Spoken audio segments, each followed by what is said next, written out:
The Gallic War and the Civil War by Gaius Julius Caesar. Book 1, Chapter 1. All Gaul is divided into 3 parts, one of which the Belgae inhabit, the Aquitani another, those who in their own language are called Celts, in ours Gauls, the third. All these differ from each other in language, customs, and laws. The river Garonne separates the Gauls from the Aquitani. The Marne and the Seine separate them from the Belgae.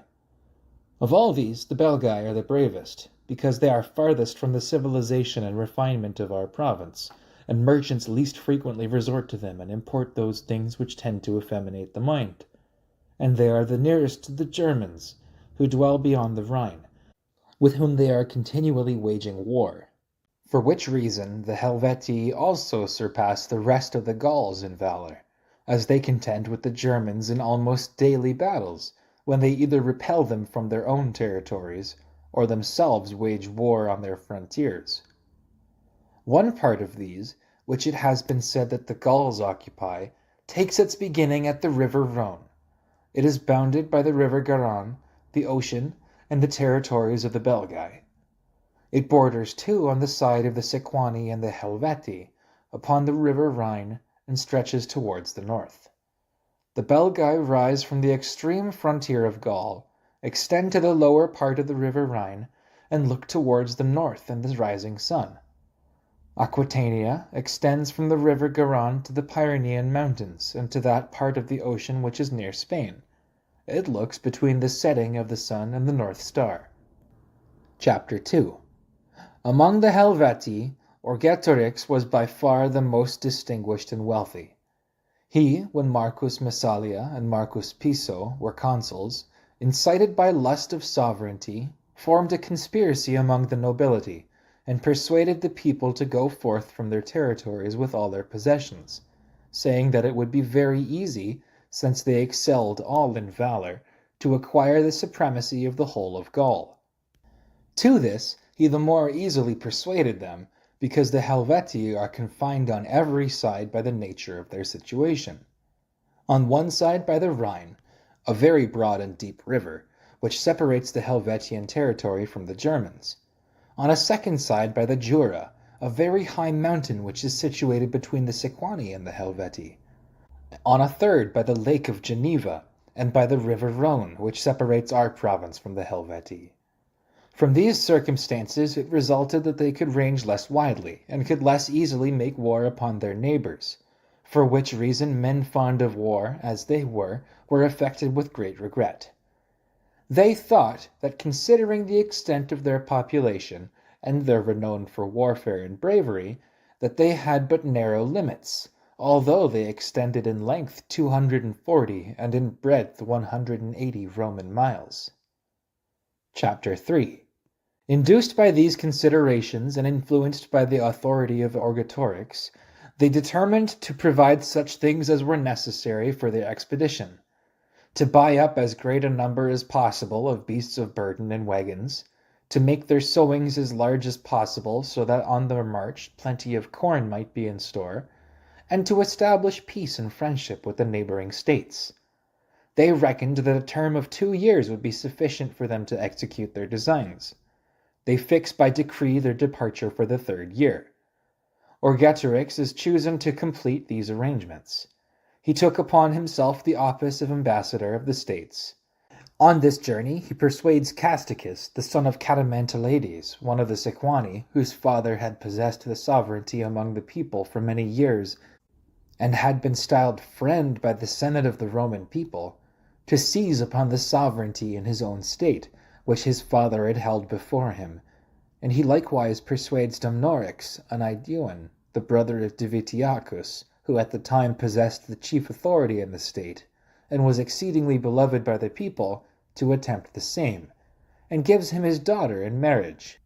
He proves to them that to accomplish their attempts was the thing very easy to be done, because he himself would obtain the government of his own state, that there was no doubt that the Helvetii were the most powerful of the whole of Gaul. He assures them that he will, with his own forces and his own army, acquire the sovereignty for them. Incited by this speech, they give a pledge and oath to one another, and hope that when they have seized the sovereignty, they will, by means of the three most powerful and valiant nations, be enabled to obtain possession of the whole of Gaul. Chapter 4. When this scheme was disclosed to the Helvetii by informers, they, according to their custom, compelled Orgetorix to plead his cause in chains. It was the law that the penalty of being burned by fire should await him if condemned. On the day appointed for the pleading of his cause, Orgetorix drew together from all quarters to the court all his vassals to the number of 10,000 persons, and led together to the same place, and all his dependents and debtor bondsmen, of whom he had a great number. By means of these he rescued himself from the necessity of pleading his case. While the state, incensed at this act, was endeavoring to assert its right by arms, and the magistrates were mustering a large body of men from the country, Orgetorix died, and there is not wanting a suspicion, as the Helvetii think, of his having committed suicide. Chapter 5. After his death, the Helvetii nevertheless attempt to do that which they had resolved on, namely, to go forth from their territories. When they thought that they were at length prepared for this undertaking, they set fire to all their towns, in number about 12, to their villages about 400, and to the private buildings that remained. They burn up all the corn, except what they intend to carry with them, that after destroying the hope of return home, they might be the more ready for undertaking all dangers. They order every one to carry forth from home for himself provisions for 3 months, ready ground.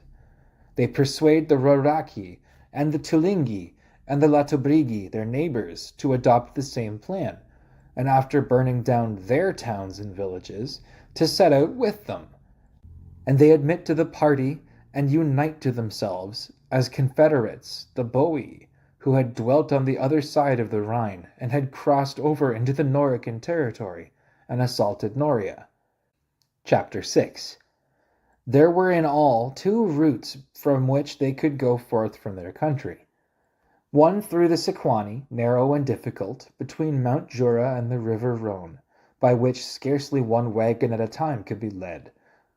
There was, moreover, a very high mountain overhanging, so that a very few might easily intercept them. The other through our province, much easier and freer from obstacles, because the Rhone flows between the boundaries of the Helvetii and those of the Allobroges, who had lately been subdued, and is in some places crossed by a ford. The furthest town of the Allobroges, and the nearest to the territories of the Helvetii, is Geneva. From this town a bridge extends to the Helvetii. They thought that they should either persuade the Allobroges, because they did not seem as yet well affected towards the Roman people, or compel them by force to allow them to pass through their territories. Having provided everything for the expedition, they appointed a day on which they should all meet on the bank of the Rhone.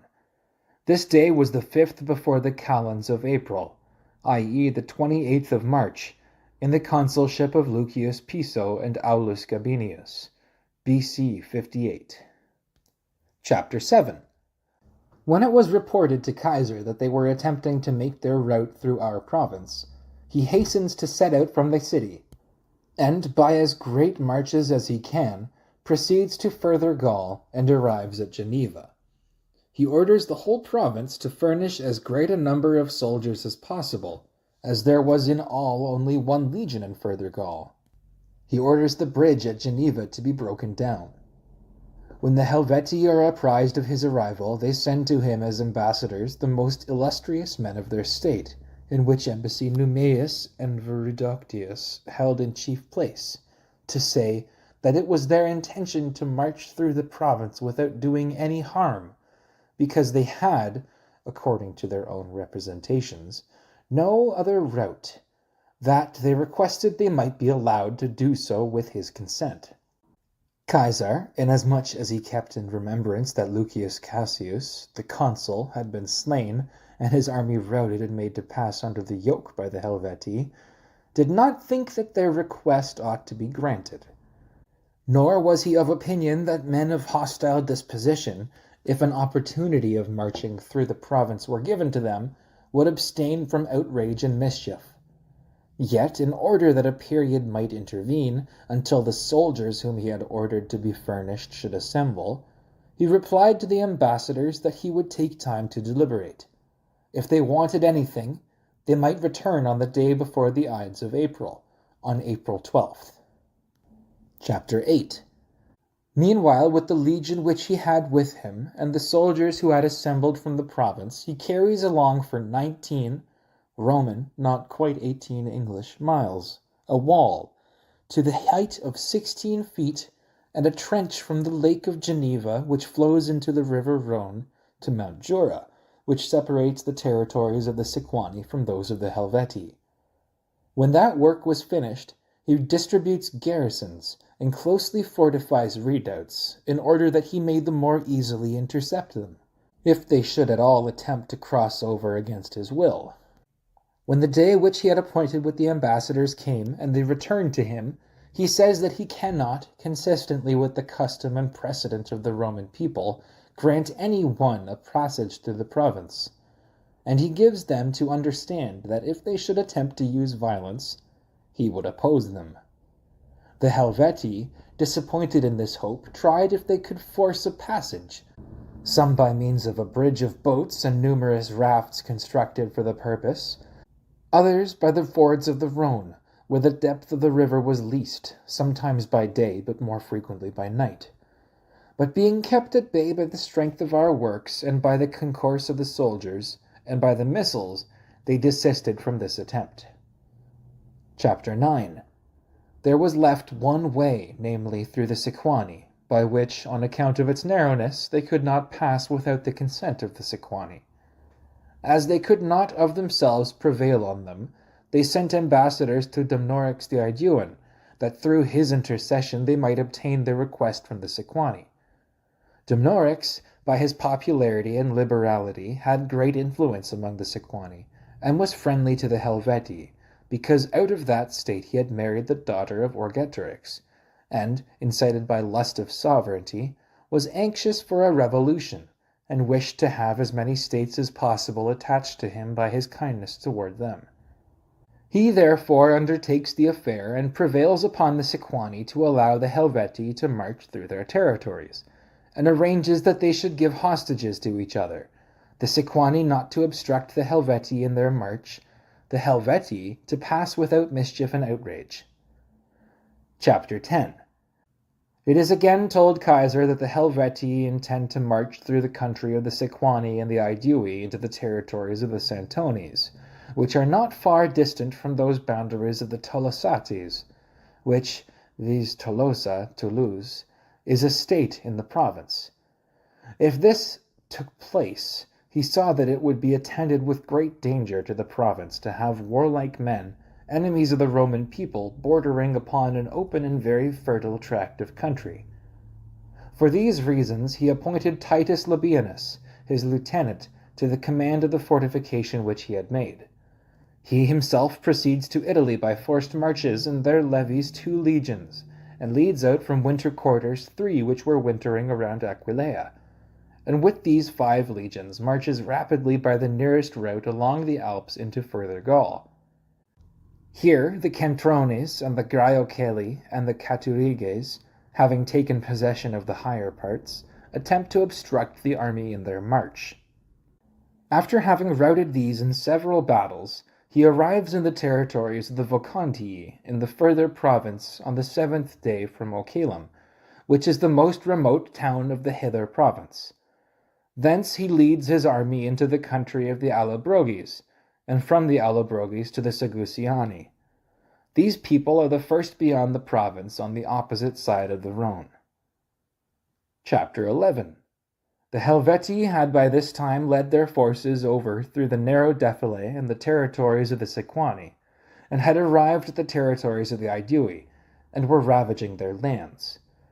The Aedui, as they could not defend themselves and their possessions against them, sent ambassadors to Caesar to ask assistance, pleading that they had at all times so well deserved the Roman people that their fields ought not to have been laid waste, their children carried off into slavery, their towns stormed, almost within sight of our army.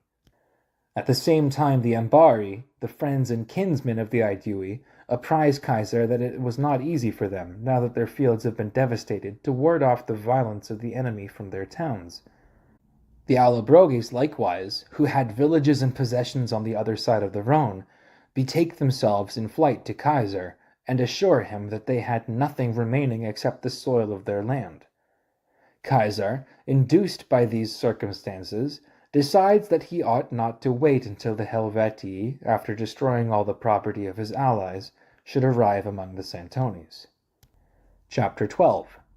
There is a river called the Seine, which flows through the territories of the Aedui and Sequani into the Rhone with such incredible slowness that it cannot be determined by the eye in which direction it flows. This the Helvetii were crossing by rafts and boats joined together. When Caesar was informed by spies that the Helvetii had already conveyed 3 parts of their forces across the river, but that the 4th part was left behind on this side of the Seine, he set out from the camp with 3 legions during the 3rd watch, and came up with that division which had not yet crossed the river. Attacking them unencumbered with baggage, and not expecting him, he cut to pieces a great part of them. The rest betook themselves to flight, and concealed themselves in the nearest woods. That canton which was cut down was called the Tigurine, for the whole Helvetian state is divided into 4 cantons. This single canton, having left their country within the recollection of our fathers, had slain Lucius Cassius the consul, and had made his army pass under the yoke in B.C. 107. Thus, whether by chance or by the design of the immortal gods, that part of the Helvetian state which had brought a signal calamity upon the Roman people was the first to pay the penalty. In this, Caesar avenged not only the public, but also his own personal wrongs, because the Tigurini had slain Lucius Piso, the lieutenant of Cassius, the grandfather of Lucius Calpurnius Piso, Caesar's father-in-law, in the same battle as Cassius himself. Chapter 13. This battle ended, that he might be able to come up with the remaining forces of the Helvetii. He procures a bridge to be made across the Seine, and thus leads his army over. The Helvetii, confused by his sudden arrival, when they found that he had effected in 1 day what they themselves had with the utmost difficulty accomplished in 20, namely the crossing of the river, send ambassadors to him, at the head of which embassy was Divico, who had been commander of the Helvetii in the war against Cassius. He thus treats with Caesar, that if the Roman people would make peace with the Helvetii, they would go to that part and there remain, where Caesar might appoint and desire them to be. But if he should persist in persecuting them with war, that he ought to remember both the ancient disgrace of the Roman people and the characteristic valor of the Helvetii.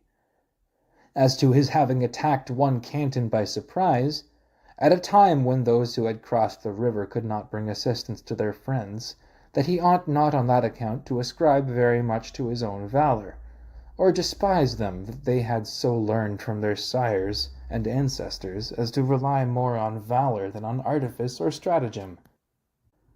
Wherefore let him not bring it to pass that the place where they were standing should acquire a name from the disaster of the Roman people and the destruction of their army, or transmit the remembrance of such an event to posterity. Chapter 14.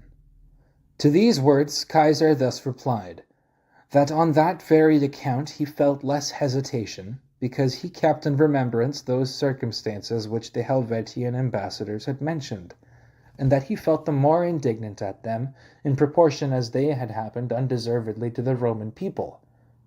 For if they had been conscious of having done any wrong, it would not have been difficult to be on their guard.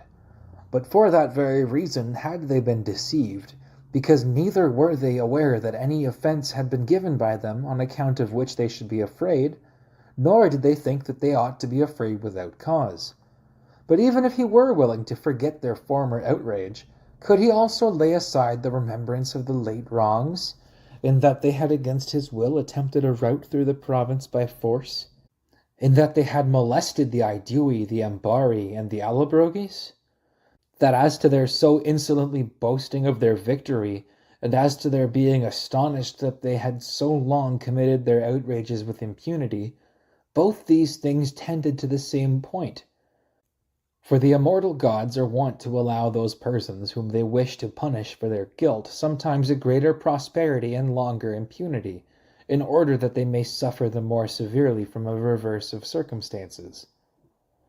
Although these things are so, yet if hostages were to be given him by them in order that he may be assured they will do what they promise, and provided they will give satisfaction to the Aedui for the outrages which they had committed against them and their allies, and likewise to the Allobroges, he, Caesar, will make peace with them. Divico replied that the Helvetii had been so trained by their ancestors that they were accustomed to receive, not to give, hostages. Of that fact the Roman people were witness. Having given his reply, he withdrew. Chapter 15. On the following day they move their camp from that place. Caesar does the same, and sends forward all his cavalry to the number of 4,000, which he had drawn together from all parts of the province and from the Aedui and their allies, to observe towards what parts the enemy are directing their march. These, having too eagerly pursued the enemy's rear, come to a battle with the cavalry of the Helvetii in a disadvantaged place, and a few of our men fall. The Helvetii, elated with this battle because they had with 500 horse repulsed so large a body of horse, began to face us more boldly, sometimes too from their rear to provoke our men by an attack. Caesar, however, restrained his men from battle, deeming it sufficient from the present to prevent the enemy from rapine, forage, and depredation. They marched for about 15 days in such a manner that there was not more than 5 or 6 miles between the enemy's rear and our van. Chapter 16. Meanwhile, Caesar kept daily importuning the Aedui for the corn which they had promised in the name of their state. For, in consequence of the coldness, Gaul being, as was said before, situated towards the north, not only was the corn in the fields not ripe, but there was not in store a sufficiently large quantity even of fodder.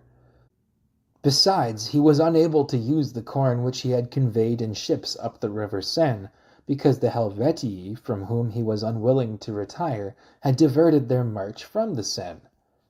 The Aedui kept deferring from day to day, and saying that it was being collected, brought in, on the road. When he saw that he was put off too long, and that the day was close at hand on which he ought to serve out the corn to his soldiers, having called together their chiefs, of whom he had a great number in his camp, among them Divitiacus and Liscus, who was invested with the chief magistracy, whom the Aedui style as Vercobretus, and who is elected annually, and has power of life and death over his countrymen. He severely reprimands them, because he is not assisted by them on so urgent an occasion, when the enemy were so close at hand, and when corn could neither be bought nor taken from the fields, particularly as, in a great measure urged by their prayers, he had undertaken the war. Much more bitterly, therefore, does he complain of his being forsaken. Chapter 17. Then, at length, Liscus, moved by Caesar's speech, discloses what he had hitherto kept secret, that there are some whose influence with the people is very great, who through private men have more power than the magistrates themselves, that these by seditious and violent language are deterring the populace from contributing the corn which they ought to supply, by telling them that, if they cannot any longer retain the supremacy of Gaul, it were better to submit to the government of Gauls than of Romans. Nor ought they to doubt that, if the Romans should overpower the Helvetii, they would wrest their freedom from the Aedui together with the remainder of Gaul. But these very men, said he, are our plans, and whatever is done in the camp disclose to the enemy, that they should not be restrained by him. Nay more, he was well aware that, though compelled by necessity, he had disclosed the matter to Caesar, as how great a risk he had done it, and for that reason he had been silent as long as he could. Chapter 18. Caesar perceived that in this speech of Liscus, Dumnorix, the brother of Divitiacus, was indicated, but as he was unwilling that these matters should be discussed while so many were present, he speedily dismisses the council, but detains Liscus. He inquires from him alone about those things which he had said in the meeting. He, Liscus, speaks more unreservedly and boldly. He, Caesar, makes inquiries on the same points privately of others, and discovers that it is all true, that Dumnorix is the person, a man of the highest daring, in great favour with the people on account of his liberality, a man eager for a revolution, that for a great many years he has been in the habit of contracting for the customs and all the other taxes of the Aedui at a small cost, because when he bids, no one dares to bid against him. By these means he has both increased his own private property and amassed great means for giving largesses, that he maintains constantly at his own expense and keeps about his own person a great number of cavalry, and that not only at home, but even among the neighbouring states he has great influence, and for the sake of strengthening this influence, has given his mother in marriage among the Bituriges to a man the most noble and the most influential there. That he has himself taken a wife from among the Helvetii, and has given his sister by the mother's side and his female relations in marriage into other states. That he favours and wishes well to the Helvetii on account of their connection, and that he hates Caesar and the Romans on his own account, because by their arrival his power was weakened, and his brother Divitiacus restored to his former position of influence and dignity. That, if anything should happen to the Romans, he entertains the highest hope of gaining the sovereignty by means of the Helvetii, but that under the government of the Roman people he despairs not only the royalty but even of that influence which he already has. Caesar discovered, too, on inquiring into the unsuccessful cavalry engagement which had taken place a few days before, that the commencement of that flight had been made by Dumnorix and his cavalry. For Dumnorix was in command of the cavalry which the Aedui had sent for aid to Caesar, that by their flight the rest of the cavalry was dismayed. Chapter 19. After learning these circumstances, since to these suspicions the most unequivocal facts were added, viz. That he had led the Helvetii through the territories of the Sequani, that he had provided that hostages should be mutually given, that he had done all these things not only without any orders of his, Caesar's, and of his own states, but even without their, the Aedui, knowing anything of it themselves, that he, Dumnorix, was reprimanded by the chief magistrate of the Aedui. He, Caesar, considered that there was sufficient reason as why he should either punish him himself or order the state to do so. One thing, however, stood in the way of all this, that he had learned by experience his brother Divitiacus's very high regard for the Roman people, his great affection towards him, his distinguished faithfulness, justice, and moderation. For he was afraid lest by the punishment of this man he should hurt the feelings of Divitiacus. Therefore, before he attempted anything, he orders Divitiacus to be summoned to him, and when the ordinary interpreters have been withdrawn, converses with him through Caius Valerius Procillus, chief of the province of Gaul, an intimate friend of his, in whom he reposed the highest confidence in everything. At the same time he reminds him of what was said about Dumnorix in the council of the Gauls, when he himself was present, and shows what each has said of him privately in his, Caesar's, own presence. He begs and exhorts him, that without offence to his feelings he may either himself pass judgment on him, Dumnorix, after trying the case, or else order the Aeduan state to do so. Chapter 20. Divitiacus, embracing Caesar, begins to implore him with many tears that he would not pass any very severe sentence upon his brother, saying that he knows that those charges are true, and that nobody suffered more pain on that account than he himself did. For when he himself could effect a very great deal by his influence at home and in the rest of Gaul, and he, Dumnorix, very little on account of his youth, the latter had become powerful through his means, which power and strength he used not only to the lessening of his, Divitiacus's, popularity, but almost to his ruin. That he, however, was influenced both by fraternal affection and by public opinion. But if anything very severe from Caesar should befall him, Dumnorix, no one should think that it had been done without his consent, since he himself held such a place in Caesar's friendship. From which circumstance it would arise that the affections of the whole of Gaul would be estranged from him. As he was with tears begging these things of Caesar in many words, Caesar takes his right hand and, comforting him, begs him to make an end of entreating, and assures him that his regard for him is so great that he forgives both the injuries of the Republic and his private wrongs, and his desire and prayers. He summons Dumnorix to him. He brings in his brother.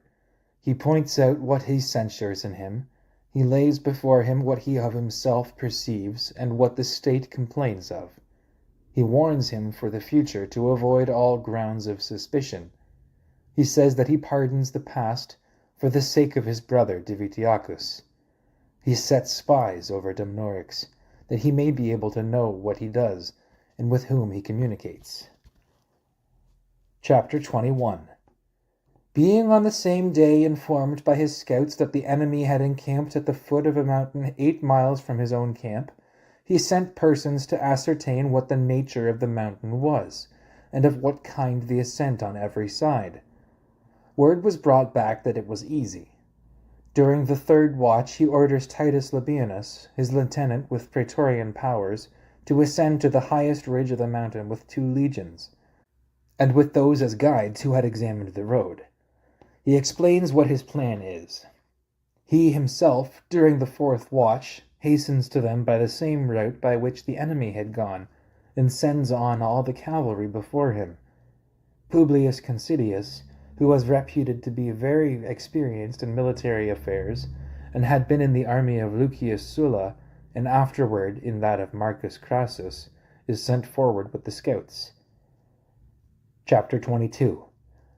At daybreak, when the summit of the mountain was in the possession of Titus Labienus, and he himself was not farther off than 1.5 miles from the enemy's camp, nor, as he afterwards ascertained from the captives, had either his arrival or that of Labienus been discovered, Considius, with his horse at full gallop, comes up to him, says that the mountain which he, Caesar, wished should be seized by Labienus is in possession of the enemy, and that he has discovered this by the Gallic arms and ensigns. Caesar leads off his forces to the next hill, and draws them up in battle order. Labienus, as he had been ordered by Caesar not to come to an engagement unless Caesar's own forces were seen near the enemy's camp, that the attack upon the enemy might be made on every side at the same time, was, after having taken possession of the mountain, waiting for our men and refraining from battle. When at length the day was far advanced, Caesar learned through spies that the mountain was in possession of his own men, and that the Helvetii had moved their camp, and that Considius, struck with fear, had reported to him as seen that which he had not seen. On that day he follows the enemy at his usual distance, and pitches his camp 3 miles from theirs. Chapter 23. The next day, as there remained in all only 2 days' space to the time when he must serve out the corn to his army, and as he was not more than 18 miles from Bibracte, by far the largest and best-stored town of the Aedui, he thought that he ought to provide for a supply of corn, and diverted his march from the Helvetii, and advanced rapidly to Bibracte. This circumstance is reported to the enemy by some deserters from Lucius Aemilius, a captain of the Gallic horse. The Helvetii, either because they thought that the Romans, struck with terror, were retreating from them, the more so as the day before, though they had seized on the higher grounds, they had not joined battle, or because they flattered themselves that they might be cut off from the provisions, altering their plan and changing their route, began to pursue and to annoy our men in the rear. Chapter 24. Caesar, when he observes this, draws off his forces to the next hill, and sent the cavalry to sustain the attack of the enemy. He himself, meanwhile, drew up on the middle of the hill a triple line of his 4 veteran legions, in such a manner that he placed above him on the very summit the 2 legions which he had recently levied in Hither Gaul, and all the auxiliaries, and he ordered that the whole mountain should be covered with men, and that meanwhile the baggage should be brought together into one place, and the position be protected by those who were posted in the upper line. The Helvetii, having followed with all their wagons, collected their baggage into one place. They themselves, after having repulsed our cavalry and formed a phalanx, advanced up to our front line in very close order. Chapter 25. Caesar, having removed out of sight first his own horse, then those of all, that he might make the danger of all equal, and do away with the hope of flight, after encouraging his men, joined the battle. His soldiers, hurling their javelins from the higher ground, easily broke the enemy's phalanx. That being dispersed, they made a charge on them with drawn swords. It was a great hindrance to the Gauls in fighting, that when several of their bucklers had been by one stroke of the Roman javelins pierced through and pinned fast together, as the point of the iron had bent itself, they could neither pluck it out, nor with their left hand entangled fight with sufficient ease, so that many, after having long tossed their arm about, chose rather to cast away the buckler from their hand, and to fight with their person unprotected. At length, worn out with wounds, they began to give way, and as there was in the neighborhood a mountain about a mile off, to betake themselves thither. When the mountain had been gained, and our men were advancing up, the Boii and Tulingi, who with about 15,000 men closed the enemy's line of march and served as a guard to their rear, having assailed our men on the exposed flank as they advanced, prepared to surround them. Upon seeing which the Helvetii, who had betaken themselves to the mountain, began to press on again and renew the battle. The Romans, having faced about, advanced to the attack in 2 divisions, the first and second line to withstand those who had been defeated and driven off the field, the third to receive those who were just arriving. Chapter 26. Thus was the contest long and vigorously carried on with doubtful success. When they could no longer withstand the attacks of our men, the one division, as they had begun to do, betook themselves to the mountain. The other repaired to their baggage and wagons. For during the whole of this battle, although the fight lasted from the 7th hour, i.e., 12 noon to 1 p.m., to eventide, no one could see an enemy with his back turned. The fight was carried on also at the baggage till late in the night, for they had set wagons in the way as a rampart, and from the higher ground kept throwing weapons upon our men, as they came on, and some from between the wagons and the wheels kept darting their lances and javelins from beneath, and wounding our men. After the fight had lasted some time, our men gained possession of their baggage in camp. There the daughter and one of the sons of Vercingetorix were taken. After that battle about 130,000 men of the enemy remained alive, who marched incessantly during the whole of that night, and after a march discontinued for no part of the night, arrived in the territories of the Lingones in the 4th day, whilst our men, having stopped for 3 days, both on account of the wounds of the soldiers and the burial of the slain, had not been able to follow them. Caesar sent letters and messengers to the Lingones, with orders that they should not assist them with corn or with anything else, for that if they should assist them, he would regard them in the same light as the Helvetii. After the 3 days' interval, he began to follow them himself with all his forces. Chapter 27. The Helvetii, compelled by the want of everything, sent ambassadors to him about of surrender. When these had met him in the way and had thrown themselves at his feet, and speaking in suppliant tone, had with tears sued for peace, and when he had ordered them to await his arrival in the place where they then were, they obeyed his commands. When Caesar arrived at that place, he demanded hostages, their arms, and the slaves who had deserted to them. Whilst those things are being sought for and got together, after a night's interval, about 6,000 men of that canton which is called the Verbigine, whether terrified by fear, lest after delivering up their arms they should suffer punishment, or else induced by the hope of safety, because they supposed that amid so vast a multitude of those who had surrendered themselves, their flight might either be concealed or entirely overlooked, having at nightfall departed out of the camp of the Helvetii, hastened to the Rhine and the territories of the Germans. Chapter 28. But when Caesar discovered this, he commanded those through whose territories they had gone to seek them out and to bring them back again, if they meant to be acquitted before him, and considered them when brought back in the light of enemies. He admitted all the rest to a surrender, upon their delivering up the hostages, arms, and deserters. He ordered the Helvetii, the Tulingi, and the Latobrigi to return to their territories from which they had come, and as there was at home nothing whereby they might support their hunger, all the productions of the earth having been destroyed, he commanded the Allobrogis to let them have a plentiful supply of corn, and ordered them to rebuild the towns and villages which they had burnt. This he did chiefly on this account, because he was unwilling that the country from which the Helvetii had departed should be untenanted, lest the Germans, who dwell on the other side of the Rhine, should, on account of the excellence of the lands, cross over from their own territories into those of the Helvetii, and become borderers upon the province of Gaul and the Allobrogis. He granted the petition of the I-VIII that they might settle the Boii in their own, i.e. in the I-VIII territories, as these were known to be of distinguished valor, to whom they gave lands, and whom they afterwards admitted to the same state of rights and freedom as themselves. Chapter 29.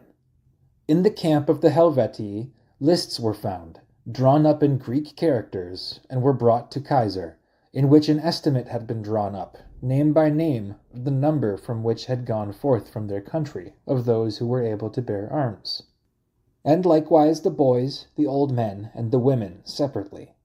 All of which items the total was, of the Helvetii, literally of the heads of the Helvetii, 263,000. Of the Tulingi, 36,000. Of the Latobrigi, 14,000. Of the Roraki, 23,000. Of the Boii, 32,000. The sum of all amounted to 368,000. Out of these, such as could bear arms amounted to about 92,000. When the census of those who returned home was taken, as Caesar had commanded, the number was found to be 110,000. Chapter 30.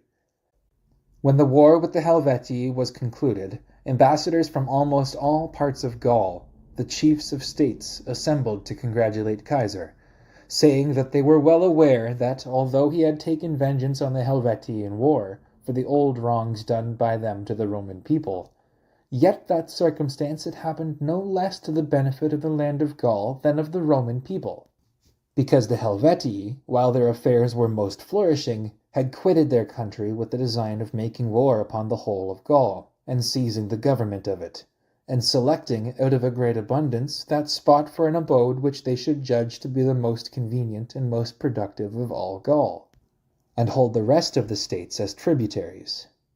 They requested that they might be allowed to proclaim an assembly of the whole of Gaul for a particular day, and to do that with Caesar's permission, stating that they had some things which, with the general consent, they wished to ask of him. This request having been granted, they appointed a day for the assembly, and ordained by an oath with each other that no one should disclose their deliberations except those to whom this office should be assigned by the General Assembly. Book 2, Chapter 1. While Caesar was in winter quarters in Hither Gaul, as we have shown above, frequent reports were brought to him, and he was also informed by letters from Labienus that all the Belgae, who we have said are a third part of Gaul, were entering into a confederacy against the Roman people, and giving hostages to one another, that the reasons of the confederacy were these. First, because they feared that after all Celtic Gaul was subdued, our army would be led against them. Secondly, because they were instigated by several of the Gauls, some of whom, as on the one hand they had been unwilling that the Germans should remain any longer in Gaul, so on the other they were dissatisfied that the army of the Roman people should pass the winter in it and settle there, and others of them, from a natural instability and fickleness of disposition, were anxious for a revolution.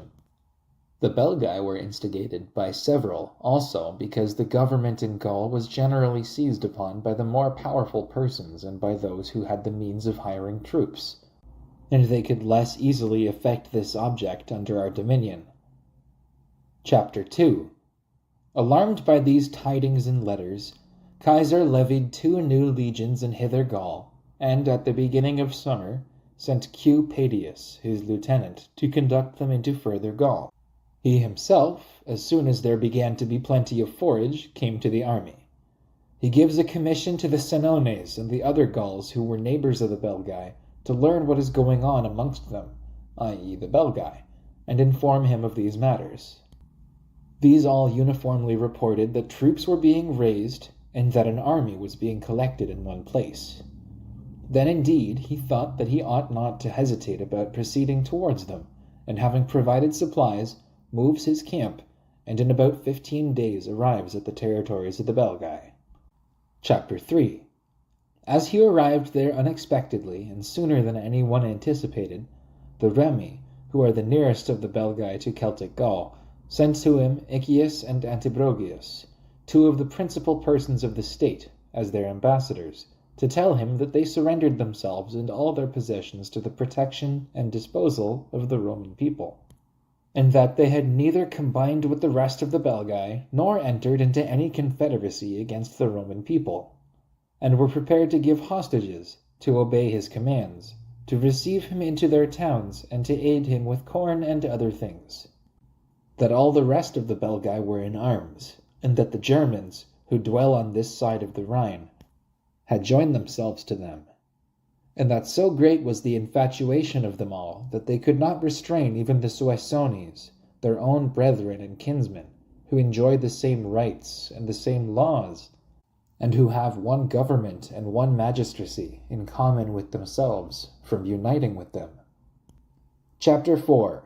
When Caesar inquired of them what states were in arms, how powerful they were, and what they could do in war, he received the following information: that the greater part of the Belgae were sprung from the Germans, and that having crossed the Rhine at an early period, they had settled there on account of the fertility of this country, and had driven out the Gauls who inhabited those regions, and that they were the only people who, in the memory of our fathers, when all Gaul was overrun, had prevented the Teutones and the Cimbri from entering their territories, the effect of which was that, from the recollection of those events, they assumed to themselves great authority and haughtiness in military matters.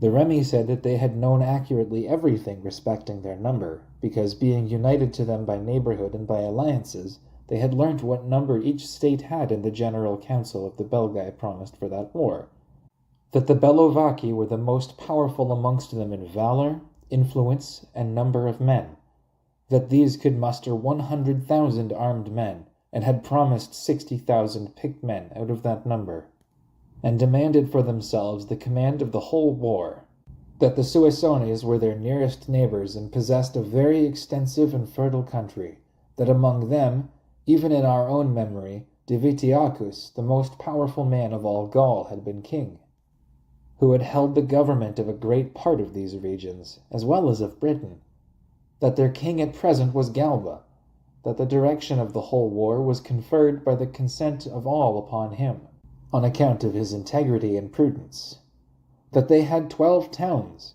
that they had promised 50,000 armed men, and that the Nervi, who are reckoned the most warlike among them, and are situated at a very great distance, had promised as many: the Atrebates 15,000, the Ambiani 10,000, the Morini 25,000, the Menapu 9,000, the Caleti 10,000, the Velocases and the Virumandui as many, the Aduatuci 19,000, that the Condrusi, the Eburones, the Ceresi, the Paimani, who are called by the common name of Germans, had promised, they thought, to the number of 40,000. Chapter 5. When Caesar, having encouraged the Remi, and addressed them courteously, ordered the whole Senate to assemble before him, and the children of their chief men to be brought to him as hostages, all which commands they punctually performed on the day appointed.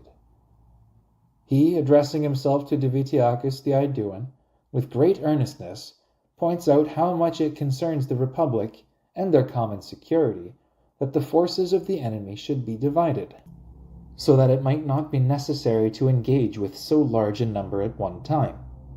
He asserts that this might be effected if the Aedui would lead their forces into the territories of the Bellovaci and begin to lay waste their country. With these instructions he dismissed them from his presence. After he perceived that all the forces of the Belgae, which had been collected in one place, were approaching towards him, and learnt from the scouts whom he had sent out, and also from the Remi, that they were not then far distant, he hastened to lead his army over the Ain, which is on the borders of the Remi, and there pitched his camp. This position fortified one side of his camp by the banks of the river, rendered the country which lay in his rear secure from the enemy, and furthermore ensured that provisions might without danger be brought to him by the Remi and the rest of the states. Over that river was a bridge. There he placed a guard, and on the other side of the river he leaves Q. Teiturus Sabinus, his lieutenant, with 6 cohorts. He orders him to fortify a camp with a rampart 12 feet in height, and a trench 18 feet in breadth. Chapter 6. There was a town of the Remi, by name Bibrax, 8 miles distant from this camp. This the Belgae on their march began to attack with great vigor. The assault was with difficulty sustained for that day.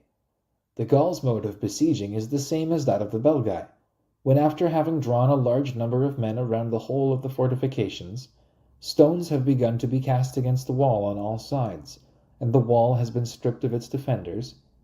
Then, forming a testudo, they advanced to the gates and undermined the wall, which was easily effected on this occasion, for while so large a number were casting stones and darts, no one was able to maintain his position upon the wall. When night had put an end to the assault, Iccius, who was then in command of the town, one of the Remi, a man of the highest rank and influence amongst his people, and one of those who had come to Caesar as ambassador to sue for a peace, sends messengers to him to report that unless assistance were sent to him, he could not hold out any longer. Chapter 7.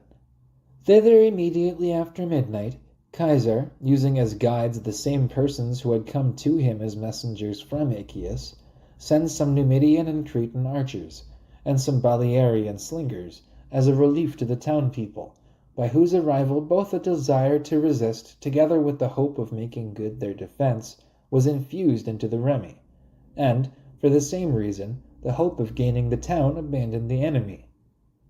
Therefore, after staying a short time before the town, and laying waste the country of the Remi, when all the villages and buildings which they could approach had been burnt, they hastened with all their forces to the camp of Caesar, and encamped within less than 2 miles of it.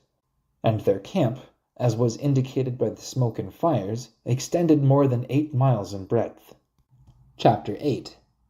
Caesar at first determined to decline a battle, as well on account of the great number of the enemy as their distinguished reputation for valor. Daily, however, in cavalry actions, he strove to ascertain by frequent trials what the enemy could effect by their prowess and what our men would dare. When he perceived that our men were not inferior, as the place before the camp was naturally convenient and suitable for marshalling an army, since the hill where the camp was pitched, rising gradually from the plain, extended forward in breadth as far as the space which the marshalled army could occupy, and had steep declines of its side in either direction, and gently sloping in front gradually sank to the plain.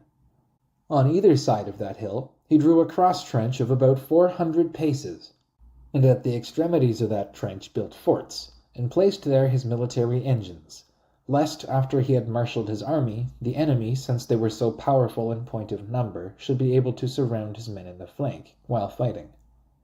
After doing this, and leaving in the camp the 2 legions which he had last raised, that if there should be any occasion they might be brought as a reserve, he formed the other 6 legions in order of battle before the camp. The enemy likewise had drawn up their forces which they had brought out of the camp. Chapter 9. There was a marsh of no great extent between our army and that of the enemy, The latter were waiting to see if our men would pass this. Our men also were ready in arms to attack them while disordered, if the first attempt to pass should be made by them. In the meantime, battle was commenced between the two armies by a cavalry action. When neither army began to pass the marsh, Caesar, upon the skirmishes of the horse proving favorable to our men, led back his forces into the camp. The enemy immediately hastened from that place to the river Ain, which it has been stated was behind our camp. Finding a ford there, they endeavored to lead a part of their forces over it, with the design that if they could, they might carry by storm the fort which Q. Titurius, Caesar's lieutenant, commanded, and might cut off the bridge. But if they could not do that, they should lay waste to the lands of the Remi, which were of great use to us in carrying on the war, and might hinder our men from foraging. Chapter 10. Caesar, being apprised of this by Titurius, leads all his cavalry and light-armed Numidians, slingers and archers, over the bridge, and hastens towards them. There was a severe struggle in that place. Our men, attacking in the river the disordered enemy, slew a great part of them. By the immense numbers of their missiles they drove back the rest, who in a most courageous manner were attempting to pass over the bodies and surrounded with their cavalry, and cut to pieces those who had first crossed the river. The enemy, when they perceived that their hopes had deceived them, both with regard to their taking the town by storm and also their passing the river, and did not see our men advance to a more disadvantageous place for the purpose of fighting, and when provisions began to fail them, having called a council, determined that it was best for each to return to his country, and resolved to assemble from all quarters to defend those into whose territories the Romans should first march an army, that they might contend in their own rather than in a foreign country, and might enjoy the stores of provisions which they possessed at home. Together with other causes, this consideration also led them to that resolution, viz., that they had learnt that Divitiacus and the Aedui were approaching the territories of the Bellovaci, and it was impossible to persuade the latter to stay any longer, or to deter them from conveying succor to their own people. Chapter 11. That matter being determined on, marching out of their camp at the second watch, with great noise and confusion, in no fixed order, nor under any command, since each sought for himself the foremost place in the journey, and hastened to reach home, they made their departure appear very like a flight. Caesar, immediately learning this through his scouts, but fearing an ambuscade, because he had not yet discovered for what reason they were departing, kept his army and cavalry within the camp. At daybreak, the intelligence having been confirmed by the scouts, he sent forward his cavalry to harass their rear, and gave the command of it to two of his lieutenants, Q. Pedius and L. Aurunculeius Cotta. He ordered T. Labienus, another of his lieutenants, to follow them closely with 3 legions. These, attacking their rear, and pursuing them for many miles, slew a great number of them as they were fleeing, while those in the rear with whom they had come up halted and bravely sustained the attack of our soldiers. The van, because they appeared to be removed from danger and were not restrained by any necessity or command, as soon as the noise was heard, broke their ranks, and to a man rested their safety in flight. Thus, without any risk to themselves, our men killed as great a number of them as the length of the day allowed, and at sunset desisted from the pursuit, and betook themselves into the camp, as they had been commanded. Chapter 12. On the following day, before the enemy could recover from their terror and flight, Caesar led his army into the territories of the Suessones, which are next to the Remi, and having accomplished a long march, hastens to the town named Noviodunum. Having attempted to take it by storm on his march, because he heard that it was destitute of sufficient defenders, he was not able to carry it by assault on account of the breadth of the ditch and the height of the wall, though few were defending it. Therefore, having fortified the camp, he began to bring up the Vinii, and to provide whatever things were necessary for the storm. In the meantime, the whole body of the Suessones, after their flight, came the next night into the town. The Vinii having been quickly brought up against the town, a mound thrown up, and towers built, the Gauls, amazed by the greatness of the works, such as they had neither seen nor heard of before, and struck also by the dispatch of the Romans, sent ambassadors to Caesar respecting a surrender, and succeeded in consequence of the Remi requesting that they, the Suessones, might be spared. Chapter 13.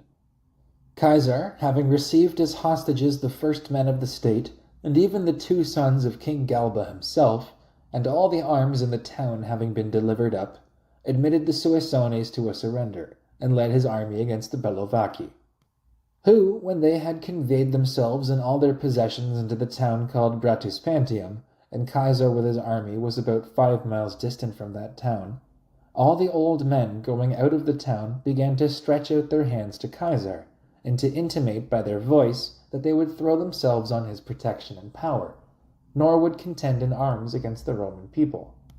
In like manner, when he had come up to the town and there pitched his camp, the boys and the women from the wall, with outstretched hands, after their custom, begged peace from the Romans.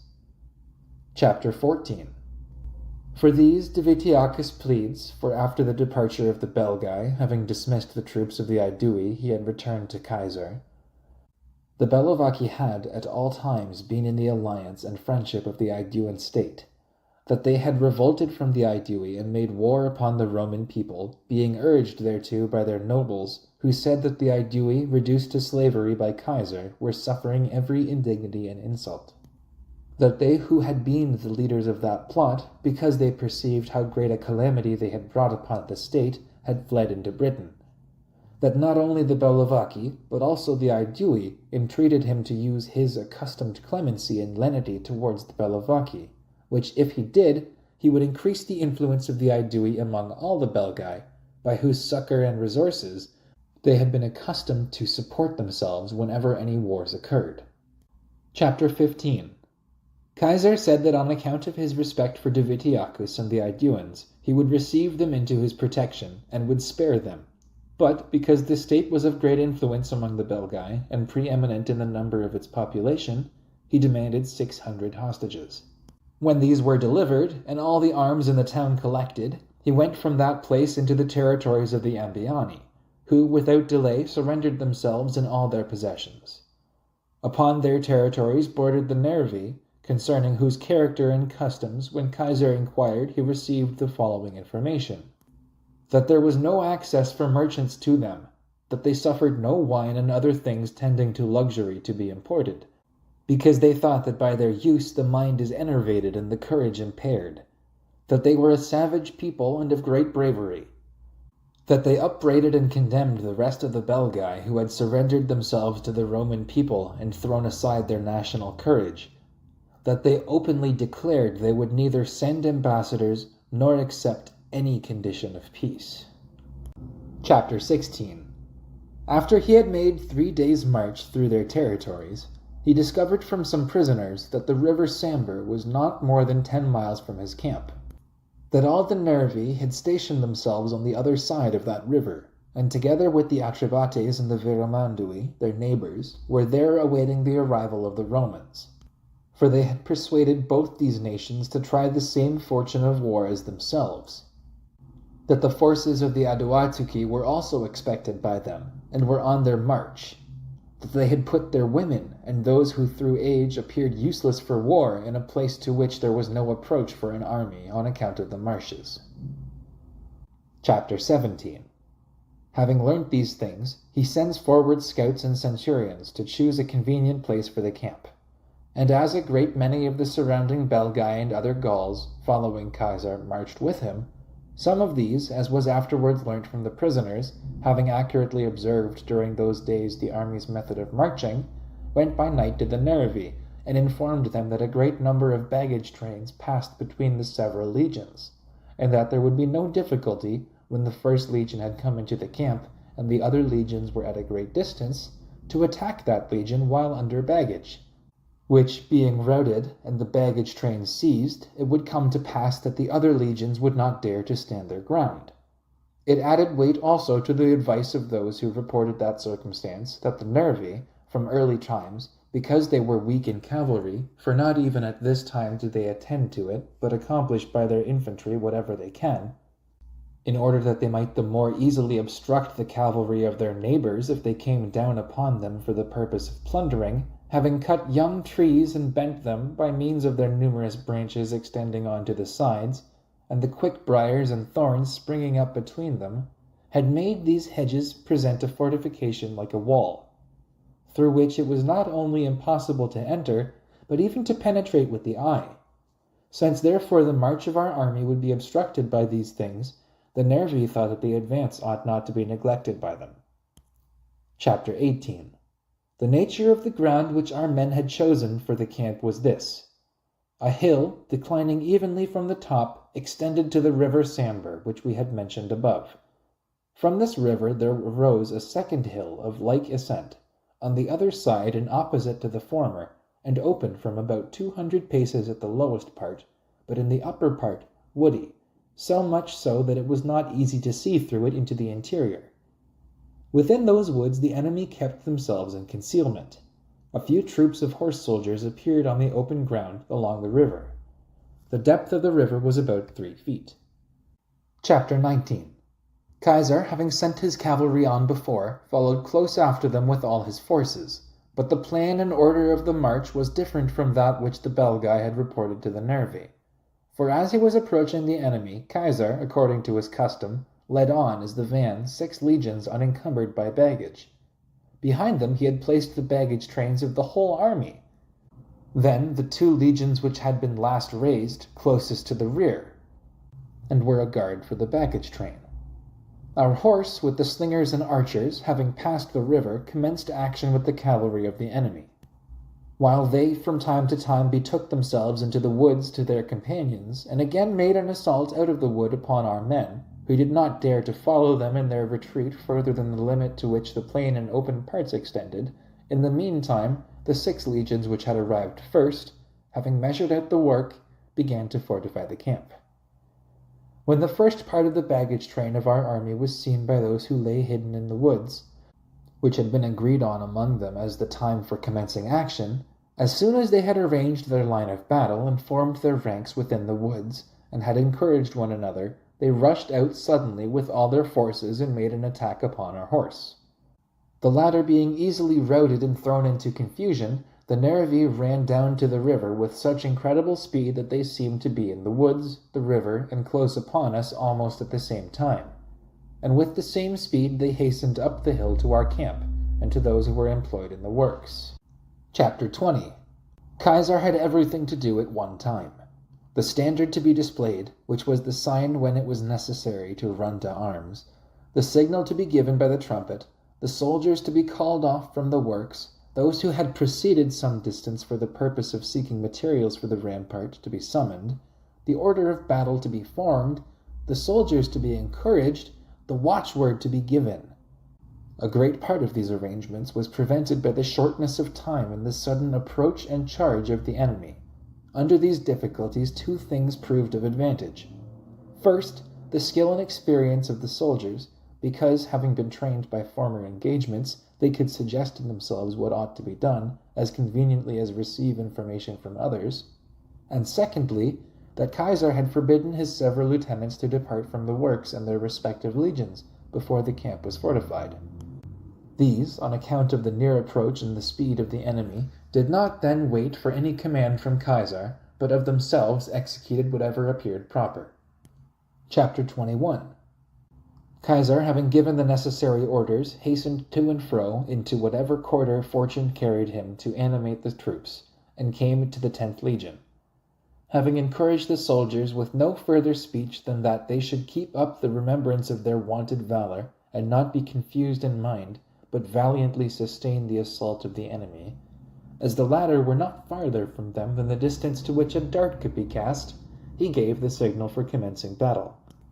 And having gone to another quarter for the purpose of encouraging the soldiers, he finds them fighting. Such was the shortness of the time, and so determined was the mind of the enemy on fighting, that time was wanting not only for affixing the military insignia, but even for putting on the helmets and drawing off the covers from the shields. To whatever part any one by chance came from the works in which he had been employed, and whatever standards he saw first, at these he stood, lest in seeking his own company he should lose the time for fighting. Chapter 22.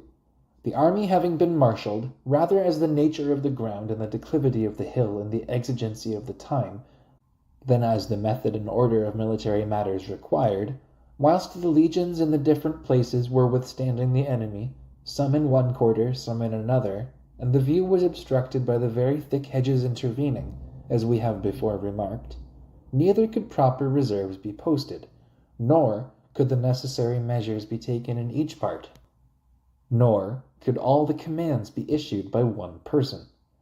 Therefore, in such an unfavorable state of affairs, various events of fortune followed. Chapter 23. The soldiers of the 9th and 10th legions, as they had been stationed on the left part of the army casting their weapons, speedily drove the Atrebates, for that division had been opposed to them, who were breathless with running and fatigue, and worn out with wounds, from the higher ground into the river, and following them as they were endeavoring to pass it, slew with their swords a great part of them while impeded therein. They themselves did not hesitate to pass the river, and having advanced to a disadvantageous place, when the battle was renewed, they nevertheless again put to flight the enemy who had returned and were opposing them. In like manner, in another quarter, 2 different legions, the 11th and the 8th, having routed the Veramandui, with whom they had engaged, were fighting from the higher ground upon the very banks of the river. But almost the entire camp on the front and on the left side being then exposed, since the 12th legion was posted on the right wing, and the 7th at no great distance from it, all the Nervi, in a very close body, with Boduognatus, who held the chief command, as their leader, hastened toward that place, and part of them began to surround the legions on their unprotected flank, part to make for the highest point of the encampment. Chapter 24. At the same time our horsemen and light-armed infantry, who had been with those who, as I have related, were routed by the first assault of the enemy, as they were betaking themselves into the camp, met the enemy face to face, and again some sought flight into another quarter. And the camp followers, who from the Decuman gate and from the highest ridge of the hill had seen our men pass the river as victors, when, after going out for the purposes of plundering, they looked back and saw the enemy parading in our camp, committed themselves precipitately to flight. At the same time there arose the cry and shout of those who came with the baggage train, and they, affrighted, were carried out some way, some another. By all these circumstances the cavalry of the Treveri were much alarmed, whose reputation for courage is extraordinary among the Gauls, and who had come to Caesar, being sent by their state as auxiliaries.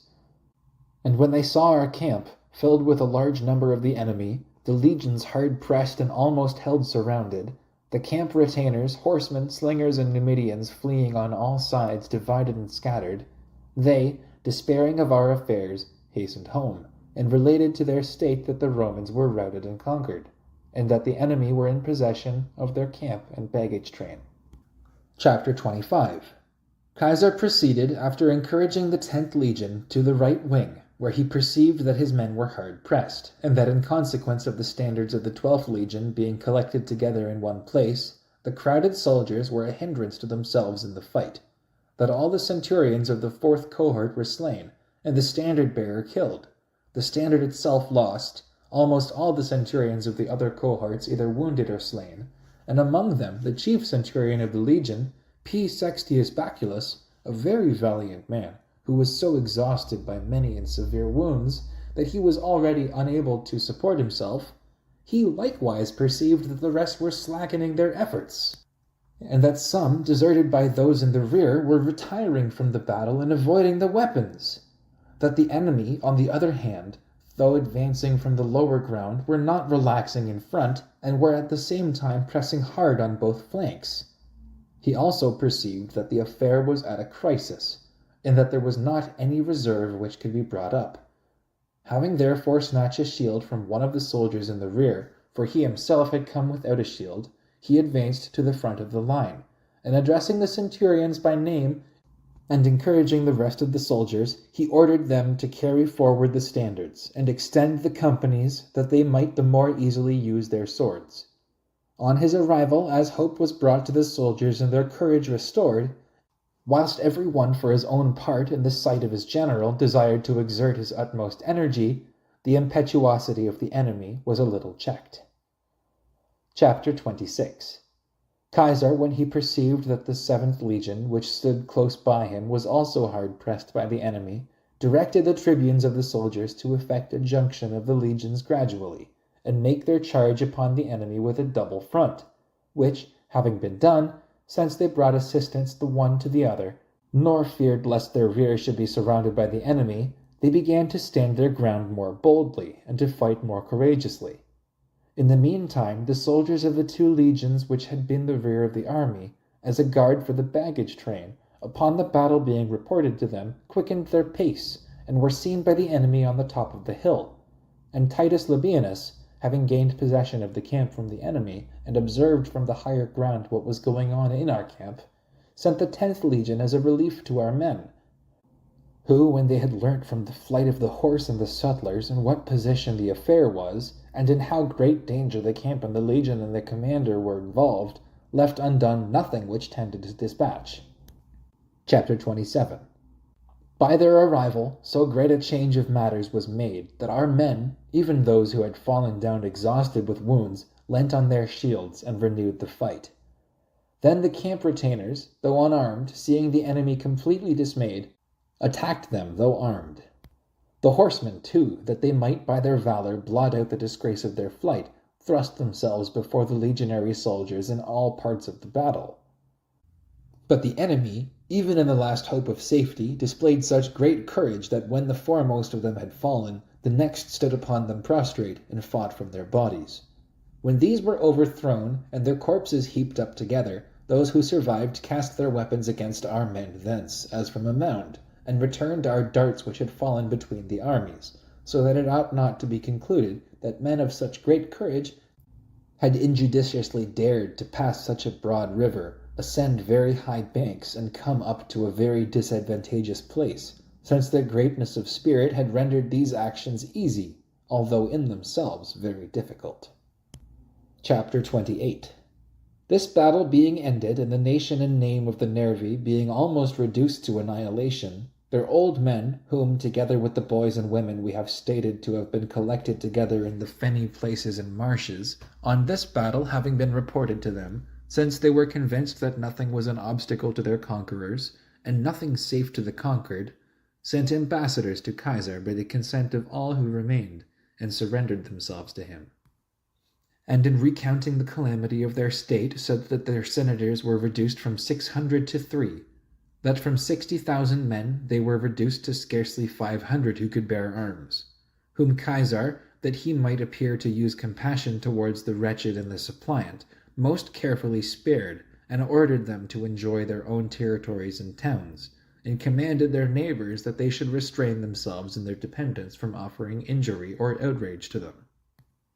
Chapter 29. When the Aduatuci, of whom we have written above, were coming with all their forces to the assistance of the Nervi, upon this battle being reported to them, they returned home after they were on the march. Deserting all their towns and forts, they conveyed together all their possessions into one town, eminently fortified by nature. While this town had on all sides around it very high rocks and precipices, there was left on one side a gently ascending approach, of not more than 200 feet in width, which place they had fortified with a very lofty double wall. Besides, they had placed stones of great weight and sharpened stakes upon the walls. They were descended from the Cimbri and Teutones, who, when they were marching into our province in Italy, having deposited on this side the river Rhine such of their baggage trains as they could not drive or convey with them, left 6,000 of their men as a guard and defense for them. These, having after the destruction of their countrymen been harassed for many years by their neighbors, while one time they waged war offensively, and at another resisted it when waged against them, concluded a peace with the consent of all, and chose this place as their settlement. Chapter 30. And on the first arrival of our army they made frequent sallies from the town, and contended with our men in trifling skirmishes. Afterwards, when hemmed in by a rampart of 12 feet in height and 15 miles in circuit, they kept themselves within the town. When, Vinii having been brought up and a mound raised, they observed that a tower also was being built at a distance, they at first began to mock the Romans from their wall, and to taunt them with the following speeches. For what purpose was so vast a machine constructed at so great a distance? With what hands, or with what strength did they, especially as they were men of such very little stature, for our shortness of stature, in comparison with the great size of their bodies, is generally a subject of much contempt to the men of Gaul, trust to place against their walls a tower of such great weight? Chapter 31.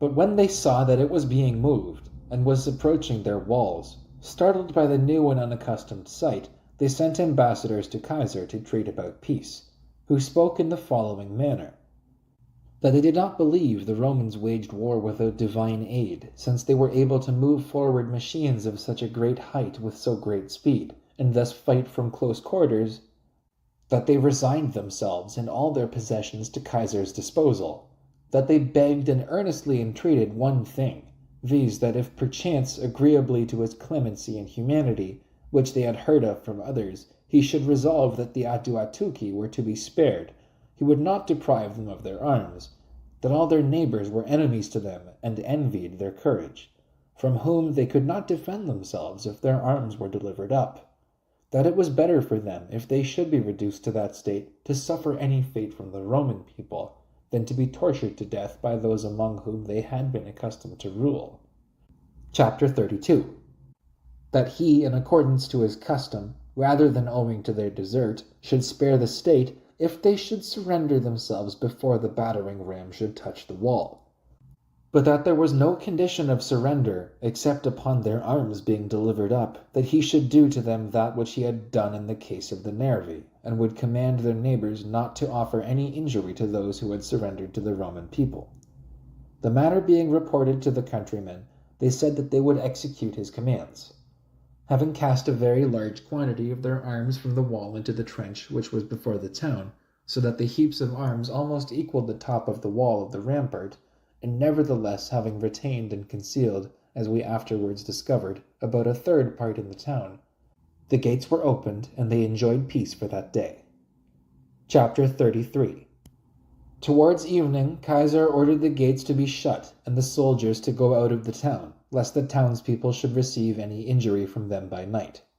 They, the Aduatuci, by a design before entered into, as we afterwards understood, because they believed that as a surrender had been made our men would dismiss their guards, or at least would keep watch less carefully, partly with those arms which they had retained and concealed, partly with shields made of bark or interwoven wickers, which they had hastily covered over with skins, as the shortness of time required, in the third watch, suddenly made a sally from the town with all their forces in that direction which the ascent to our fortifications seemed the least difficult. The signal having been immediately given by fires, as Caesar had previously commanded, a rush was made thither by the Roman soldiers, from the nearest fort, and the battle was fought by the enemy as vigorously as it ought to have been fought by brave men, in the last hope of safety in a disadvantageous place, and against those who were throwing their weapons from a rampart and from towers, since all hope of safety depended on their courage alone. About 4,000 of the men having been slain, the rest were forced back into the town. The day after, Caesar, after breaking open the gates, which there was no one then to defend, and sending in our soldiers, sold the whole spoil of that town. The number of 53,000 persons was reported to him by those who had bought them. Chapter 34. At the same time he was informed by P. Crassus, whom he had sent with 1 legion against the Veneti, the Iunelli, the Ossismii, the Curiosolitai, the Sesuvii, the Aulerci, and the Redones, which are maritime states, and touch upon the Atlantic Sea, that all these nations were brought under the dominion and power of the Roman people. Chapter 35. These things being achieved, and all of Gaul being subdued, so high an opinion of this war was spread among the barbarians, that ambassadors were sent to Caesar by those nations who dwelt beyond the Rhine, to promise that they would give hostages and execute his commands. Which embassies Caesar, because he was hastening into Italy and Illyricum, ordered to return to him at the beginning of the following summer. He himself, having led his legions into winter quarters among the Carnutes, the Andes, and the Tirones, which states were close to those regions in which he had waged war, set out for Italy, and a thanksgiving of 15 days was decreed for those achievements, upon receiving Caesar's letter, an honor which before that time had been conferred on none. Book 3, Chapter 1. When Caesar was setting out for Italy, he sent Servius Galba with the 12th legion and part of the cavalry against the Nantuates, the Veragri, and the Seduni, who extend from the territories of the Allobroges and the Lake of Geneva and the river Rhone to the top of the Alps. The reason for sending them was that he desired that the pass along the Alps, through which the Roman merchants had been accustomed to travel with great danger and under great imposts, should be opened. He permitted him, if he thought it necessary, to station the legion in these places for the purpose of wintering. Galba, having fought some successful battles and stormed several of their forts, upon ambassadors being sent to him from all parts and hostages given and a peace concluded, determined to station 2 cohorts among the Nantuates, and to winter in person with the other cohorts of that legion in a village of the Veragri, which is called Octodurus. And this village, being situated in a valley, with a small plain annexed to it, is bounded on all sides by very high mountains. As this village was divided into 2 parts by a river, he granted one part of it to the Gauls, and assigned the other, which had been left by them unoccupied, to the cohorts to winter in. He fortified this latter part with a rampart and a ditch. Chapter 2. When several days had elapsed in winter quarters, and he had ordered corn to be brought in, he was suddenly informed by his scouts that all of the people had gone off in the night from that part of the town which he had given up to the Gauls, and that the mountains which hung over it were occupied by a very large force of the Sedani and Veragri. It had happened for several reasons that the Gauls suddenly formed the design of renewing war and cutting off that legion.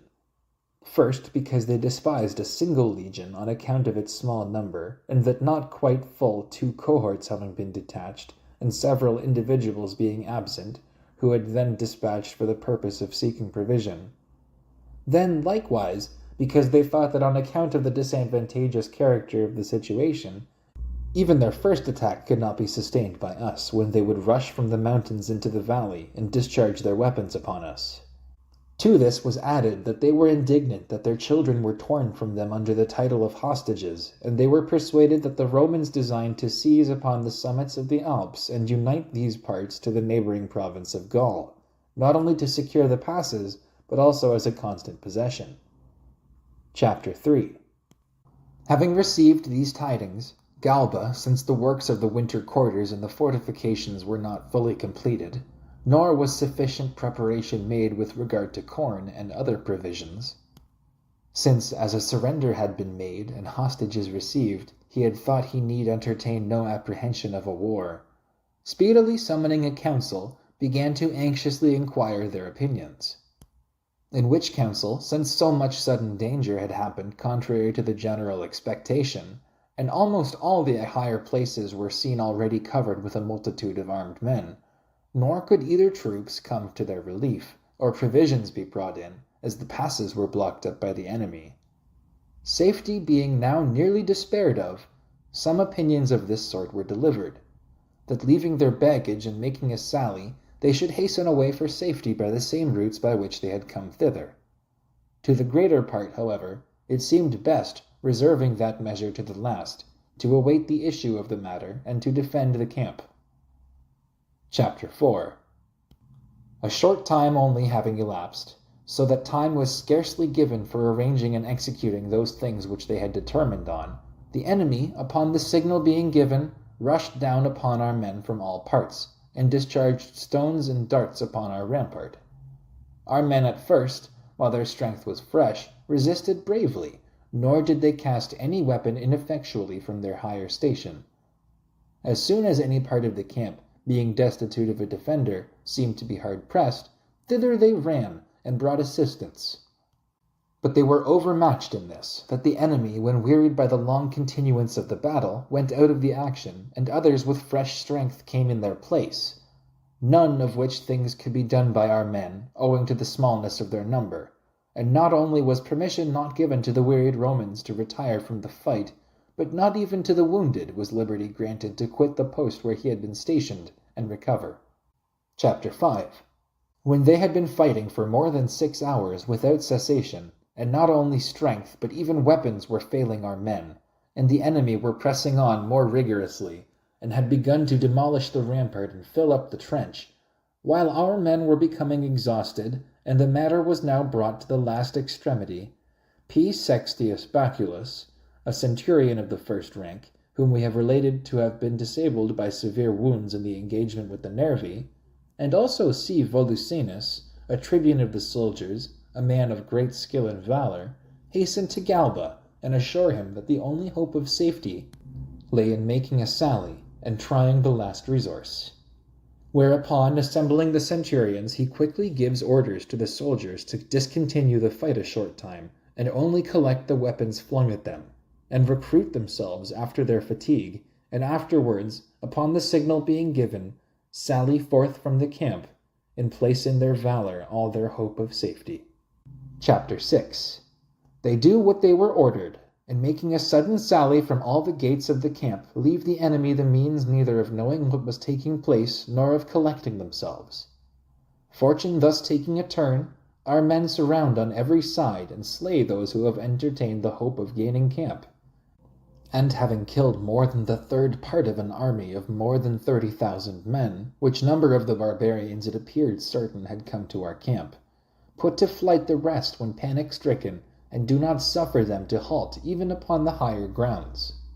All the forces of the enemy being thus routed and stripped of their arms, our men betake themselves to their camp and fortifications, which, battle being finished, inasmuch as Galba was unwilling to tempt fortune again, and remembered that he had come into winter quarters with one design, and saw that he had met with a different state of affairs, chiefly, however, urged by the want of corn and provision, having next day burned all the buildings of that village, he hastens to return into the province, and as no enemy opposed or hindered his march, he brought the legion safe into the country of the Nantuates, thence into that of the Allobroges, and there wintered.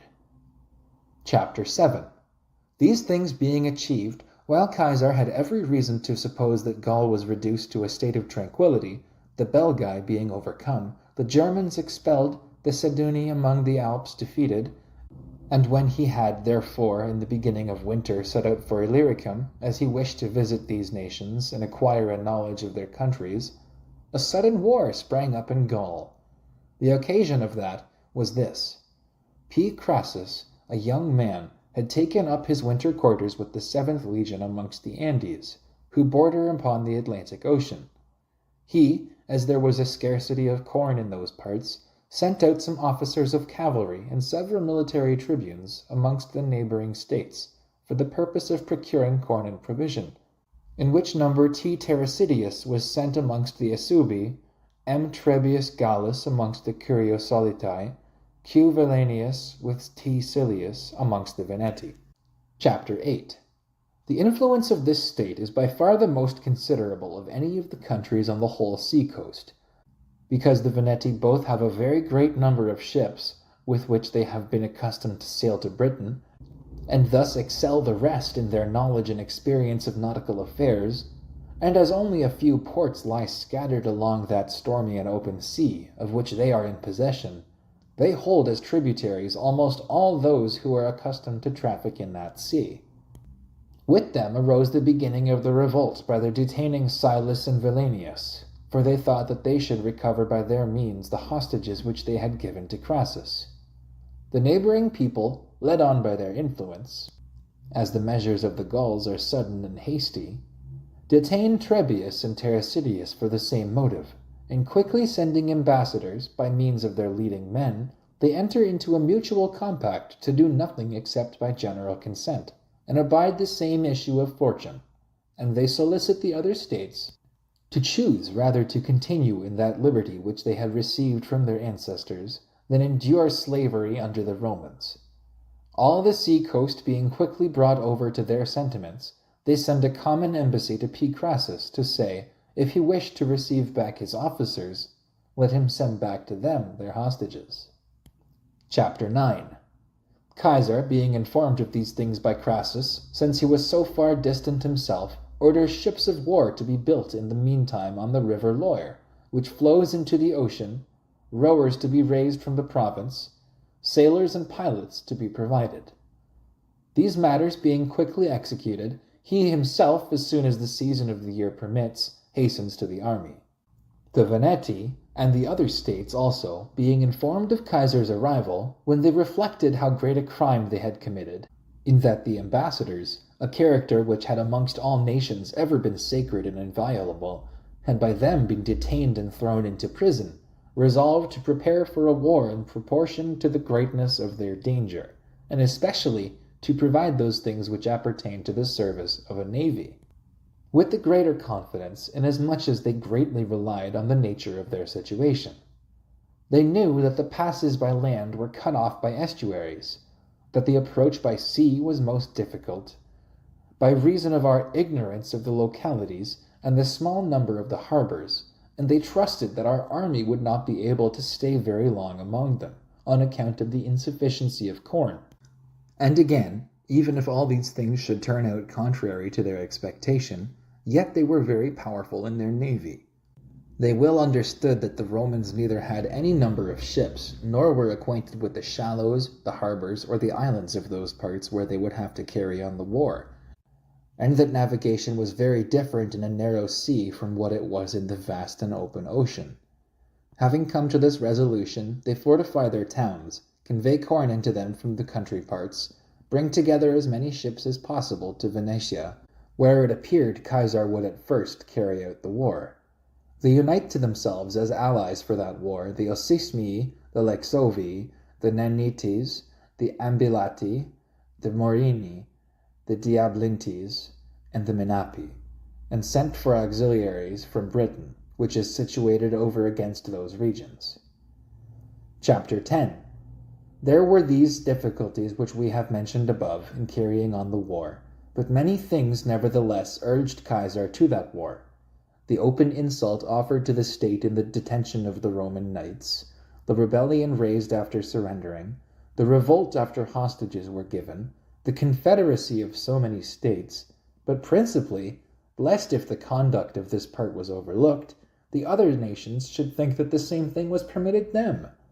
Wherefore, since he reflected that almost all the Gauls were fond of revolution, and easily and quickly excited for war, that all men likewise by nature love liberty and hate the condition of slavery, he thought he ought to divide and more widely distribute his army, before more states should join the confederation. Chapter 11. He therefore sends T. Labienus, his lieutenant, with the cavalry to the Treveri, who are nearest to the river Rhine. He charges him to visit the Remi and the other Belgians, and to keep them in their allegiance, and repel the Germans, who were said to have been summoned by the Belgae to their aid, if they attempted to cross the river by force in their ships. He orders P. Crassus to proceed into Aquitania with 12 legionary cohorts and a great number of the cavalry, lest auxiliaries should be sent into Gaul by these states, and such great nations be united. He sends Q. Titus Sabinus, his lieutenant, with 3 legions, among the Unelli, the Curiosolitae, and the Lexovi, to take care that their forces should be kept separate from the rest. He appoints D. Brutus, a young man, over the fleet and those Gallic vessels which he had ordered to be furnished by the Pictones and the Centoni, and the other provinces which remained at peace, and commands him to proceed towards the Veneti, as soon as he could. He himself hastens thither with the land forces. Chapter 12. The sites of their towns were generally such, that being placed on extreme points of land and on promontories, they neither had an approach by land when the tide had rushed in from the main ocean, which always happens twice in the space of 12 hours, nor by ships, because upon the tide ebbing again, the ships were likely to be dashed upon the shoals.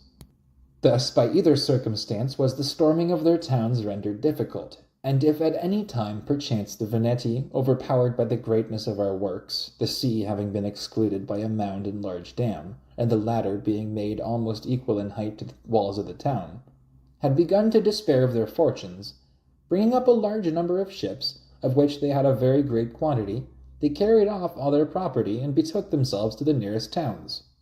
There they again defended themselves by the same advantages of situation. They did this the more easily during a great part of the summer, because our ships were kept back by storms, and the difficulty of sailing was very great in that vast and open sea, with its strong tides and its harbors far apart, and exceedingly few in number. Chapter 13. For their ships were built and equipped after this manner. The keels were somewhat flatter than those of our ships, whereby they could more easily encounter the shallows and the ebbing of the tide. The prows were raised very high, and in like manner the sterns were adapted to the force of the waves and storms, which they were formed to sustain. The ships were built wholly of oak, and designed to endure any force and violence whatever. The benches, which were made of planks a foot in breadth, were fastened by iron spikes of the thickness of a man's thumb. The anchors were secured fast by iron chains instead of cables, and for sails they used skins and thin dressed leather. These were used either through their want of canvas and their ignorance of its applications, or for this reason, which is more probable, that they thought that such storms of the ocean and such violent gales of wind could not be resisted by sails, nor ships of such great burden be conveniently enough managed by them. The encounter of our fleet with these ships was of such a nature that our fleet excelled in speed alone, and the plying of the oars, other things, considering the nature of the place and the violence of the storms, were more suitable and better adapted on their side. For neither could our ships injure theirs with their beaks, so great was their strength, nor on account of their height was a weapon easily cast up to them, and for the same reason they were less readily locked in by rocks. To this was added that whenever a storm began to rage and they ran before the wind, they could both weather the storm more easily and heave too securely in the shallows, and when left by the tide feared nothing from rocks and shelves. The risk of all which things was much to be dreaded by our ships. Chapter 14. Caesar, after taking many of their towns, perceiving that so much labor was spent in vain, and that the flight of the enemy could not be prevented on the capture of their towns, and that injury could not be done them, he determined to wait for his fleet. As soon as it came up and was first seen by the enemy, about 220 of their ships, fully equipped and appointed with every kind of naval implement, sailed forth from the harbor and drew up opposite to ours. Nor did it appear to Brutus, who commanded the fleet, or to the tribunes of the soldiers and the centurions, to whom the several ships were assigned, what to do, or what system of tactics to adopt. For they knew that damage could not be done by their beaks, and that although turrets were built on their decks, yet the height of the stems of the barbarian ships exceeded these, so that weapons could not be cast up from our lower position with sufficient effect, and those cast by the Gauls fell more forcibly upon us. One thing provided by our men was of great service, these sharp hooks inserted into and fastened upon poles, of a form not unlike the hooks used in attacking town walls. When the ropes which fastened the sail yards to the masts were caught by them and pulled, and our vessel rigorously impelled by the oars, the ropes, were severed, and when they were cut away, the yards necessarily fell down, so that as all the hope of the Gallic vessels depended on their sailing and rigging, upon these being cut away, the entire management of the ships was taken from them at the same time.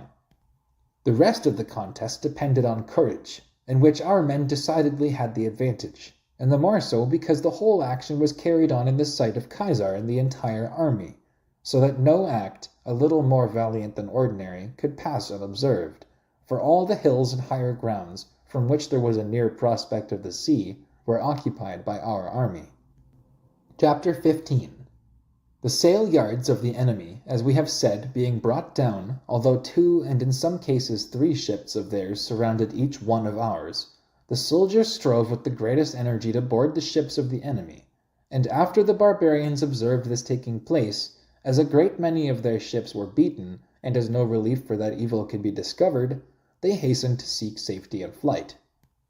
And, having now turned their vessels to that quarter in which the wind blew, so great a calm and lull suddenly arose that they could not move out of their place, which circumstance truly was exceedingly opportune for finishing the business, for our men gave chase and took them one by one, so that very few out of all the number, and those by the intervention of night, arrived at the land, after the battle had lasted almost from the 4th hour till sunset. Chapter 16. By this battle the war with the Veneti and the whole of the sea coast was finished, and all too of more advanced age, in whom there was any discretion or rank, had assembled in that battle, and they had collected in one place whatever naval forces they had anywhere, and when these were lost, the survivors had no place to retreat to, nor means of defending their towns. They accordingly surrendered themselves and all their possessions to Caesar, on whom Caesar thought that punishment should be inflicted the more severely, in order that for the future the rights of ambassadors should be more carefully respected by barbarians. Having therefore put to death all their senate, he sold the rest for slaves. Chapter 27. While these things are going on amongst the Veneti, Q. Titurius Sabinus, with those troops which he had received from Caesar, arrives in the territories of the Unelli. Over these people Viridovix ruled, and held the chief command of all those states which had revolted, from which he had collected a large and powerful army.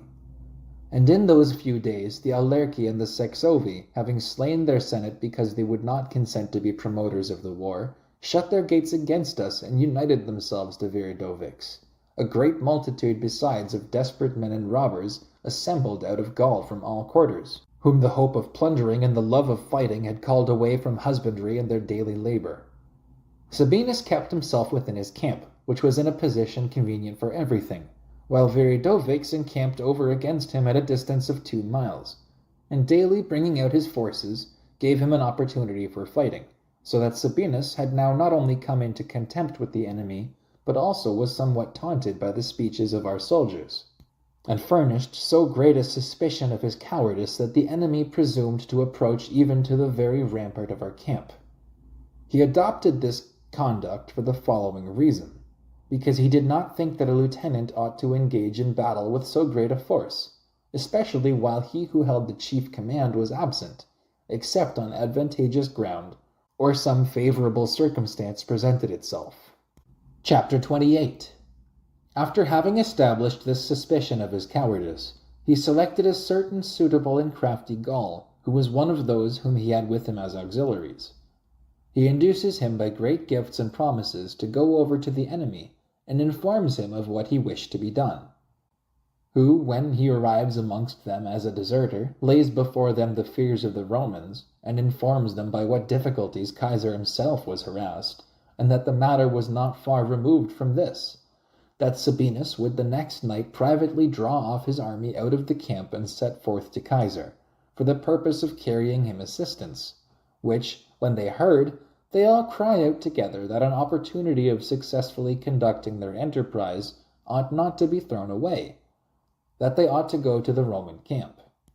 Many things persuaded the Gauls to this measure: the delay of Sabinus returning the previous days, the positive assertion of the pretended deserter, want of provisions, for a supply of which they had not taken the prerequisite precautions, the hope springing from the Venetic War, and also because in most cases men willingly believe what they wish. Influenced by these things, they do not discharge Viridovix and the other leaders from the council before they gain permission from them to take up arms and hasten to our camp, which being granted, rejoicing as if victory were fully certain, they collected faggots and brushwood, with which to fill up the Roman trenches and hasten to the camp. Chapter 19. The situation of the camp was a rising ground, gently sloping from the bottom for about a mile. Thither they proceeded with great speed, in order that as little time as possible might be given to the Romans to collect and arm themselves, and arrived quite out of breath. Sabinus, having encouraged his men, gives them the signal which they earnestly desired. While the enemy were encumbered by reason of the burdens which they were carrying, he orders a sally to be suddenly made from 2 gates of the camp. It happened, by the advantage of situation, by the unskilfulness and the fatigue of the enemy, by the valor of our soldiers, and their experience in former battles, that they could not stand one attack of our men, and immediately turned their backs. And our men with full vigor followed them while disordered, and slew a great number of them. The horse pursuing the rest, left but few, who escaped by flight. Thus at the same time Sabinus was informed of the naval battle, and Caesar of victory gained by Sabinus, and all the states immediately surrendered themselves to Titurius, for as the temper of the Gauls is impetuous and ready to undertake wars, so their mind is weak, and by no means resolute in enduring calamities. Chapter 20. About the same time P. Crassus, when he had arrived in Aquitania, which, as has been before said, both from its extent of territory and the great number of its people, is to be reckoned a third part of Gaul, understanding that he was to wage war in these parts, where a few years before L. Valerius Praeconius, the lieutenant, had been killed and his army routed, and from which M. Manilius, the proconsul, had fled with the loss of his baggage, he perceived that no ordinary care must be used by them.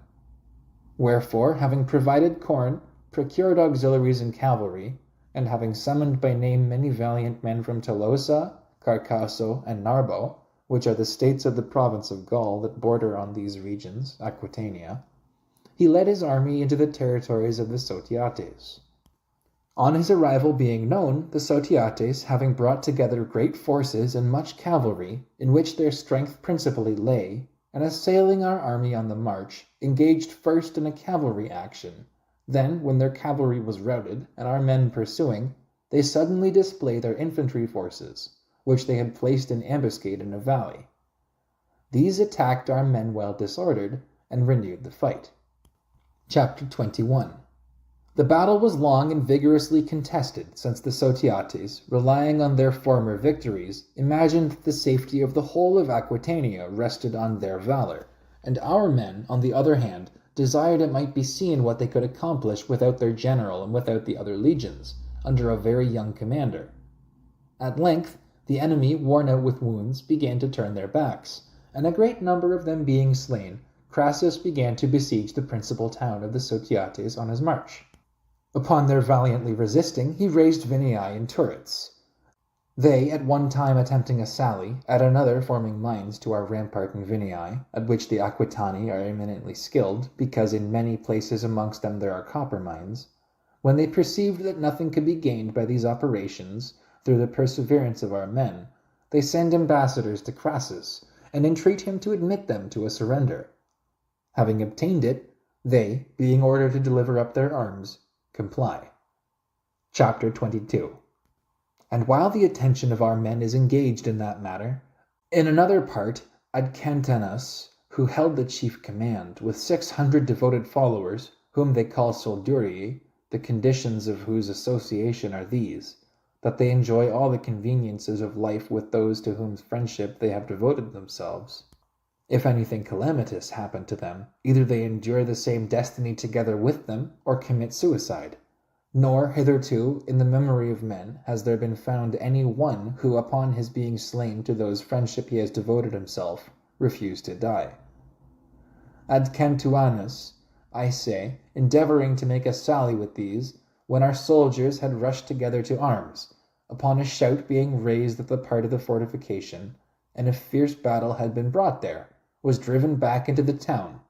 Yet he obtained from Crassus the indulgence that he should enjoy the same terms of surrender as the other inhabitants. Chapter 23. Crassus, having received their arms and hostages, marched into the territories of the Vocates and the Tarisates. But then, the barbarians being alarmed, because they had heard that a fortified town by the nature of the place and the art had been taken by us in a few days after our arrival there, began to send ambassadors into all quarters, to combine, to give hostages one to another, to raise troops. Ambassadors are also sent to those states of hither Spain which are nearest to Aquitania, and auxiliaries and leaders are summoned from them, on whose arrival they proceed to carry on the war with great confidence, and with a great host of men. They who had been with Q. Sertorius the whole period of his war in Spain, and were supposed to have very great skill in military matters, are chosen leaders. These, adopting the practice of the Roman people, began to select advantageous places to fortify their camp, to cut off our men from provisions, which when Crassus observes, and likewise that his forces, on account of their small number, could not safely be separated, that the enemy both made excursions and beset the passes, and yet left a sufficient guard for their camp, that on that account corn and provision could not very conveniently be brought up to him, and that the number of the enemy was daily increased. He thought that he ought not to delay in giving battle. This matter being brought to a council, when he discovered that all thought the same thing, he appointed the next day for the fight. Chapter 24. Having drawn out all his forces at the break of day and marshalling them in a double line, he posted the auxiliaries in the center and waited to see what measures the enemy would take. They, although on account of their great number and their ancient renown in war, and the small number of our men, they supposed they might safely fight, they nevertheless considered it safer to gain the victory without any wounds, by besetting the passes and cutting off the provisions. And if the Romans, on account of the want of corn, should begin to retreat, they intended to attack them while encumbered in their march and depressed in spirit, as being assailed while under baggage. This measure being approved of by the leaders and the forces of the Romans drawn out, the enemy still kept themselves in their camp.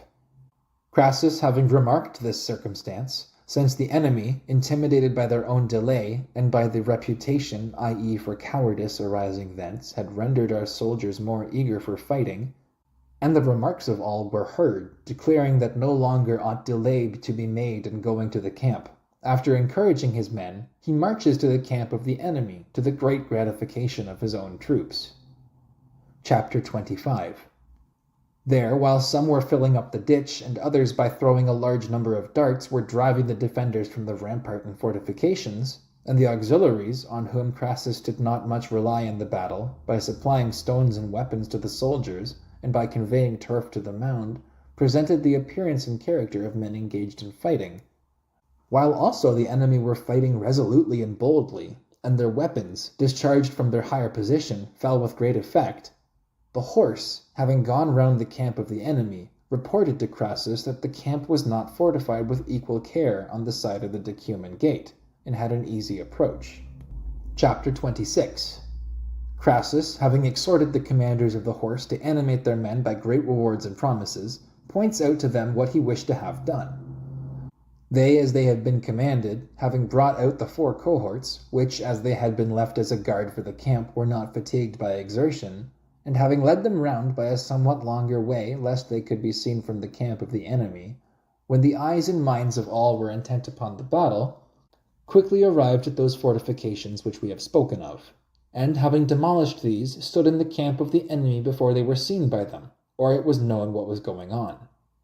And then, a shout being heard in that quarter, our men, their strength having been recruited, which usually occurs on the hope of victory, began to fight more vigorously. The enemy, surrounded on all sides, and all their affairs being despaired of, made great attempts to cast themselves down over the ramparts and to seek safety in flight. These the cavalry pursued over the very open plains, and after leaving scarcely a 4th part out of the number of 50,000, which it was certain had assembled out of Aquitania and from the Cantabri, returned late at night to the camp. Chapter 27. Having heard of this battle, the greatest part of Aquitania surrendered itself to Crassus, and of its own accord sent hostages, in which number were the Tarbelli, the Bigerones, the Precani, the Vocasates, the Tyrusates, the Elurates, the Gaertes, the Ausci, the Garumni, the Sibuzates, and Cocosates. A few, and those most remote nations, relying on the time of the year, because winter was at hand, neglected to do this. Chapter 28. About the same time Caesar, although the summer was nearly past, yet since, all Gaul being reduced, the Morini and the Menapi alone remained in arms, and had never sent ambassadors to him to make a treaty of peace, speedily led his army thither, thinking that that war might soon be terminated. They resolved to conduct the war on a very different method from the rest of the Gauls, for as they perceived that the greatest nations of Gaul who had engaged in war had been routed and overcome, and as they possessed continuous ranges of forests and morasses, they removed themselves and all their property thither. When Caesar had arrived at the opening of these forests and had begun to fortify his camp, and no enemy was in the meantime seen, while our men were dispersed on their respective duties, they suddenly rushed out from all parts of the forest and made an attack on our men. The latter quickly took up arms and drove them back again to their forests, and having killed a great many, lost a few of their own men while pursuing them too far through those intricate places. Chapter 29. During the remaining days after this, Caesar began to cut down the forests, and that no attack might be made on the flank of the soldiers, while unarmed and not foreseeing it, he placed together opposite to the army all that timber which was cut down, and piled it up as a rampart on either flank.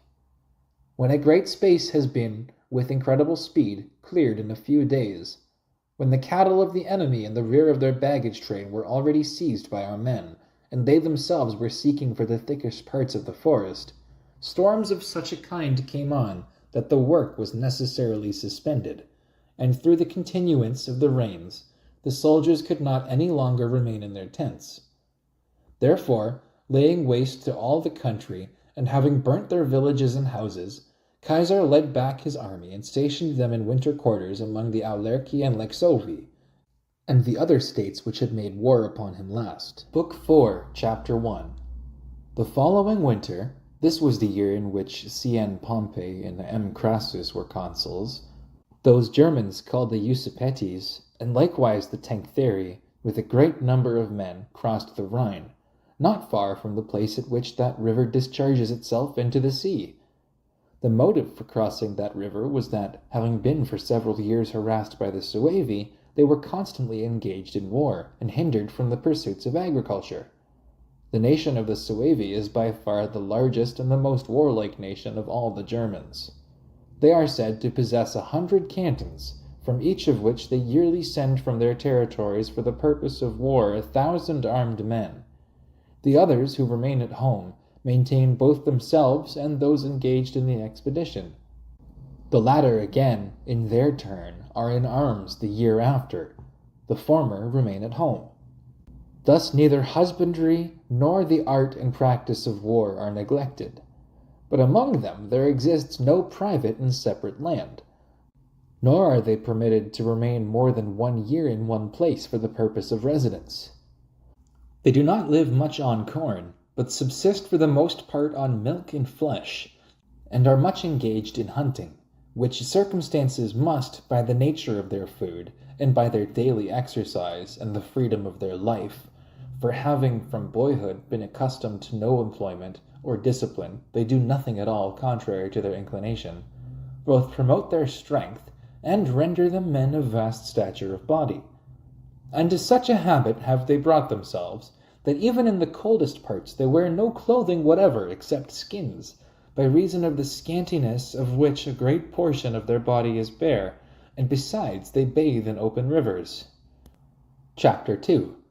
Merchants have access to them rather that they may have persons to whom they may sell those things which they have taken in war, than because they need any commodity to be reported to them. Moreover, even as to laboring cattle, in which the Gauls take the greatest pleasure, and which they procure at a great price, the Germans do not employ such as are imported, but those poor and ill-shaped animals which belong to their country. These, however, they render capable of the greatest labor by daily exercise. In cavalry actions they frequently leap from their horses and fight on foot, and train their horses to stand still in the very spot on which they leave them, to which they retreat with great activity when there is occasion. Nor, according to their practice, is anything regarded as more unseemly, or more unmanly, than to use housings.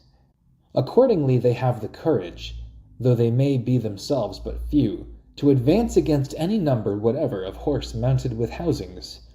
They on no account permit wine to be imported to them, because they consider that men degenerate in their powers of enduring fatigue, and are rendered effeminate by that commodity. Chapter 3. They esteem it their greatest praise as a nation that the lands about their territories lie unoccupied to a very great extent, inasmuch as they think that by this circumstance is indicated that a great number of nations cannot withstand their power, and thus on one side of the Suevi the lands are said to lie desolate for about 600 miles. On the other side they border the Ubii, whose state was large and flourishing, considering the condition of the Germans, and who are somewhat more refined than those of the same race and the rest of the Germans, and that because they border on the Rhine, and are much resorted to by merchants, and are accustomed to the manners of the Gauls, by reason of their proximity to them. Though the Suevi, after making the attempt frequently and in several wars, could not expel this nation from their territories, on account of the extent and population of their state, yet they made them tributaries, and rendered them less distinguished and powerful than they had ever been. Chapter 4. In the same condition were the Usipetes and the Tenctheri, whom we have mentioned above, who for many years resisted the power of the Suevi, but being at last driven from their possessions, and having wandered through many parts of Germany, came to the Rhine, to districts which the Menapi inhabited, and where they had lands, houses, and villages on either side of the river. The latter people, alarmed by the arrival of so great a multitude, removed from those houses which they had on the other side of the river, and having placed guards on this side of the Rhine, proceeded to hinder the Germans from crossing. They, finding themselves, after they had tried all means, unable either to force a passage on account of their deficiency in shipping, or cross by stealth on account of the guards of the Menapi, pretended to return to their own settlements and districts, and, after having proceeded 3 days' march, returned, and their cavalry having performed the whole of this journey in one night, cut off the Menapi, who were ignorant of and did not expect their approach, and who, having moreover been informed of the departure of the Germans by their scouts, and without apprehension, returned to their villages beyond the Rhine. Having slain these and seized their ships, they crossed the river before that part of the Menapi who were at peace in their settlements over the Rhine were apprised of their intention, and, seizing all their houses, maintained themselves upon their provisions during the rest of the winter. Chapter 5. Caesar, when informed of these matters, fearing the fickle disposition of the Gauls, who are easily prompted to take up resolutions, and much addicted to change, considered that nothing was to be entrusted to them, for it is the custom of that people to compel travelers to stop, even against their inclination, and inquire what they may have heard, or may know respecting any matter. And in towns the common people throng around merchants, and force them to state from what countries they come, and what affairs they know of there. They often engage in resolutions concerning the most important matters, induced by these reports and stories alone, of which they must necessarily instantly repent, since they yield to mere unauthorized reports, and since most people give to their questions answers framed agreeably to their wishes. Chapter 6. Caesar, being aware of their custom, in order that he might not encounter a more formidable war, sets forward to the army earlier in the year than he was accustomed to do. When he had arrived there, he discovered that those things which he had suspected would occur had taken place, that embassies had been sent to the Germans by some of the states, and that they had been entreated to leave the Rhine, and had been promised that all things which they desired should be provided by the Gauls. Allured by this hope, the Germans were then making excursions to greater distances, and had advanced to the territories of the Eburones and the Condrusi, who were under the protection of the Treviri. After summoning the chiefs of Gaul, Caesar thought proper to pretend ignorance of the things which he had discovered, and having conciliated and confirmed their minds, and ordered some cavalry to be raised, resolved to make war against the Germans. Chapter 7. Having provided corn and selected his cavalry, he began to direct his march towards those parts in which he heard the Germans were. When he was distant from them only a few days' march, ambassadors came to him from their state, whose speech was as follows: that the Germans neither make war upon the Roman people first, nor do they decline, if they are provoked, to engage with them in arms, for that this was the custom of the Germans handed down to them from their forefathers, to resist whatsoever people make war upon them, and not to avert it by entreaty. This, however, they confessed, that they had come hither reluctantly, having been expelled from their country. If the Romans were disposed to accept their friendship, they might be serviceable allies to them, and let them either assign them lands, or permit them to retain those which they had acquired by their arms. That they are inferior to the Suevi alone, to whom not even the immortal gods can show themselves equal. That there was none at all besides on earth whom they could not conquer. Chapter 8. To these remarks, Caesar replied in such terms as he thought proper, but the conclusion of his speech was that he could make no alliance with them if they continued in Gaul, that it was not probable that they who were not able to defend their own territories should get possessions of those of others, nor were there any lands lying waste in Gaul which could be given away, especially to so great a number of men, without doing wrong to others. But they might, if they were desirous, settle in the territories of the Ubii, whose ambassadors were then with him, and were complaining of the aggressions of the Suevi and requesting assistance from him, and that he would obtain this request from them. Chapter 9. The ambassadors said that they would report these things to their countrymen, and, after having deliberated on the matter, would return to Caesar after the third day. They begged that he would not in the meantime advance his camp nearer to them. Caesar said that he could not grant them even that, for he had learned that they had sent a great part of their cavalry over the Meuse to the Ambivariti some days before for the purpose of plundering and procuring forage. He supposed that they were then waiting for these horse, and that the delay was caused on this account. Chapter 10. The Meuse rises from Mount Lavogue, which is in the territories of the Lingones, and, having received a branch of the Rhine, which is called the Wall, forms the island of the Batavi, and not more than 80 miles from it falls into the ocean. But the Rhine takes its course among the Leponti, who inhabit the Alps, and is carried with a rapid current for a long distance through the territories of the Sarunates, Helvetii, Sequani, Mediomatrici, Tribuci, and Treviri, and when it approaches the ocean divides into several branches, and having formed many and extensive islands, a great part of which are inhabited by savage and barbarous nations, of whom there are some who are supposed to live on fish and the eggs of seafowl, flows into the ocean by several mouths. Chapter 11. When Caesar was not more than 12 miles distant from the enemy, the ambassadors returned to him, as had been arranged, who, meeting him on the march, earnestly entreated him not to advance any further.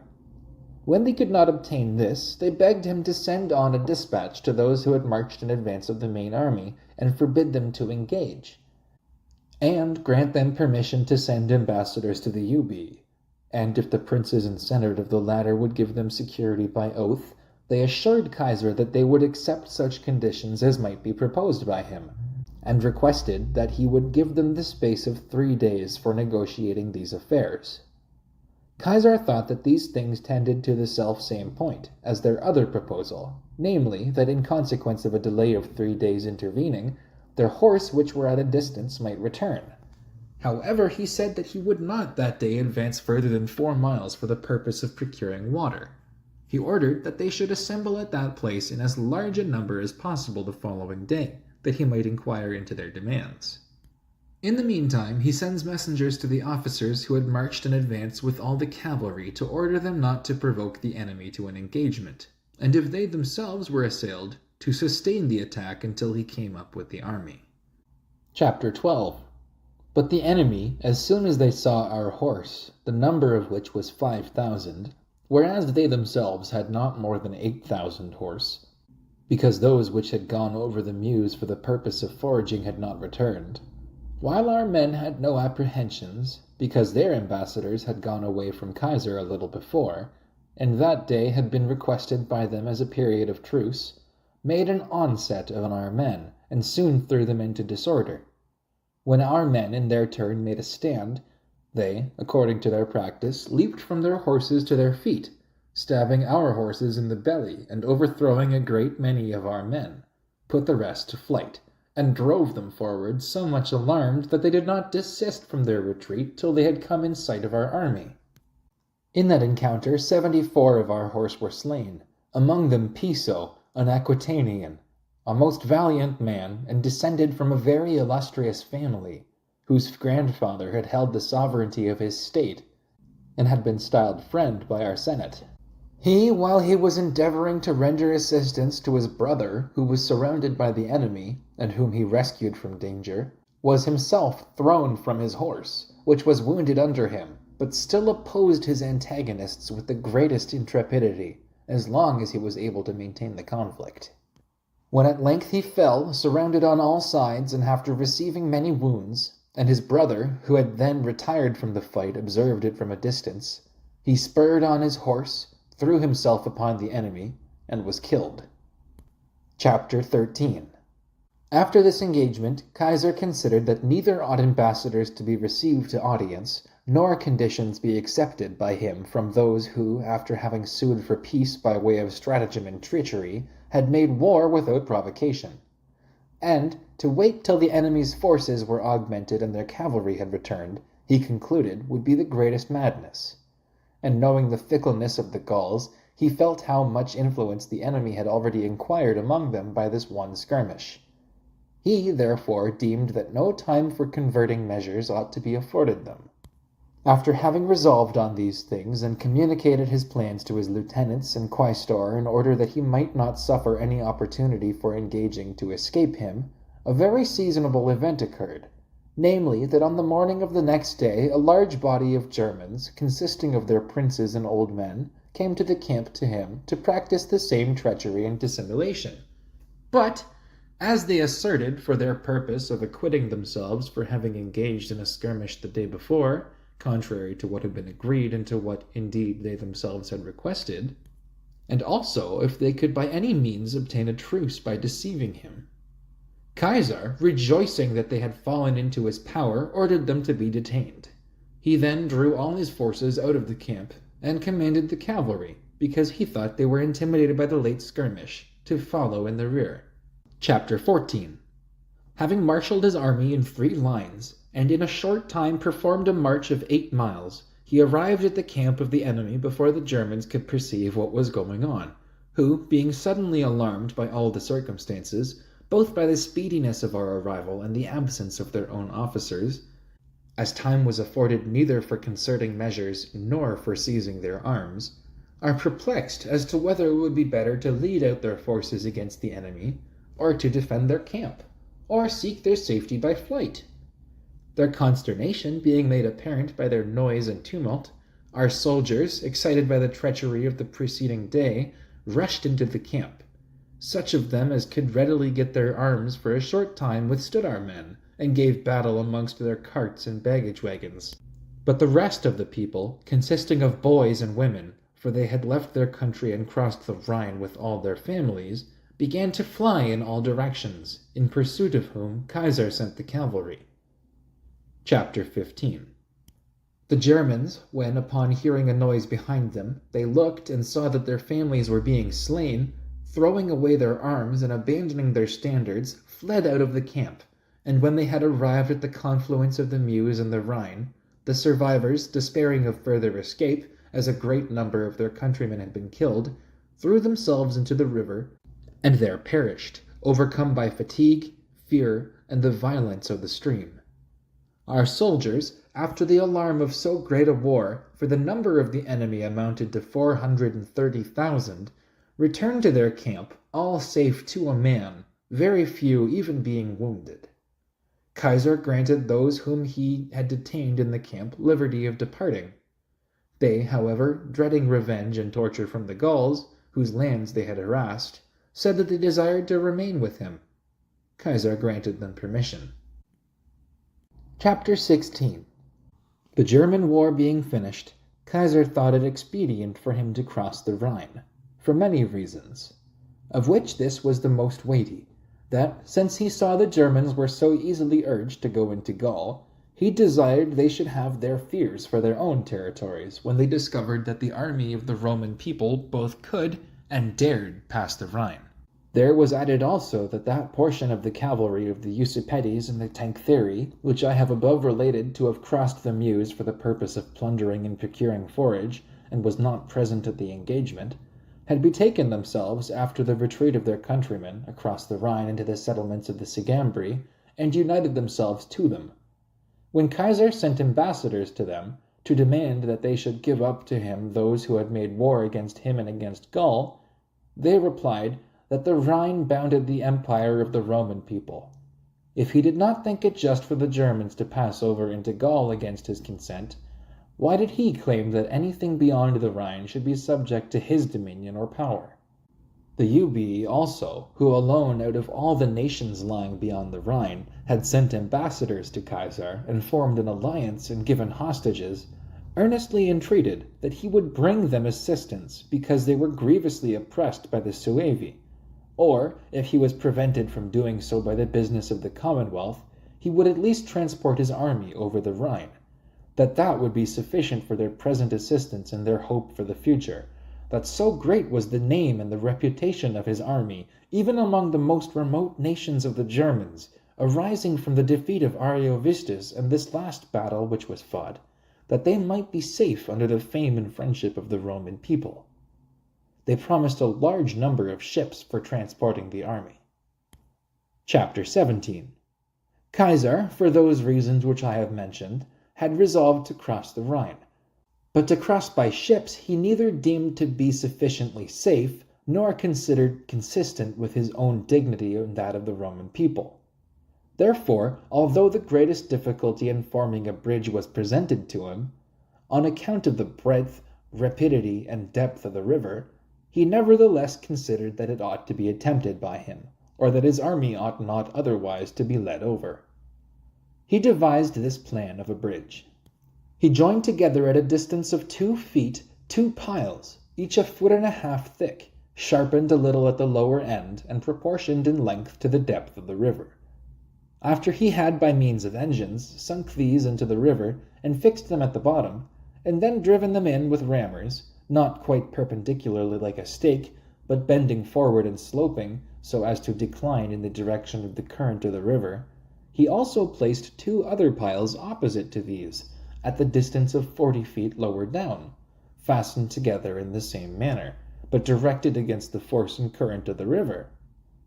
Both these, moreover, were kept firmly apart by beams 2 feet thick, the space which the binding of the piles occupied, laid in at their extremities between 2 braces on each side, and in consequence of these being in different directions and fastened on sides the one opposite to the other, so great was the strength of the work, and such the arrangement of the materials, that in proportion to the greater body of water dashed against the bridge, so much the closer were its parts held fastened together. These beams were bound together by timber laid over them in the direction of the length of the bridge, and were then covered over with laths and hurdles.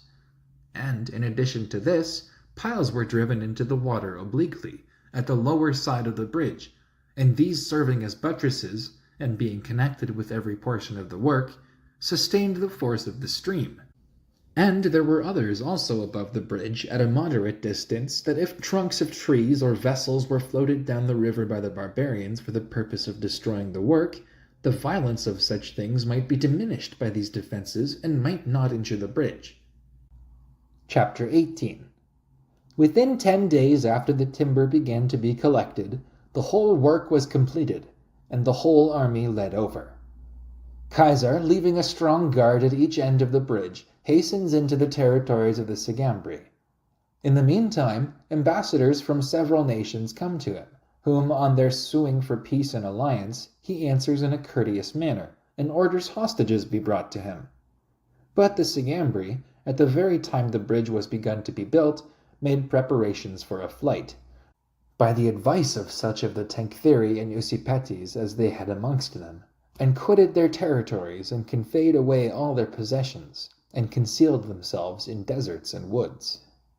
Chapter 19. Caesar, having remained in their territories a few days, and burnt all their villages and houses, and cut down their corn, proceeded into the territories of the Ubii, and having promised them his assistance if they were ever harassed by the Suevi, he learned from them these particulars: that the Suevi, after they had by means of their scouts found that the bridge was being built, had called a council, according to their custom, and sent orders to all parts of their state to remove from the towns and convey their children, wives, and all their possessions into the woods, and that all who could bear arms should assemble in one place. That the place thus chosen was nearly the center of those regions which the Suevi possessed, that in this spot they had resolved to await the arrival of the Romans, and give them battle there. When Caesar discovered this, having already accomplished all those things on account of which he had resolved to lead his army over, namely to strike fear into the Germans, take vengeance on the Sigambri, and free the Ubii from the invasion of the Suevi, having spent altogether 18 days beyond the Rhine, and thinking he had advanced far enough to serve both honor and interest, he returned into Gaul and cut down the bridge. Chapter 22. During the short part of summer which remained, Caesar, although in these countries, as all Gaul lies towards the north, the winters are early, nevertheless resolved to proceed into Britain, because he discovered that in almost all the wars with the Gauls, succors had been furnished to our enemy from that country. And, even if the time of year should be insufficient for carrying on the war, yet he thought it would be of great service to him if he only entered the island and saw into the character of the people, and got knowledge of their localities, harbors, and landing places, all which were for the most part unknown to the Gauls. For neither does any one except merchants generally go thither, nor even to them was any portion of it known, except the sea coast and those parts which are opposite to Gaul. Therefore, after having called up to him the merchants from all parts, he could learn neither what was the size of the island, nor what or how numerous were the nations which inhabited it, nor what system of war they followed, nor what customs they used, nor what harbors were convenient for a great number of large ships. Chapter 21. He sends before him Gaius Julius with a ship of war, to acquire a knowledge of these particulars before he in person should make a descent into the island, as he was convinced that this was a judicious measure. He commissioned him to thoroughly examine into all matters, and then return to him as soon as possible. He himself proceeds to the Morini with all his forces. He orders ships from all parts of the neighboring countries, and the fleet which the preceding summer he had built for the war with the Veneti, to assemble in this place. In the meantime, his purpose having been discovered and reported to the Britons by merchants, ambassadors came to him from several states of the island, to promise that they will give hostages and submit to the government of the Roman people. Having given them an audience, he, after promising liberally and exhorting them to continue in that purpose, sends them back to their own country, and dispatches with them Commius, whom, after subduing the Atrebates, he had created king there, a man whose courage and conduct he esteemed, and who he thought would be faithful to him, and whose influence ranked highly in those countries. He orders him to visit as many states as he could and persuade them to embrace the protection of the Roman people, and apprise them that he would shortly come thither. Volusenus, having viewed the localities as far as means could be afforded one who dared not leave his ship and trust himself to barbarians, returns to Caesar on the 5th day, and reports what he had there observed. Chapter 22. While Caesar remains in these parts for the purpose of procuring ships, ambassadors come to him from a great portion of the Morini, to plead their excuse respecting their conduct on the late occasion, alleging that it was as men uncivilized, and as those who were unacquainted with our custom, that they had made war upon the Roman people, and promising to perform what he should command Caesar, thinking that this had happened fortunately enough for him, because he had neither wished to leave an enemy behind him, nor had an opportunity for carrying on a war, by reason of such time of the year, nor considered that employment in such trifling matters was to be preferred to his enterprise on Britain, imposes a large number of hostages, and when these were brought, he received them to his protection. Having collected together and provided about 80 transport ships, as many as he thought necessary for conveying over 2 legions, he assigned such ships of war as he had besides to the quaestor, his lieutenants, and officers of cavalry. There were, in addition to these 18 ships of burden which were prevented, 8 miles from that place, by winds, from being able to reach the same port. These he distributed amongst the horse. The rest of the army he delivered to Q. Titurius Sabinus and L. Aurunculius Cotta, his lieutenants, to lead into the territories of the Menapi and those cantons of the Morini from which ambassadors had not come to him. He ordered P. Sulpicius Rufus, his lieutenant, to hold possession of the harbor with such a garrison as he thought sufficient. Chapter 23. These matters being arranged, finding the weather favorable for his voyage, he set sail about the 3rd watch, and ordered the horse to march forward to the farther port, and there embark and follow him. As this was performed rather tardily by them, he himself reached Britain with the first few squadrons of ships, about the 4th hour of the day, and there saw the forces of the enemy drawn up in arms on all the hills. The nature of the place was this. The sea was confined by mountains so close to it that a dart could be thrown from their summit upon the shore. Considering this by no means a fit place for disembarking, he remained at anchor till the 9th hour for the other ships to arrive there. Having in the meantime assembled the lieutenants and military tribunes, he told them both what he had learnt from Volusinus and what he wished to be done, and enjoined them, as the principal of military matters, and especially as maritime affairs, which have a precipitate and uncertain action required, that all things should be performed by them at a nod and at an instant. Having dismissed them, meeting both with wind and tide favorable at the same time, the signal being given and the anchor weighed, he advanced about 7 miles from that place, and stationed his fleet over against an open and level shore. Chapter 24. But the barbarians, upon perceiving the design of the Romans, sent forward their cavalry and charioteers, a class of warriors of whom it is their practice to make great use in their battles, and following with the rest of their forces, endeavored to prevent our men landing. In this was the greatest difficulty, for the following reasons. Namely, because our ships, on account of their great size, could be stationed only in deep water, and our soldiers, in places unknown to them, with their hands embarrassed, oppressed with a large and heavy weight of armor, had at the same time to leap from the ships, stand amidst the waves, and encounter the enemy, whereas they, either on dry ground or advancing a little way into the water, free in all their limbs in places thoroughly known to them, could confidently throw their weapons and spur on their horses, which were accustomed to this kind of service. Dismayed by these circumstances, and altogether untrained in this mode of battle, our men did not at all exert the same vigor and eagerness which they had been wont to exert in engagements on dry ground. Chapter 25. When Caesar observed this, he ordered the ships of war, the appearance of which was somewhat strange to the barbarians, and the motion more ready for service, to be withdrawn a little from the transport vessels, and to be propelled by their oars, and be stationed towards the open flank of the enemy, and the enemy to be beaten off and driven away with slings, arrows, and engines, which plan was of great service to our men, for the barbarians, being startled by the form of our ships and the motions of our oars and the nature of our engines, which was strange to them, stopped, and shortly after retreated a little.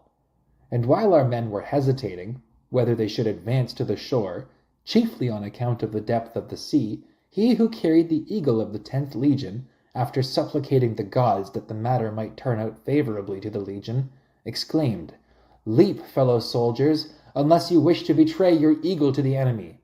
I, for my part, will perform my duty to the Commonwealth and my general."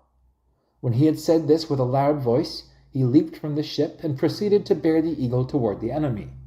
Then our men, exhorting one another that so great a disgrace should not be incurred, all leaped from the ship. When those in the nearest vessels saw them, they speedily followed and approached the enemy. Chapter 26. The battle was maintained vigorously on both sides. Our men, however, as they could neither keep their ranks, nor get firm footing, nor follow their standards, and as one from one ship and another from another assembled around whatever standards they met, were thrown into great confusion. But the enemy, who were acquainted with all the shallows, when from the shore they saw any coming from a ship one by one, spurred on their horses and attacked them while embarrassed. Many surrounded a few, others threw their weapons upon our collected forces on their exposed flank. When Caesar observed this, he ordered the boats of the ships of war and the spy sloops to be filled with soldiers, and sent them up to the succor of those whom he had observed in distress. Our men, as soon as they made good their footing on dry ground, and all their comrades had joined them, made an attack upon the enemy, and put them to flight, but could not pursue them very far, because the horse had not been able to maintain their course at sea and reach the island. This alone was wanting to Caesar's accustomed success. Chapter 27. The enemy being thus vanquished in battle, as soon as they recovered after their flight, instantly sent ambassadors to Caesar to negotiate about peace. They promised to give hostages and perform what he should command. Together with these ambassadors came Commius the Atrebatian, who, as I have above said, has been sent by Caesar into Britain. Him they had seized upon when leaving his ship, although in the character of ambassador he bore the general's commission to them, and thrown into chains. Then, after the battle was fought, they sent him back, and in suing for peace cast the blame of that act upon the common people, and entreated that it might be pardoned on account of their indiscretion. Caesar, complaining that after they had sued for peace and had voluntarily sent ambassadors into the continent for that purpose, they had made war without a reason, said that he would pardon their indiscretion, and imposed hostages, a part of whom they gave immediately. The rest they said they would give in a few days, since they were sent for from remote places. In the meantime, they ordered their people to return to the country parts, and the chiefs assembled from all quarters, and proceeded to surrender themselves and their states to Caesar. Chapter 28. A peace having been established by those proceedings 4 days after we had come into Britain, the 18 ships, to which reference has been made above, and which conveyed the cavalry, set sail from the upper port with a gentle gale. When, however, they were approaching Britain and were seen from the camp, so great a storm suddenly arose that none of them could maintain their course at sea, and some were taken back to the same port from which they had started. Others, to their great danger, were driven to the lower part of the island, nearer to the west, which, however, after having cast anchor as they were getting filled with water, put out to sea through necessity on a stormy night, and made for the continent. Chapter 29. It happened that night to be full moon, which usually occasions very high tides in that ocean, and that circumstance was unknown to our men. Thus, at the same time, the tide began to fill the ships of war which Caesar had provided to convey over his army, and which he had drawn up on the strand, and the storm began to dash the ships of burden which were riding at anchor against each other. Nor was any means afforded our men of either managing them or of rendering any service. A great many ships having been wrecked, inasmuch as the rest, having lost their cables, anchors, and other tackling, were unfit for sailing, a great confusion, as would necessarily happen, arose throughout the army. For there were no other ships in which they could be conveyed back, and all things which are of service in repairing the vessels were wanting, and corn for the winter had not been provided in those places, because it was understood by all that they would certainly winter in Gaul. Chapter 30. On discovering these things, the chiefs of Britain, who had come up after the battle was fought to perform those conditions which Caesar had imposed, held a conference, when they perceived that cavalry and the ships and corn were wanting to the Romans, and discovered that a small number of our soldiers from the small extent of the camp, which too was on this account more limited than ordinary, because Caesar had conveyed over his legions without baggage, and thought that the best plan was to renew the war, and cut off our men from corn and provisions, and protract the affair till winter, because they felt confident that if they were vanquished or cut off from a return, no one would afterwards pass over into Britain for the purpose of making war. Therefore, again entering into a conspiracy, they began to depart from the camp by degrees, and secretly bring up their people from the country parts. Chapter 31. But Caesar, although he had not as yet discovered their measures, yet, both from what had occurred to his ships, and from the circumstance that they had neglected to give the promised hostages, suspected that the thing would come to pass which really did happen. He therefore provided remedies against all contingencies, for he daily conveyed corn from the country parts into the camp, used the timber and brass of such ships as were most seriously damaged for repairing the rest, and ordered whatever things besides were necessary for this object to be brought to him from the continent. And thus, since that business was executed by the soldiers with the greatest energy, he effected that after the loss of 12 ships, a voyage could be made well enough in the rest. Chapter 32. While these things are being transacted, one legion had been sent to forage, according to custom, and no suspicion of war had arisen as yet, and some of the people remained in the country parts. Others went backwards and forwards to the camp. They who were on duty at the gates of the camp reported to Caesar that a greater dust than was usual was seen in that direction in which the legion had marched. Caesar, suspecting that which was really the case, that some new enterprise was undertaken by the barbarians, ordered the 2 cohorts which were on duty to march into that quarter with him, and 2 other cohorts to relieve them on duty, the rest to be armed and follow him immediately. When he had advanced by some little way from the camp, he saw that his men were overpowered by the enemy and scarcely able to stand their ground, and that the legion being crowded together, weapons were being cast on them from all sides. For as all the corn was reaped in every part with the exception of one, the enemy, suspecting that our men would repair to that, had concealed themselves in the woods during the night. Then, attacking them suddenly, scattered as they were, and when they had laid aside their arms and were engaged in reaping, they killed a great number, threw the rest into confusion, and surrounded them with their cavalry and chariots. Chapter 33. Their mode of fighting with their chariots is this. Firstly, they drive about in all directions and throw their weapons and generally break the ranks of the enemy with the very dread of their horses and the noise of their wheels. And when they have worked themselves in between the troops of horse, leap from their chariots and engage on foot. The charioteers, in the meantime, withdraw some little distance from the battle, and so place themselves with the chariots, that if their masters are overpowered by the number of the enemy, they may have a ready retreat to their own troops.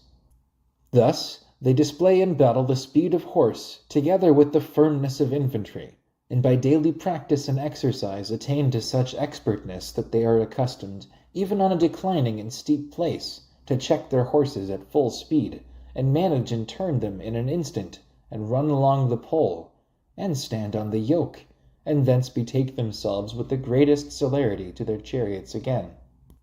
Chapter 34.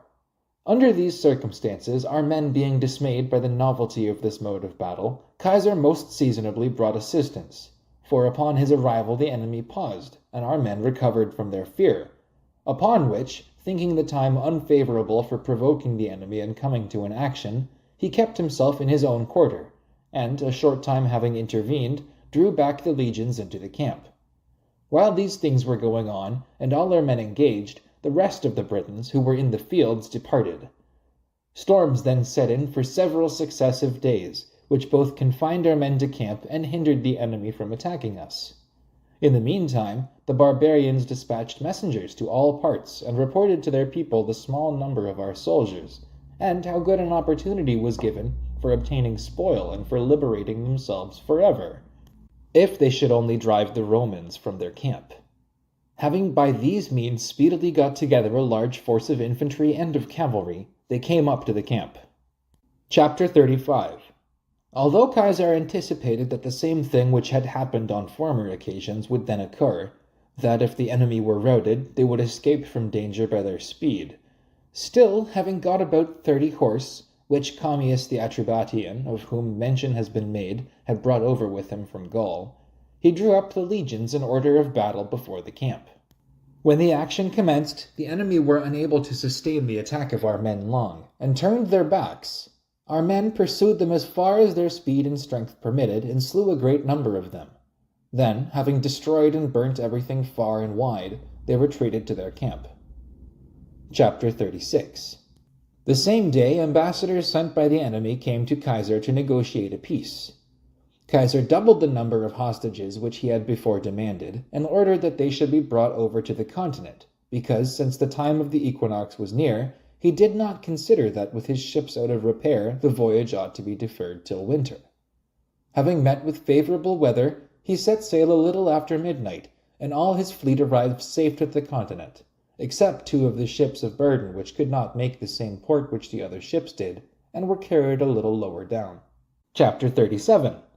When our soldiers, about 300 in number, had been drawn out of these 2 ships, and were marching to the camp, the Morini, whom Caesar, when setting forth for Britain, had left in a state of peace, excited by the hope of spoil, at first surrounded them with a small number of men, and ordered them to lay down their arms, if they did not wish to be slain. Afterwards, however, when they, forming a circle, stood on their defense, a shout was raised, and about 6,000 of the enemy soon assembled, which, being reported, Caesar sent all the cavalry in the camp as a relief to his men. In the meantime, our soldiers sustained the attack of the enemy, and fought most valiantly for more than 4 hours, and, receiving but few wounds themselves, slew several of them. But after our cavalry came in sight, the enemy, throwing away their arms, turned their back, and a great number of them were killed. Chapter 38. The day following, Caesar sent Labienus, his lieutenant, with those legions which he had brought back from Britain, against the Morini, who had revolted, who, as they had no place to which they might retreat on account of the drying up of their marshes, which they had availed themselves of a place of refuge the preceding year, almost all fell into the power of Labienus. In the meantime, Caesar's lieutenants, Q. Titurius and L. Cotta, who have led the legions into the territories of the Menapi, having laid waste all their lands, cut down their corn, and burned their houses, returned to Caesar, because the Menapi had all concealed themselves in their thickest woods. Caesar fixed the winter quarters of all the legions amongst the Belgae. Thither only 2 British states sent hostages. The rest omitted to do so. For these successes, a thanksgiving of 20 days was decreed by the Senate upon receiving Caesar's letter. Book 5, Chapter 1. Lucius Domitius and Appius Claudius being consuls, Caesar, when departing from his winter quarters into Italy, as he had been accustomed to do yearly, commands the lieutenants whom he appointed over the legions to take care that during the winter as many ships as possible should be built, and the old repaired. He plans the size and shape of them. For dispatch of lading, and for drawing them on shore, he makes them a little lower than those which we have been accustomed to use in our sea, and that so much the more because he knew that on account of the frequent changes of the tide, less swells occurred there. For the purpose of transporting little and a great number of horses, he makes them a little broader than those which we use in other seas. All these he orders to be constructed for lightness and expedition, to which object their lowness contributes greatly. He orders those things which are necessary for equipping ships to be brought thither from Spain. He himself, on the assizes of Hither Gaul being concluded, proceeds into Illyricum, because he heard that the part of the province nearest them was being laid waste by the incursions of the Pirustae. When he had arrived there, he levies soldiers upon the states, and orders them to assemble at an appointed place. Which circumstance having been reported to them, the Pirustae send ambassadors to him to inform him that no part of those proceedings was done by public deliberation, and assert that they were ready to make compensation by all means for the injuries inflicted. Caesar, accepting their defense, demands hostages, and orders them to be brought to him on a specified day, and assures them that unless they did so he would visit their state with war. These being brought to him on the day which he had ordered, he appoints arbitrators between the states, who should estimate the damages and determine the reparation. Chapter 2. These things being finished, and the assizes being concluded, he returns into Hither Gaul, and proceeds thence to the army. When he had arrived there, having made a survey of the winter quarter, he finds that by the extraordinary ardor of the soldiers, amidst the utmost scarcity of all materials, about 600 ships of that kind which we have described above, and 28 ships of war, had been built, and were not far from the state where they might be launched in a few days. Having commended the soldiers and those who had presided over the work, he informs them what he wishes to be done, and orders all the ships to assemble at Port Etius, from which port he had learned that the passage into Britain was shortest, being only about 30 miles from the continent. He left what seemed a sufficient amount of soldiers for that design.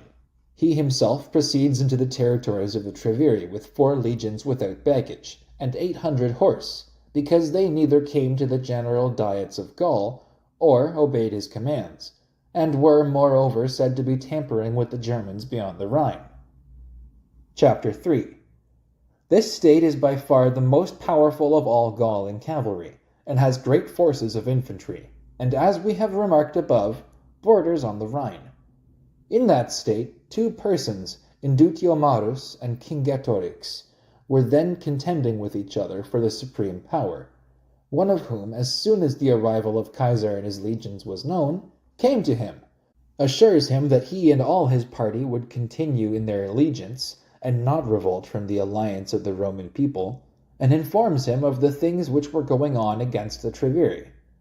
But Indutiomarus began to collect cavalry and infantry, and make preparations for war, having concealed those who by reason of their age could not be under arms in the forest Arduena, which is of immense size, and extends from the Rhine across the country of the Treveri to the frontiers of the Remi. But after that, some of the chief persons of the state, both influenced by their friendship for Cingetorix, and alarmed at the arrival of our army, came to Caesar and began to solicit him privately about their own interests, since they could not provide for the safety of the state. Indutio Marius, dreading lest he should be abandoned by all, sends ambassadors to Caesar to declare that he absented himself from his countrymen and refrained from coming to him on this account, that he might the more easily keep the state in its allegiance, lest on the departure of all the nobility the commonalty should, in their indiscretion, revolt. And thus the whole state was at his control, and that he, if Caesar would permit, would come to the camp to him, and would commit his own fortunes and those of the state to his good faith. Chapter 4. Caesar, though he discerned from what motive these things were said, and what circumstance deterred him from his meditated plan, still, in order that he might not be compelled to waste the summer amongst the Treveri, while all things were prepared for the war with Britain, ordered Indutio Marius to come to him with 200 hostages. When these were brought, and among them his son and near relations whom he had demanded by name, he consoled Indutio Marius, and enjoined him to continue in his allegiance. Yet, nevertheless, summoning to him the chief men of the Treveri, he reconciled them individually to King Getorix. This he both thought should be done by him in justice to the merits of the latter, and also judged that it was of great importance that the influence of one whose singular attachment towards him he had fully seen should prevail as much as possible among his people. Indutio Marius was very much offended at this act, seeing that his influence was diminished among his countrymen, and he, who already before had borne a hostile mind toward us, was much more violently inflamed against us through resentment at this. Chapter 5. These matters being settled, Caesar went to Port Aetius with the legions. There he discovers that 40 ships which had been built in the country of the Meldi, having been driven back by a storm, had been unable to maintain their course, and had returned to the same port from which they had set out. He finds the rest ready for sailing, and furnished with everything. In the same place the cavalry of the whole of Gaul, in number 4,000, assembles, and also the chief persons of all the states. He had determined to leave in Gaul a very few of them, whose fidelity towards him he had clearly discerned, and take the rest with him as hostages, because he feared a commotion in Gaul when he should be absent. Chapter 6. There was, together with the others, Dumnorix the Aeduan, of whom we had made previous mention. Him in particular he had resolved to have with him, because he had discovered him to be fond of change, fond of power, possessing great resolution and great influence among the Gauls. To this was added that Dumnorix had before said in an assembly of Aeduans that the sovereignty of the state had been made over to him by Caesar, which speech the Aedui bore with impatience, and yet dared not send ambassadors to Caesar for the purpose of either rejecting or deprecating that appointment. That fact Caesar had learned from his own personal friends. He at first strove to obtain by every entreaty that he should be left in Gaul, partly because, being unaccustomed to sailing, he feared the sea, partly because he said he was prevented by divine admonitions. After he saw that this request was firmly refused him, all hope of success being lost, he began to tamper with the chief persons of the Gauls, to call them apart singly and exhort them to remain on the continent, to agitate them with the fear that it was not without reason that Gaul should be stripped of all her nobility, that it was Caesar's design to bring over to Britain and put to death all those whom he feared to slay in the sight of Gaul, to pledge his honor to the rest, to ask for their oath that they would by common deliberation execute what they should perceive to be necessary for Gaul. These things were reported to Caesar by several persons. Chapter 7. Having learned this fact, Caesar, because he had conferred so much honor upon the Aeduan state, determined that Dumnorix should be restrained and deterred by whatever means he could, and that, because he perceived his insane designs to be proceeding further and further, care should be taken lest he might be able to injure him and the Commonwealth. Therefore, having stayed about 25 days in that place, because the north wind, which usually blows a great part of every season, prevented the voyage, he exerted himself to keep Dumnorix in his allegiance, and nevertheless learn all his measures. Having at length met with favourable weather, he orders the foot soldiers and the horse to embark in the ships. But, while the minds of all were occupied, Dumnorix began to take his departure from the camp homewards with the cavalry of the I-VIII, Caesar being ignorant of it.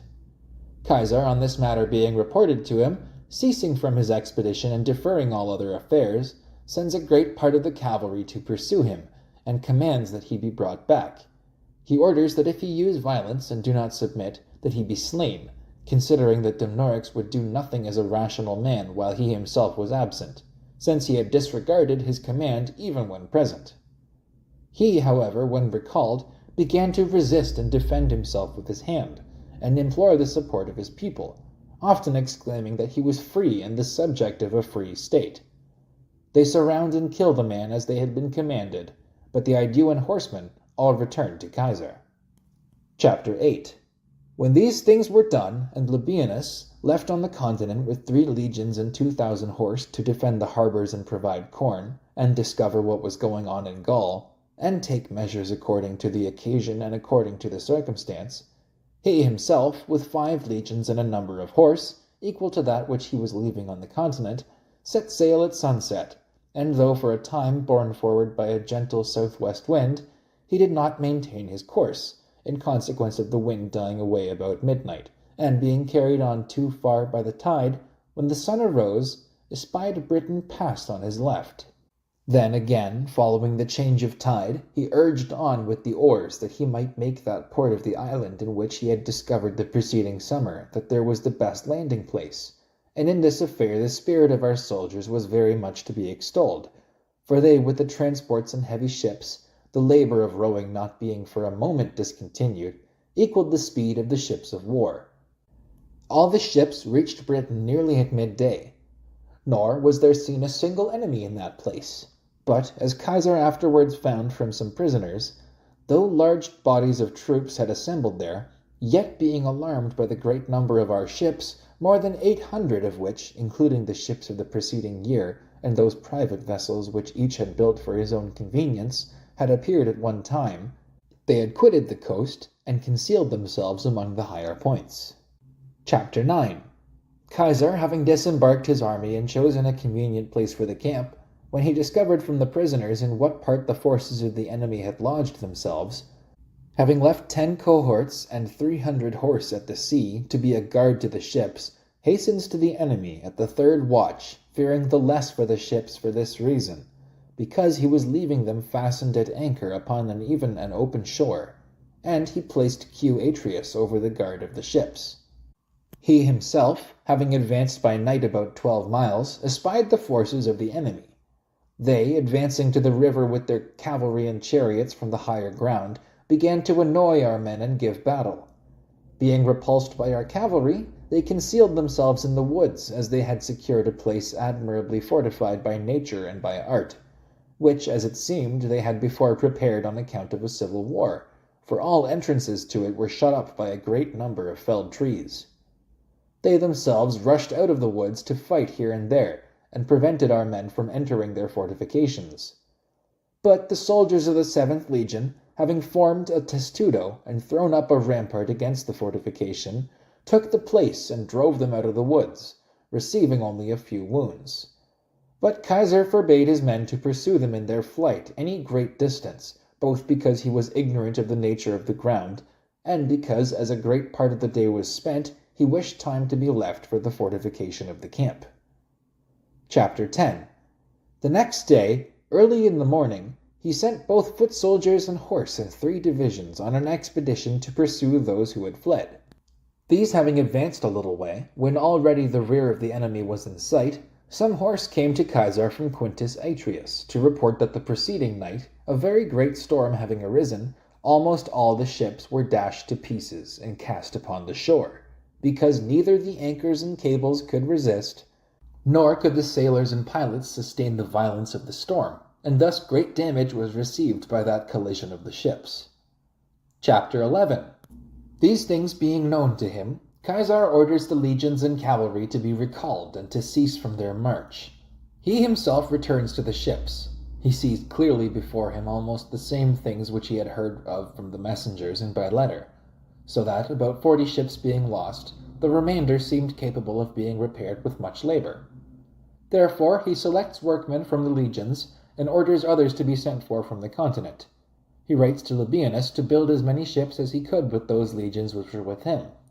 He himself, though the matter was one of great difficulty and labor, yet thought it to be the most expedient for all the ships to be brought up on shore and joined with the camp by one fortification.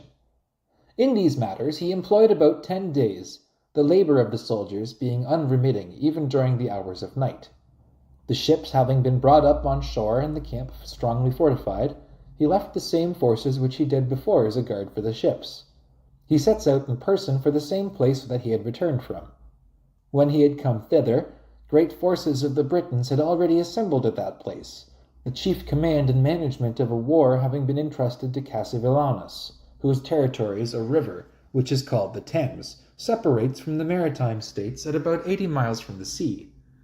At an earlier period, perpetual wars had taken place between him and the other states, but, greatly alarmed by our arrival, the Britons had placed him over the whole war and the conduct of it. Chapter 12. The interior portion of Britain is inhabited by those of whom they say that it is handed down by tradition that they were born in the island itself. The maritime portion by those who had passed over from the country of the Belgae for the purpose of plunder and making war, almost all of whom were called by the names of those states from which they sprung they went thither, and, having waged war, continued there and began to cultivate the lands. The number of the people is countless, and their buildings exceedingly numerous, for the most part very like those of the Gauls. The number of cattle is great. They use either brass or iron rings, determined at a certain weight as their money. Tin is produced in the midland regions, in the maritime iron, but the quantity of it is small. They employ brass, which is imported. There, as in Gaul, is timber of every description, except beech and fir. They do not regard it lawful to eat the hare, and the cock, and the goose. They, however, breed them for amusement and pleasure. The climate is more temperate than in Gaul, the colds being less severe. Chapter 13. The island is triangular in its form, and one of its sides is opposite to Gaul. One angle of this side, which is in Kent, whither almost all ships from Gaul are directed, looks to the east. The lower looks to the south. This side extends about 500 miles. Another side lies towards Spain in the west, on which part is Ireland, less, as is reckoned, than Britain by 1/2, but the passage from it into Britain is of equal distance with that from Gaul. In the middle of this voyage is an island, which is called Mona. Many smaller islands besides are supposed to lie there, of which islands some have written that at the time of the winter solstice it is night there for 30 consecutive days. We, in our inquiries about that matter, ascertained nothing, except that by accurate measurements with water we perceived the nights to be shorter there than on the continent. The length of this side, as their account states, is 700 miles. The third side is towards the north, to which portion of the island no land is opposite, but an angle of that side looks principally towards Germany. This side is considered to be 800 miles in length. Thus the whole island is about 2,000 miles in circumference. Chapter 14. The most civilized of all these nations are they who inhabit Kent, which is entirely a maritime district, nor do they differ much from the Gallic customs. Most of the inland inhabitants do not sow corn, but live on milk and flesh, and are clad with skins. All the Britons, indeed, dye themselves with woad, which occasions a bluish color, and thereby have a more terrible appearance in fight. They wear their hair long, and have every part of their body shaved except their head and upper lip. 10 and even 12 have wives common to them, and particularly brothers among brothers, and parents among their children. But if there are any issue by these wives, they are reputed to be the children of those by whom respectively each was first espoused when a virgin. Chapter 15. The horse and charioteers of the enemy contended vigorously in a skirmish with our cavalry on the march. Yet so that our men were conquerors in all parts, and drove them to the woods and hills. But, having slain a great many, they pursued too eagerly and lost some of their men. But the enemy, after some time had elapsed, when our men were off their guard and occupied in the fortification of the camp, rushed out of the woods, and, making an attack upon those who were placed on duty before the camp, fought in a determined manner, and 2 cohorts being sent by Caesar to their relief, and these severally the first of 2 legions, when these had taken up their position at a very small distance from each other, as our men were disconcerted by the unusual mode of battle, the enemy broke through the middle of them most courageously, and retreated thence in safety. That day, Q. Liberius Durus, a tribune of the soldiers, was slain. The enemy, since more cohorts were sent against them, were repulsed. Chapter 16. In the whole of this method of fighting, since the engagement took place under the eyes of all and before the camp, it was perceived that our men, on account of the weight of their arms, inasmuch as they could neither pursue the enemy when retreating, nor dare quit their standards, were little suited to this kind of enemy. That the horse also fought with great danger, because they, the Britons, generally retreated even designedly, and, when they had drawn off our men a short distance from the legions, leaped from their chariots and fought on foot in unequal and to them advantageous battle. But the system of cavalry engagement is wont to produce equal danger, and indeed the same, both to those who retreat and those who pursue.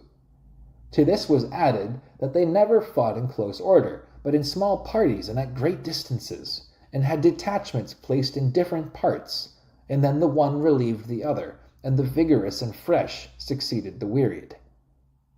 Chapter 17. The following day the enemy halted at the hills, a distance from our camp, and presented themselves in small parties, and began to challenge our horse to battle with less spirit than the day before. But at noon, when Caesar had sent 3 legions and all the cavalry with Q. Trebonius, the lieutenant, for the purpose of foraging, they flew upon the foragers suddenly from all quarters, so that they did not keep off even from the standards in the legions. Our men made an attack on them vigorously, repulsed them, nor did they cease to pursue them until the horse, relying on relief, as they saw the legions behind them, drove the enemy precipitately before them, and, slaying a great number of them, did not give them the opportunity either of rallying or halting, or leaping from their chariots.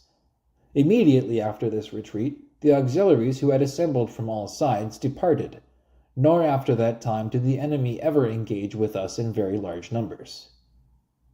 Chapter 18. Caesar, discovering their design, leads his army into the territories of Cassivellaunus to the river Thames, which river can be forded in one place only, and that with difficulty. When he had arrived there, he perceives that numerous forces of the enemy were marshalled on the other bank of the river. The bank also was defended by sharp stakes fixed in front, and stakes of the same kind fixed under the water were covered by the river. These things being discovered by some prisoners and deserters, Caesar, sending forward the cavalry, ordered the legions to follow them immediately. But the soldiers advanced with such speed and such ardor, though they stood above the water by their heads only, that the enemy could not sustain the attack of the legions and of the horse, and quitted the banks, and committed themselves to flight. Chapter 19. Cassivellaunus, as we have stated above, all hope rising out of battle being laid aside, the greater part of his forces being dismissed, and about 4,000 charioteers only being left, used to observe our marches and retire a little from the road, and conceal himself in intricate and woody places, and in those neighborhoods in which he had discovered we were about to march, he used to drive the cattle and the inhabitants from the fields into the woods. And when our cavalry, for the sake of plundering and ravaging the more freely, scattered themselves among the fields, he used to send out charioteers from the woods by all the well-known roads and paths, and, to the great danger of our horse, engage with them. And this source of fear hindered them from straggling very extensively. The result was that Caesar did not allow excursions to be made to a great distance from the main body of the legions, and ordered that the damage should be done to the enemy in ravaging their lands and kindling fires only so far as the legionary soldiers could, by their own exertion and marching, accomplish it. Chapter 20. In the meantime, the Trinobantes, almost the most powerful state of those parts, from which the young man Mandubratius, embracing the protection of Caesar, had come to the continent of Gaul to meet him, whose father, Emmanuentius, had possessed the sovereignty in the state, and had been killed by Cassivellaunus. He himself had escaped death by flight. send ambassadors to Caesar, and promise that they will surrender themselves to him and perform his commands. They entreat him to protect Mandubratius from the violence of Cassivellaunus, and to send to their state someone to preside over it and possess the government. Caesar demands 40 hostages from them and corn for his army, and sends Mandubratius to them. They speedily performed the things demanded, and sent hostages to the number appointed, and the corn. Chapter 21. The Trinobantes being protected and secured from any violence of the soldiers, the Cenimagni, the Segontiaci, the Ancalites, the Vibroci, and the Cassii, sending embassies, surrender themselves to Caesar.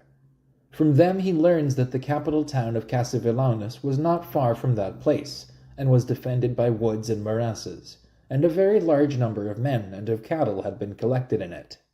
Now the Britons, when they have fortified the intricate woods in which they are wont to assemble for the purpose of avoiding the incursion of an enemy, with the entrenchment and a rampart, call them a town. Thither he proceeds with his legions. He finds the place admirably fortified by nature and art. He, however, undertakes to attack it in 2 directions. The enemy, having remained only a short time, did not sustain the attack of our soldiers, and hurried away on the other side of the town. A great amount of cattle was found there, and many of the enemy were taken and slain in their flight. Chapter 22. While these things are going forward in those places, Cassivellaunus sends messengers into Kent, which we have observed above is on the sea, over which districts 4 several kings reigned, Cingetorix, Carvilius, Taximagulus, and Segonax, and commands them to collect all their forces and unexpectedly assail and storm the naval camp. When they had gone to the camp, our men, after making a sally, slaying many of their men, and also capturing a distinguished leader named Lugotorix, brought back their own men in safety. Cassivellaunus, when this battle was reported to him, as so many losses had been sustained, and his territories laid waste, being alarmed most of all by the desertion of the states, sends ambassadors to Caesar to treat about a surrender, through the mediation of Commius the Atrebatian. Caesar, since he had determined to pass the winter on the continent, on account of the sudden revolts of Gaul, and as much of the summer did not remain, and he perceived that even that could be easily protracted, demands hostages, and prescribes what tribute Britain should pay each year to the Roman people. He forbids and commands Cassivellaunus that he wage not war against Mandubratius or the Trinobantes. Chapter 23. When he had received the hostages, he leads back the army to the sea, and finds the ships repaired. After launching these, because he had a large number of prisoners, and some of the ships had been lost in the storm, he determines to convey back his army at 2 embarkations. And so it happened that out of so large a number of ships, in so many voyages, neither in this nor in the previous year was any ship missing which conveyed soldiers. But very few of those were sent back to him from the continent empty, as the soldiers of the former convoy has been disembarked, and out of those 60 in number which Labienus had taken care to have built, reached their destination, almost all the rest were driven back. And when Caesar had waited for them for some time in vain, lest he should be debarred from a voyage by the season of the year, inasmuch as the equinox was at hand, he of necessity stowed his soldiers the more closely, and a very great calm coming on, after he had weighed anchor at the beginning of the 2nd watch, he reached land at break of day and brought in all the ships in safety. Chapter 24. The ships having been drawn up, and a general assembly of the Gauls held at Samarobriva, because the corn that year had not prospered in Gaul by reason of the droughts, he was compelled to station his army in its winter quarters, differently from the former years, and to distribute the legions among several states. One of them he gave to C. Fabius, his lieutenant, to be marched into the territories of the Marini, a second to Q. Cicero, into those of the Nervi, a third to L. Rasius, into those of the Isui, a fourth he ordered to winter with T. Labienus among the Remi in the confines of the Treveri. He stationed 3 in Belgium. Over these he appointed M. Crassus, his quaestor, and L. Munatius Plancus, and C. Trebonius, his lieutenants. 1 legion which he had raised last on the other side of the Po, and 5 cohorts, he sent amongst the Eburones, the greatest portion of whom lie between the Meuse and the Rhine, and who were under the government of Ambiorix and Cativolcus. he ordered Q. Titurius Sabinus and L. Aurunculeius Cotta, his lieutenants, to take the command of these soldiers. The legions being distributed in this manner, he thought he could most easily remedy the scarcity of corn, and yet the winter quarters of all these legions, except that which he had given to L. Roscius to be led into the most peaceful and tranquil neighborhood, were comprehended within about 100 miles. He himself, in the meanwhile, until he had stationed the legions and knew that the several winter quarters were fortified, determined to stay in Gaul. Chapter 25. There was among the Carnutes a man named Tasgetius, born of very high rank, whose ancestors had held the sovereignty in his state. To him Caesar had restored the position of his ancestors, in consideration of his prowess and attachment towards him, because in all his wars he had availed himself of his valuable services.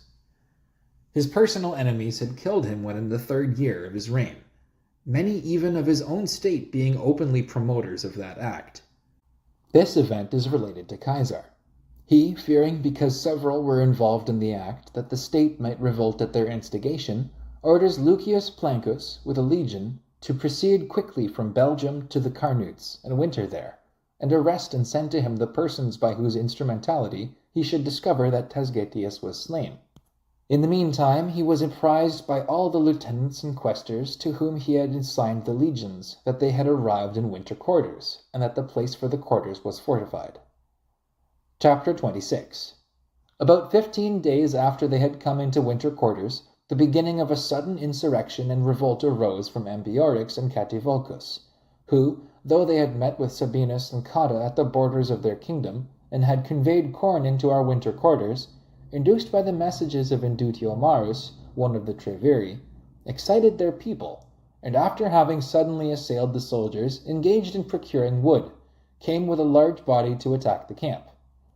When our men had speedily taken up arms and had ascended the rampart, and sending out some Spanish horse on one side, had proved conquerors in the cavalry action, the enemy, despairing of success, drew off their troops from the assault.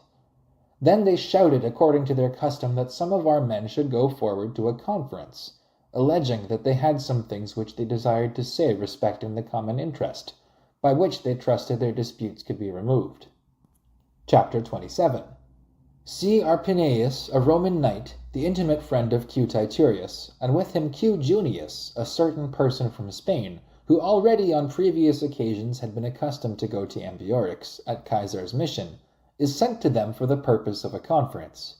Before them, Ambiorix spoke to this effect, that he confessed that for Caesar's kindness towards him he was very much indebted to him, inasmuch as by his aid he had been freed from a tribute which he had been accustomed to pay to the Aduatuci, his neighbors, and because his own son and the son of his brother had been sent back to him, whom, when sent in the number of hostages, the Aduatuci had detained among them in slavery and in chains, and that he had not done that which he had done in regard to the attacking of the camp, either by his own judgment or desire, but by the compulsion of his state, and that his government was of that nature, that the people had as much of authority over him as he over the people. To the state, moreover, the occasion of the war was this, that it could not withstand the sudden combination of the Gauls, that he could easily prove this from his own weakness, since he was not so little versed in affairs as to presume that with his forces he could conquer the Roman people, but that it was the common resolution of Gaul that that day was appointed for the storming of all Caesar's winter quarters, in order that no legion should be able to come to the relief of another legion, that Gauls could not easily deny Gauls, especially when a measure seemed entered into for recovering their common freedom. Since he had performed his duty to them on the score of patriotism, he said, he has now regard to gratitude for the kindness of Caesar, that he warned, that he prayed Titurius by the claims of hospitality to consult for his and his soldiers' safety, that a large force of the Germans had been hired and had passed the Rhine, that it would arrive in 2 days, that it was for them to consider whether they thought fit, before the nearest people perceived it, to lead off their soldiers when drawn out of winter quarters, either to Cicero or to Labienus, one of whom was about 50 miles distant from them, the other rather more, that this he promised and confirmed by oath that he would give them a safe passage through his territories, and when he did that, he was both consulting for his own state, because it would be relieved from the winter quarters, and also making a requital to Caesar for his obligations. Chapter 28. Arpinaeus and Junius relate to the lieutenants what they had heard. They, greatly alarmed by the unexpected affair, though these things were spoken by an enemy, still thought they were not to be disregarded, and they were especially influenced by this consideration, that it was scarcely credible that the obscure and humble state of the Eburones had dared to make war upon the Roman people of their own accord. Accordingly, they refer the matter to a council, and a great controversy arises before them.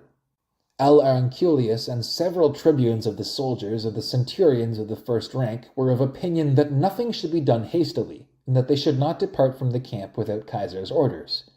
They declared that any forces of the Germans, however great, might be encountered by fortified winter quarters, that this fact was a proof of it, that they had sustained the first assault of the Germans most valiantly, inflicting many wounds upon them, that they were not distressed for corn, that in the meantime relief would come both from the nearest winter quarters and from Caesar.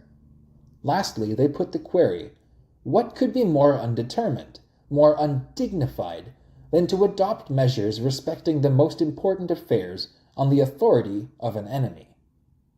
Chapter 29. In opposition to those things, Titurius exclaimed that they would do this too late, when greater forces of the enemy, after a junction with the Germans, should have assembled, or when some disaster had been received in the neighboring winter quarters, that the opportunity for deliberating was short, that he believed that Caesar had set forth into Italy, as the Carnutes would not otherwise have taken the measure of slaying Tasgetius, nor would the Eburones, if he had been present, have come to the camp with so great defiance of us. That he did not regard the enemy, but the fact as the authority that the Rhine was near, that the death of Ariovistus and our previous victories were subjects of great indignation to the Germans, that Gaul was inflamed, that after having received so many defeats, she was reduced under the sway of the Roman people, her pristine glory in military matters being extinguished. Lastly, who would persuade himself of this, that Ambiorix had resorted to a design of that nature without sure grounds? That his own opinion was safe on either side. If there be nothing very formidable, they would go without danger to the nearest legion. If all Gaul conspired with the Germans, their only safety lay in dispatch. What issue would the advance of Cotta and of those who differed from him have? From which, if immediate danger was not to be dreaded, yet certainly famine by a protracted siege was. Chapter 30. The discussion having been held on the two sides, when opposition was offered strenuously by Cotta and the principal officers, "Prevail," said Sabinus, "if you so wish it." And he said it with a louder voice, that a great portion of the soldiers might hear it.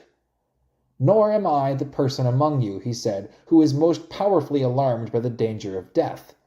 These will be aware of it, and then, if anything disastrous shall have occurred, they will demand a reckoning at your hands.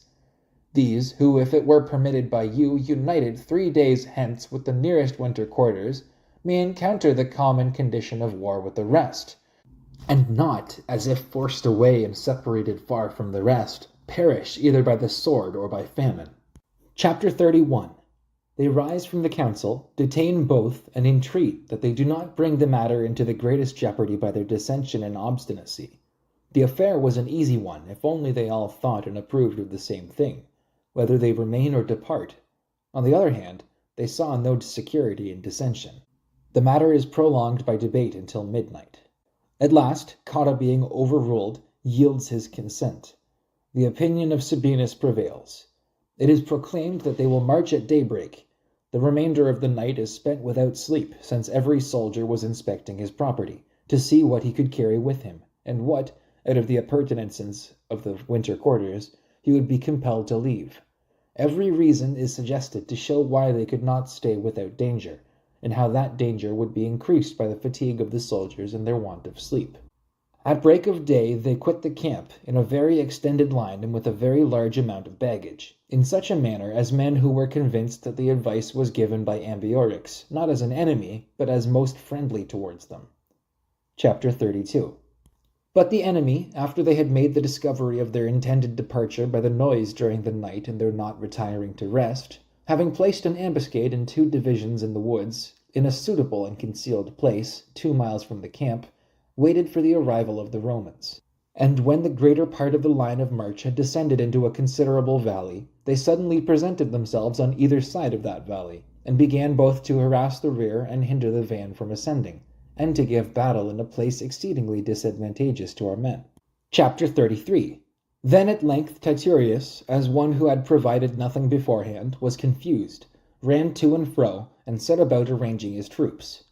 These very things, however, he did timidly and in such a manner that all resources seemed to fail him, which generally happens to those who are compelled to take counsel in the action itself. But Cotta, who had reflected that these things might occur on the march, and on that account had not been an adviser of the departure, was wanting to the common safety in no respect. Both in addressing and encouraging the soldiers, he performed the duties of a general, and in the battle those of a soldier. And since they, Titurius and Cotta, could less easily perform everything by themselves, and provide what was to be done in each place, by reason of the length of the line of march, they ordered the officers to give the command that they should leave the baggage and form themselves into an orb, which measure, though in a contingency of that nature it was not to be condemned, still turned out unfortunately, for it both diminished the hope of our soldiers and rendered the enemy more eager for the fight, because it appeared that this was not done without the greatest fear and despair. Besides that happened, which would necessarily be the case, that the soldiers for the most part quitted their ensigns and hurried to seek and carry off from the baggage whatever each thought valuable, and all parts were filled with uproar and lamentation. Chapter 34.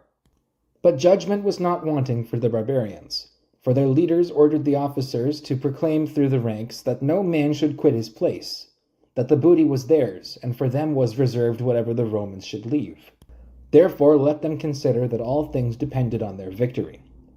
Our men were equal to them in fighting, both in courage and in number, and though they were deserted by their leader and by fortune, yet they still placed all hope of safety in their valor, and as often as any cohort sallied forth on that side, a great number of the enemy usually fell.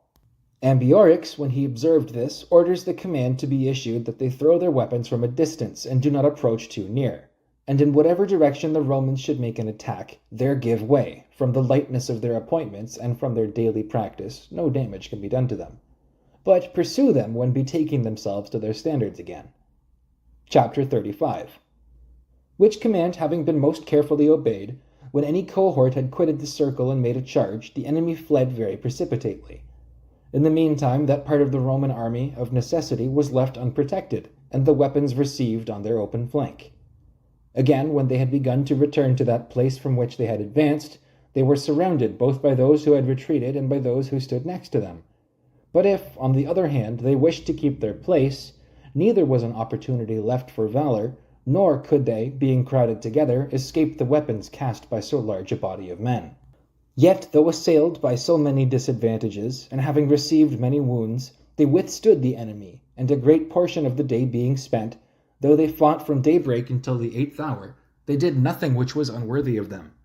At length, each thigh of T. Balventius, who the year before had been chief centurion, a brave man and one of great authority, is pierced with a javelin.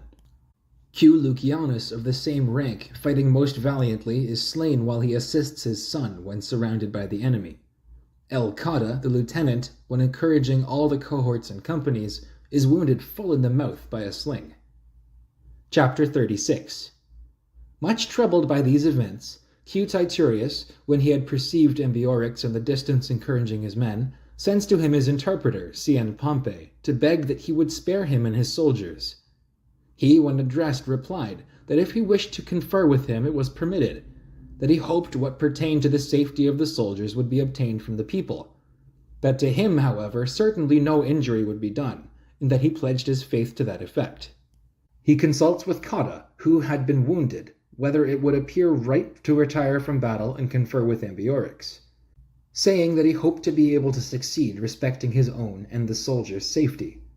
Cotta says he will not go to an armed enemy, and in that perseveres. Chapter 37. Sabinus orders those tribunes of the soldiers whom he had at the time around him, and the centurions of the first ranks, to follow him, and when he had approached near to Ambiorix, being ordered to throw down his arms, he obeys the order and commands his men to do the same. In the meantime, while they entreat upon the terms, and a longer debate than necessary is designedly entered into by Ambiorix, being surrounded by degrees, he is slain. Then they, according to their custom, shout out victory and raise their war cry, and, making an attack on our men, break their ranks. There El Qada, while fighting, is slain, together with the greater part of the soldiers. The rest betake themselves to the camp from which they had marched forth, and one of them, L. Petrosidius, the standard-bearer, when he was overpowered by the great number of the enemy, threw the eagle within the entrenchments, and is himself slain while fighting with the greatest courage before the camp. They with difficulty sustain the attack till night. Despairing of safety, they all to a man destroy themselves in the night. A few, escaping from the battle, make their way to Labienus at winter quarters, after wandering at random through the woods, and inform him of these events. Chapter 38. Elated by his victory, Ambiorix marches immediately with his cavalry to the Aduatuci, who bordered on his kingdom. He halts neither day nor night, and orders the infantry to follow him closely. Having related the exploit and roused the Aduatuci, the next day he arrived among the Nervi, and entreats that they should not throw away the opportunity of liberating themselves forever, and of punishing the Romans for those wrongs which they had received from them. He tells them that 2 lieutenants have been slain, and that a large portion of the army has perished, that it was not a matter of difficulty for the legion which was wintering with Cicero to be cut off, when suddenly assaulted. He declares himself ready to cooperate in that design. He easily gains over the Nervi by his speech. Chapter 39. Accordingly, messengers having been forthwith dispatched to the Centrones, the Grudii, the Levaci, the Plumoxi, and the Gaeduni, all of whom are under their government, they assemble as large bodies as they can, and rush unexpectedly to the winter quarters of Cicero, the report of the death of Titurius not having as yet been conveyed to him. That also occurred to him which was the consequence of a necessary work, that some soldiers who had gone off into the woods for the purpose of procuring timber and therewith constructing fortifications were intercepted by the sudden arrival of the enemy's horse. These having been entrapped, the Eburones, the Nervi, and the Aduatuci, and all their allies and dependents, began to attack the legion. Our men quickly run together to arms and mount the rampart. They sustained the attack that day with great difficulty, since the enemy placed all their hope in dispatch, and felt assured that, if they obtained this victory, they would be conquerors forever. Chapter 40. Letters are immediately sent to Caesar by Cicero, great rewards being offered to the messengers if they carried them through. All the passes having been beset, those who were sent are intercepted. During the night, as many as 120 towers are raised with incredible dispatch out of the timber which they had collected for the purpose of fortification. The things which seem necessary to the work are completed. The following day, the enemy, having collected far greater forces, attack the camp and fill up the ditch. Resistance is made by our men in the same manner as the day before. This same thing is done afterwards during the remaining days. The work is carried on incessantly in the night. Not even to the sick or wounded is opportunity given for rest. Whatever things are required for resisting the assault of the next day are provided during the night. Many stakes burnt at the end, and a large number of mural pikes are procured. Towers are built up, battlements and parapets are formed of interwoven hurdles. Cicero himself, though he was in very weak health, did not leave himself the night time for repose, so that he was forced to spare himself by the spontaneous movement and entreaties of the soldiers. Chapter 41. Then these leaders and chiefs of the Nervi, who had any intimacy in the grounds of friendship with Cicero, say they desire to confer with him. When permission was granted, they recount the same things which Ambiorix has related to Titurius. Namely, that all Gaul was in arms, that the Germans had passed the Rhine, that the winter quarters of Caesar and of the others were attacked. They report in addition also about the death of Sabinus. They point to Ambiorix for the purpose of obtaining credence. They are mistaken, say they, if they hoped for any relief from those who distrust their own affairs. That they bear such feelings towards Cicero and the Roman people that they deny them nothing but winter quarters, and are unwilling that this practice should become constant. That through the Nervi's means, it is possible for them, the Romans, to depart from their winter quarters safely, and to proceed without fear into whatever parts they desire. To these Cicero made only one reply. that it is not the custom of the Roman people to accept any condition from an armed enemy. If they are willing to lay down their arms, they may employ him as their advocate and send ambassadors to Caesar, that he believed, from his, Caesar's, justice, they would obtain the things which they might request. Chapter 42. Disappointed in this hope, the Nervii surround the winter quarters with a rampart 11 feet high and a ditch 13 feet in depth. These military works they had learnt from our men in the intercourse of former years, and, having taken some of our army prisoners, were instructed by them. But as they had no supply of iron tools which are requisite for this service, they were forced to cut the turf with their swords, and to empty out the earth with their hands and cloaks, from which circumstance the vast number of the men could be inferred. For in less than 3 hours they completed a fortification of 10 miles in circumference, and during the rest of the days they began to prepare and construct towers of the height of the ramparts, and grappling irons, and mantlets, which the same prisoners had taught them. Chapter 43. On the 7th day of the attack, a very high wind having sprung up, they began to discharge by their slings hot balls made of burnt or hardened clay, and heated javelins upon the huts, which, after the Gallic custom, were thatched with straw. These quickly took fire, and by the violence of the wind, scattered their flames in every part of the camp.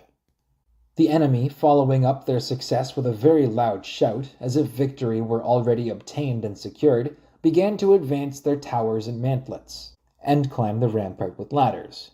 But so great was the courage of our own soldiers, and such their presence of mind, that though they were scorched on all sides and harassed by a vast number of weapons, and were aware that their baggage and their possessions were burning, not only did no one quit the rampart for the purpose of withdrawing from the scene, but scarcely did anyone even look behind, and they all fought most vigorously and most valiantly.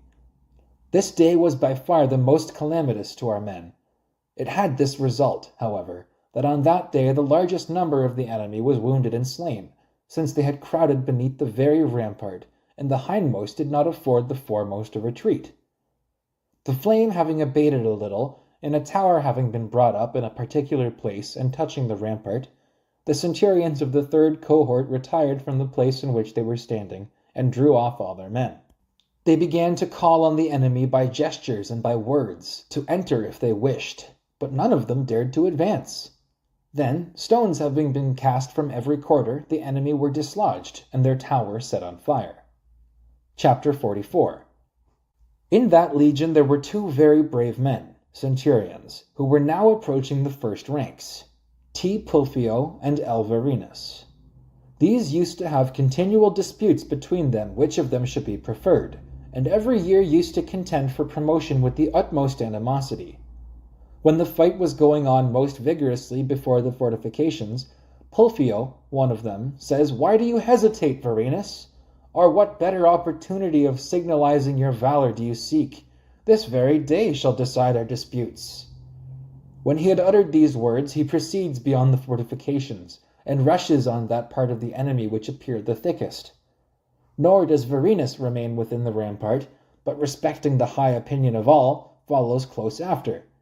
Then, when an inconsiderable space intervened, Pulfio throws his javelin at the enemy, and pierces one of the multitude who was running up, and while the latter was wounded and slain, the enemy cover him with their shields, and all throw their weapons at the other, and afford him no opportunity of retreating. The shield of Pulfio is pierced, and a javelin is fastened in his belt. This circumstance turns aside his scabbard, and obstructs his right hand when attempting to draw his sword.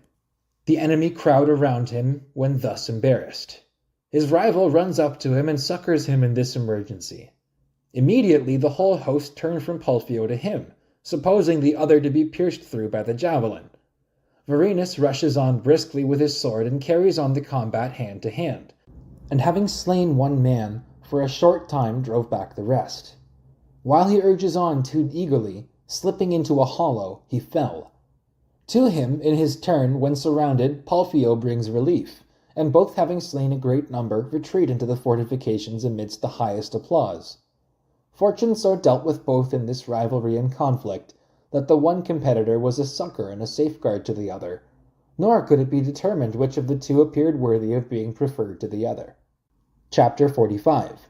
In proportion as the attack became daily more formidable and violent, and particularly because as a great number of the soldiers were exhausted with wounds, the matter had come to a small number of defenders, more frequent letters and messengers were sent to Caesar, a part of which messengers were taken and tortured to death in the sight of our soldiers. There was within our camp a certain Nervian, by name Vertico, born in a distinguished position, who in the beginning of the blockade had deserted to Cicero, and had exhibited his fidelity to him. He persuades his slave, by the hope of freedom and by great rewards, to convey a letter to Caesar. This he carries out, bound about his javelin, and mixing among the Gauls without any suspicion by being a Gaul, he reaches Caesar. From him they received information of the imminent danger of Cicero and the legion. Chapter 46. Caesar, having received the letter about the 11th hour of the day, immediately sends a messenger to the Bellovaci, to M. Crassus, quaestor there, whose winter quarters were 25 miles distant from him.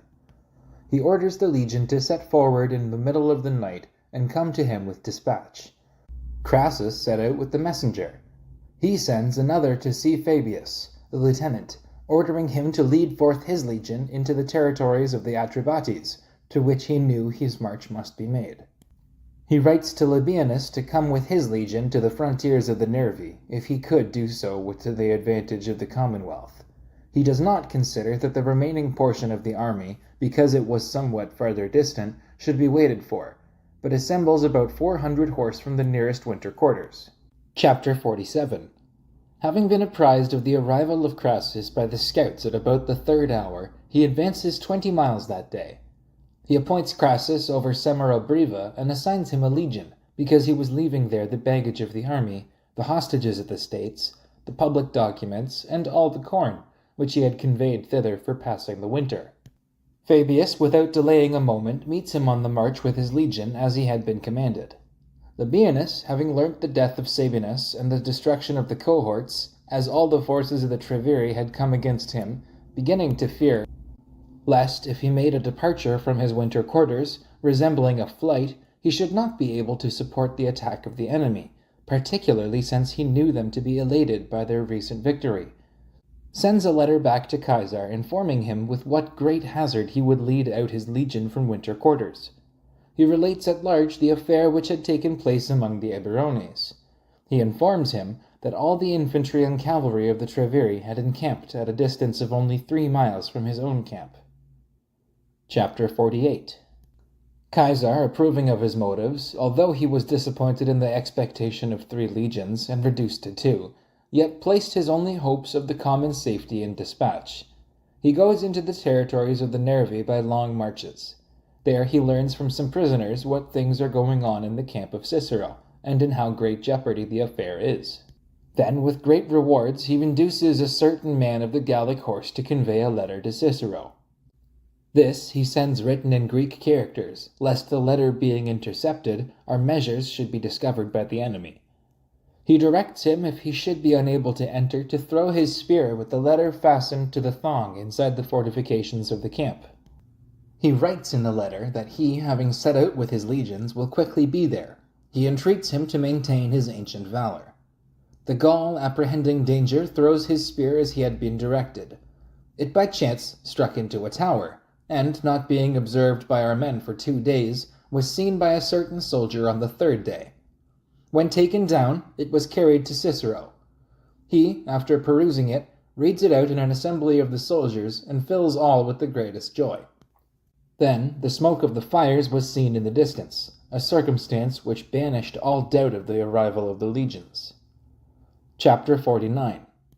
The Gauls, having discovered the matter through their scouts, abandoned the blockade and marched towards Caesar with all their forces. These were about 60,000 armed men. Cicero, an opportunity now being afforded, again begs of that Vertico the Gaul whom we mentioned above to convey back a letter to Caesar. He advises him to perform his journey warily. He writes in the letter that the enemy had departed and had turned their entire force against him. When this letter is brought to him about the middle of the night, Caesar apprises his soldier of its contents, and inspires them with courage for fighting. The following day, at the dawn, he moves his camp, and, having proceeded 4 miles, he espies the forces of the enemy on the other side of a considerable valley and rivulet. It was an affair of great danger to fight with such large forces in a disadvantageous situation. For the present, therefore, inasmuch as he knew that Cicero was released from the blockade, and thought that he might on that account relax his speed, he halted there and fortifies a camp in the most favorable position he can. And this, though it was small in itself, there being scarcely 7,000 men, and these too without baggage, still by the narrowness of the passages he contracts as much as he can, with this object, that he may come into the greatest contempt with the enemy. In the meanwhile, scouts having been sent in all directions, he examines by what most convenient path he might cross the valley. Chapter 50. That day, slight skirmishes of cavalry having taken place near the river, both armies kept in their own positions. The Gauls, because they were awaiting larger forces which had not yet then arrived. Caesar, to see if perchance by pretense of fear he could allure the enemy towards his position, so that he might engage in battle in front of his camp on this side of the valley. If he could not accomplish this, that, having inquired about the passes, he might cross the valley and the river with the less hazard. At daybreak, the cavalry of the enemy approaches to the camp and joins battle with our horse. Caesar orders the horse to give way purposely and retreat to the camp. At the same time, he orders the camp to be fortified with a higher rampart in all directions, the gates to be barricaded, and in executing these things as much confusion to be shown as possible, and to perform them under the pretense of fear. Chapter 51. Induced by all these things, the enemy lead over their forces and draw up their line in a disadvantageous position. And, as our men also had been led down from the ramparts, they approach nearer, and throw their weapons into the fortification from all sides, and sending heralds round, order it to be proclaimed, that if any, either Gaul or Roman, was willing to go over to them before the 3rd hour, it was permitted. After that time, there would not be permission. And so much did they disregard our men, that the gates being blocked up with single rows of turf as a mere appearance, because they did not seem able to burst in that way, some began to pull down the rampart with their hands, others to fill up the trenches. Then Caesar, making a sally from all the gates and sending out the cavalry, soon puts the enemy to flight, so that no one at all stood his ground with the intention of fighting, and he slew a great number of them, and deprived all of their arms. Chapter 52. Caesar, fearing to pursue them very far, because woods and morasses intervened, and also because he saw that they suffered no small loss in abandoning their position, reaches Cicero the same day with all his forces safe. He witnesses with surprise the towers, mantlets, and other fortifications belonging to the enemy. The legion having been drawn out, he finds that even every 10th soldier had not escaped without wounds. From all these things he judges with what danger and with what great courage matters had been conducted. He commends Cicero according to his desert, and likewise the legion. He addresses individually the centurions and the tribunes of the soldiers, whose valor he had discovered to have been signal. He receives information of the death of Sabinus and Cotta from the prisoners. An assembly being held the following day, he states the occurrence.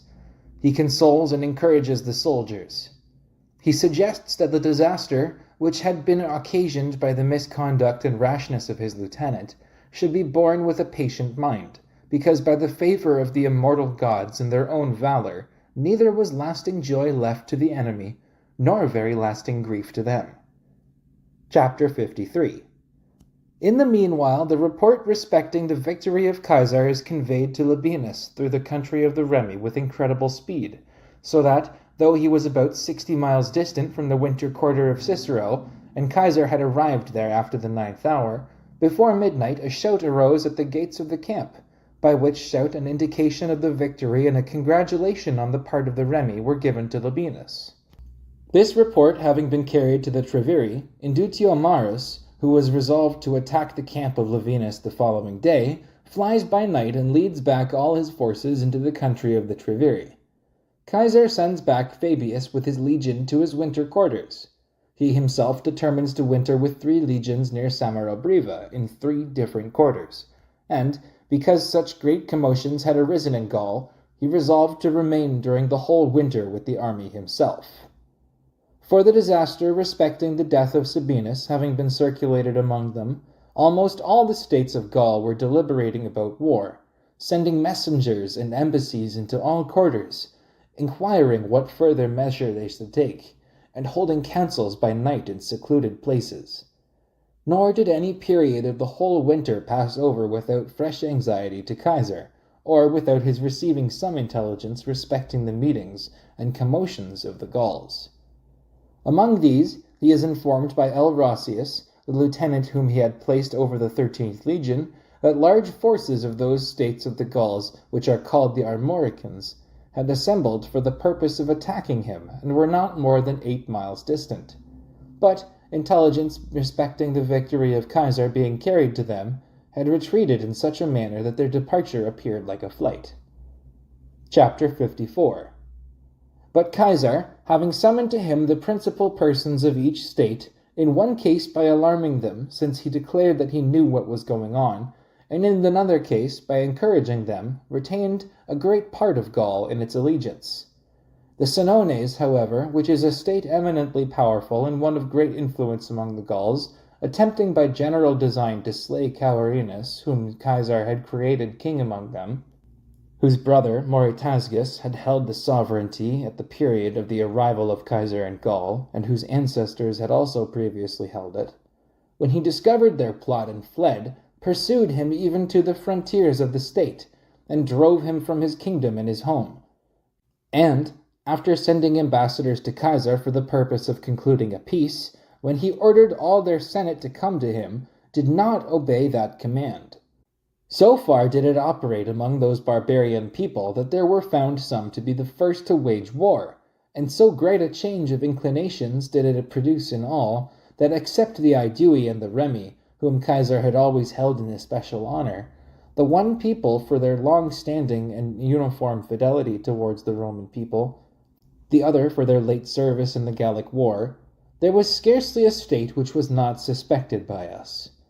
And I do not know whether that ought much to be wondered at, as well for several other reasons, as particularly because they who ranked above all nations for prowess in war most keenly regretted that they had lost so much of that reputation as to submit to commands from the Roman people. Chapter 55. But the Treviri and Indutiomarus led no part of the entire winter past without sending ambassadors across the Rhine, importuning the states, promising money, and asserting that, as a large portion of our army had been cut off, a much smaller portion remained. However, none of the German states could be induced to cross the Rhine, since they had twice essayed it, they tried, in the war with Ariovistus, and in the passage of the Tencteri there, that fortune was not to be tempted any more. Indutiomarus, disappointed in this expectation, nevertheless began to raise troops, and discipline them, and procure horses from the neighboring people, and allure to him by great rewards the outlaws and convicts throughout Gaul. And such great influence had he already acquired for himself in Gaul by these means, that embassies were flocking to him in all directions, and seeking, publicly and privately, his favor and friendship. Chapter 56. When he perceived that they were coming to him involuntarily, that on the one side the Senones and the Carnutes were stimulated by their consciousness of guilt, on the other side the Nervi and the Aduatuci were preparing war against the Romans, and that forces of volunteers would not be wanting to him if he began to advance from his own territories, he proclaims an armed council. This, according to the custom of the Gauls, is the commencement of war, at which, by a common law, all the youths were wont to assemble in arms. Whoever of them comes last is killed in the sight of the whole assembly after being racked with every torture. In that council he declares Cingetorix, the leader of the other faction, his own son-in-law, whom we have above mentioned as having embraced the protection of Caesar and never having deserted him, an enemy, and confiscates his property. When these things were finished, he asserts in the council that he, invited by the Senones and the Carnutes and several other states of Gaul, was about to march thither through the territories of the Remi, devastate their lands, and attack the camp of Labienus. Before he does that, he informs them of what he desires to be done. Chapter 57. Labienus, since he was confining himself within a camp strongly fortified by the nature of the ground and by art, had no apprehensions as to his own and the legion's danger, but was devising that he might throw away no opportunity of conducting the war successfully. Accordingly, the speech of Indutio Marius, which he had delivered in the council, having been made known to him by Cingetorix and his allies, he sends messengers to the neighboring states and summons horse from all quarters. He appoints to them a fixed day for assembling. In the meantime, Indutio Marius, with all his cavalry, nearly every day used to parade close to his, Labienus's, camp, at one time that he might inform himself of the situation of the camp, at another time for the purpose of conferring with or of intimidating him. Labienus confined his men within the fortifications and promoted the enemy's belief of his fear by whatever methods he could. Chapter 58. Since Indutio Marius was daily advancing up to the camp with greater defiance, all the cavalry of the neighboring states which he, Labienus, had taken care to have sent for, having been admitted in one night, he confined all his men within the camp by guards with such great strictness that fact could by no means be reported or carried to the Treveri. In the meanwhile, Indutio Marius, according to his daily practice, advances up to the camp and spends a great deal of the day there. His horse cast their weapons, and with very insulting language call our men out to battle. No reply being given by our men, the enemy, when they thought proper, depart towards evening in a disorderly and scattered manner. Labienus unexpectedly sends out all the cavalry by 2 gates. He gives this command and prohibition, that when the enemy should be terrified and put to flight, which he foresaw would happen, as it did, they should all make for Indutio Marius, and no one wound any man before he should have seen him slain, because he was unwilling that he should escape, in consequence of gaining time by the delay occasioned by the pursuit of the rest. He offers great rewards for those who should kill him. He sends up the cohorts as a relief to the horse. The issue justifies the policy of the man, and since all aimed at one, Indutio Marius is slain, having been overtaken at the very ford of the river, and his head is carried to the camp. The horse, when returning, pursue and slay all whom they can. This affair having been known, all the forces of the Eburones and the Nervi which had been assembled depart, and for a short time after this action, Caesar was less harassed in the government of Gaul. Book 6, Chapter 1. Caesar, expecting for many reasons a greater commotion in Gaul, resolves to hold a levy by the means of M. Silanus, C. Antistius Reginus, and T. Sextius, his lieutenants. At the same time, he requested of C.N. Pompey, the proconsul, that, since he was remaining near the city invested with military command for the interests of the Commonwealth, he would command those men whom, when consul, he had levied by the military oath in Cisalpine Gaul to join their respective corps, and to proceed to him, thinking it of great importance, as far as regarded the opinion which the Gauls should entertain for the future, that the resources of Italy should appear so great, that if any loss should be sustained in war, not only could it be repaired in a short time, but likewise be further supplied by still larger forces.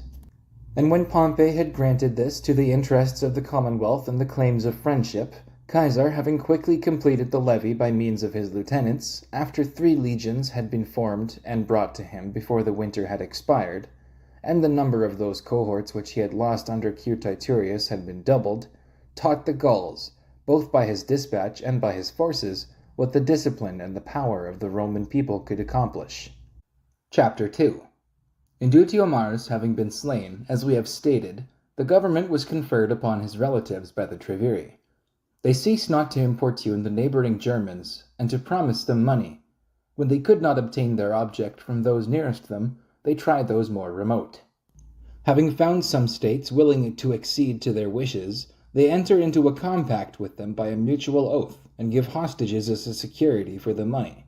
They attach Ambiorix to them by an alliance and confederacy.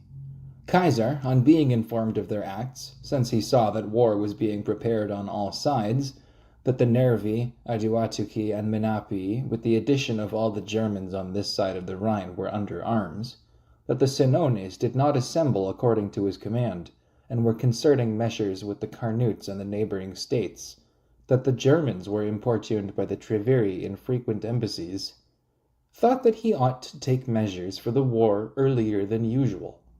Chapter 3. Accordingly, while the winter was not yet ended, having concentrated the 4 nearest legions, he marched unexpectedly into the territories of the Nervi, and before they could either assemble or retreat, after capturing a large number of cattle and of men, and wasting their lands, and giving up that booty to the soldiers, compelled them to enter into a surrender and give him hostages. That business having been speedily executed, he again led his legions back into winter quarters. Having proclaimed a council of Gaul in the beginning of the spring, as he had been accustomed to do, when the deputies from the rest, except the Senones, the Carnutes, and the Treveri, came, judging this to be the commencement of war and revolt, that he might appear to consider all things of less consequence than that war, he transfers the council to Lutetia of the Parisi. These were adjacent to the Senones, and had united their state to them during the memory of their fathers, but were thought to have no part in the present plot. Having proclaimed this from the tribunal, he advances the same day towards the Senones with his legions, and arrives among them by long marches. Chapter 4. Acco, who had been the author of that enterprise, on being informed of his arrival, orders the people to assemble in the towns. To them, while attempting this and before it could be accomplished, news is brought that the Romans are close at hand.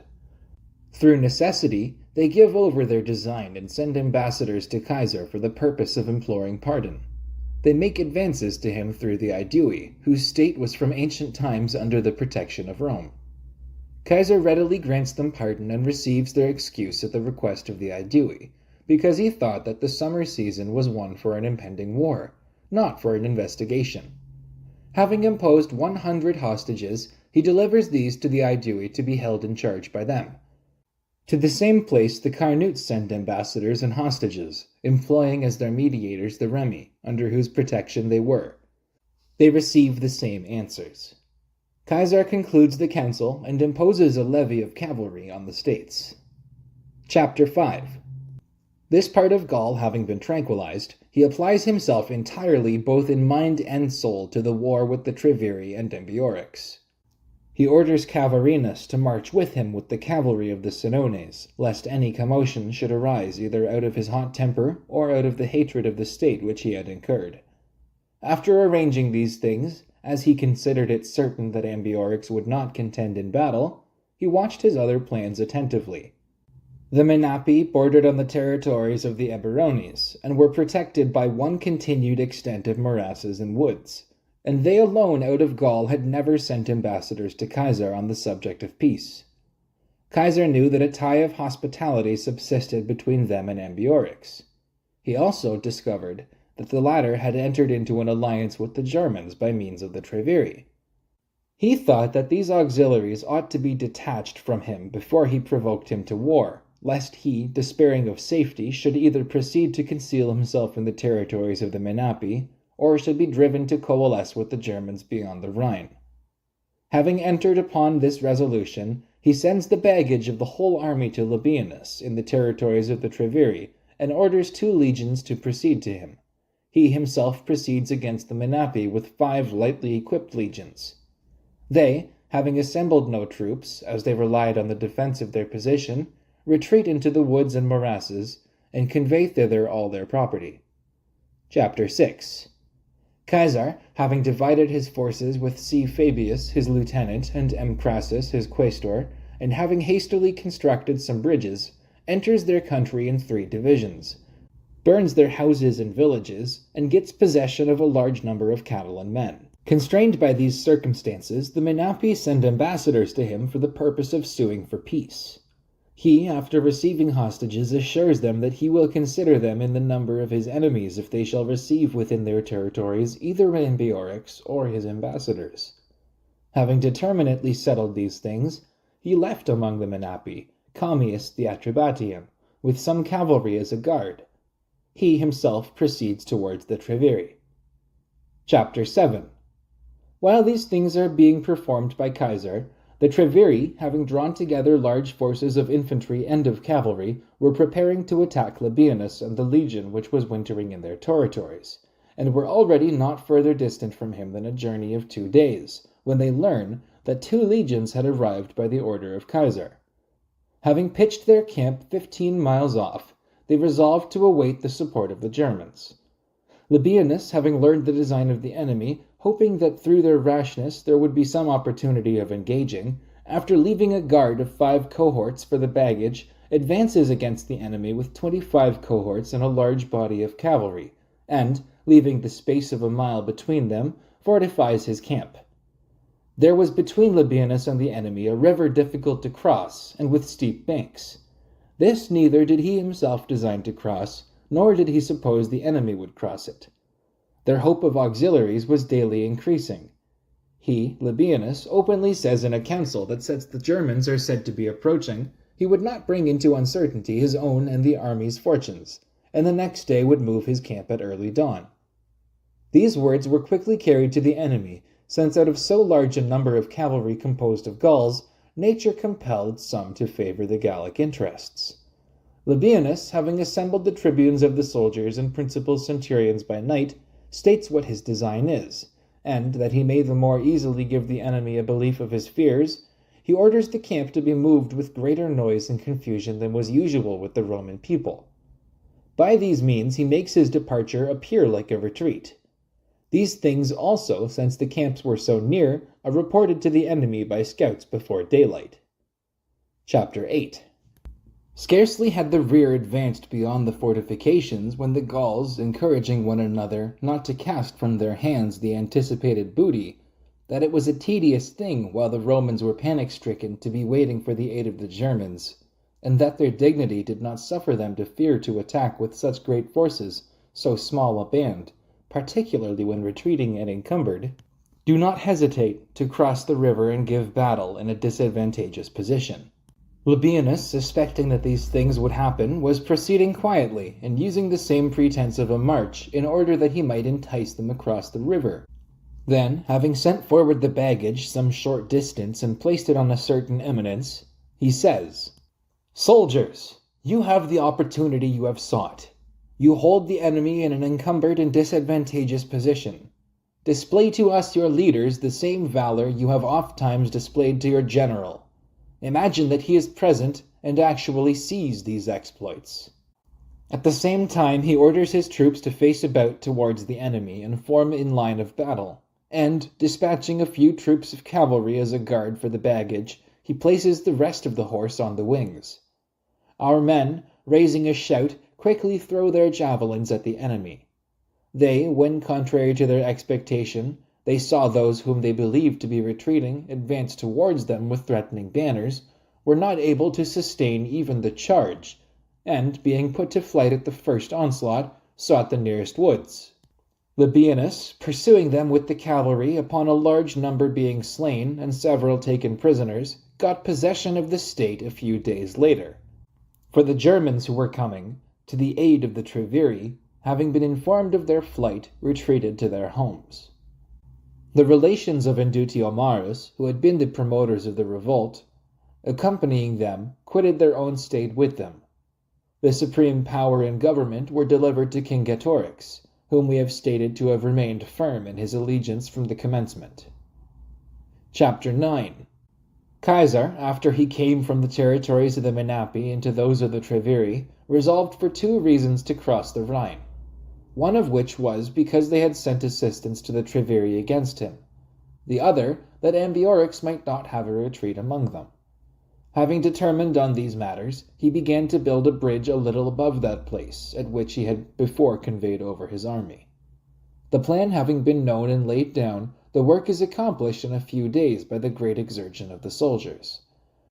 Having left a strong guard at the bridge on the side of the Treveri, lest any commotion should suddenly arise among them, he leads over the rest of the forces and the cavalry.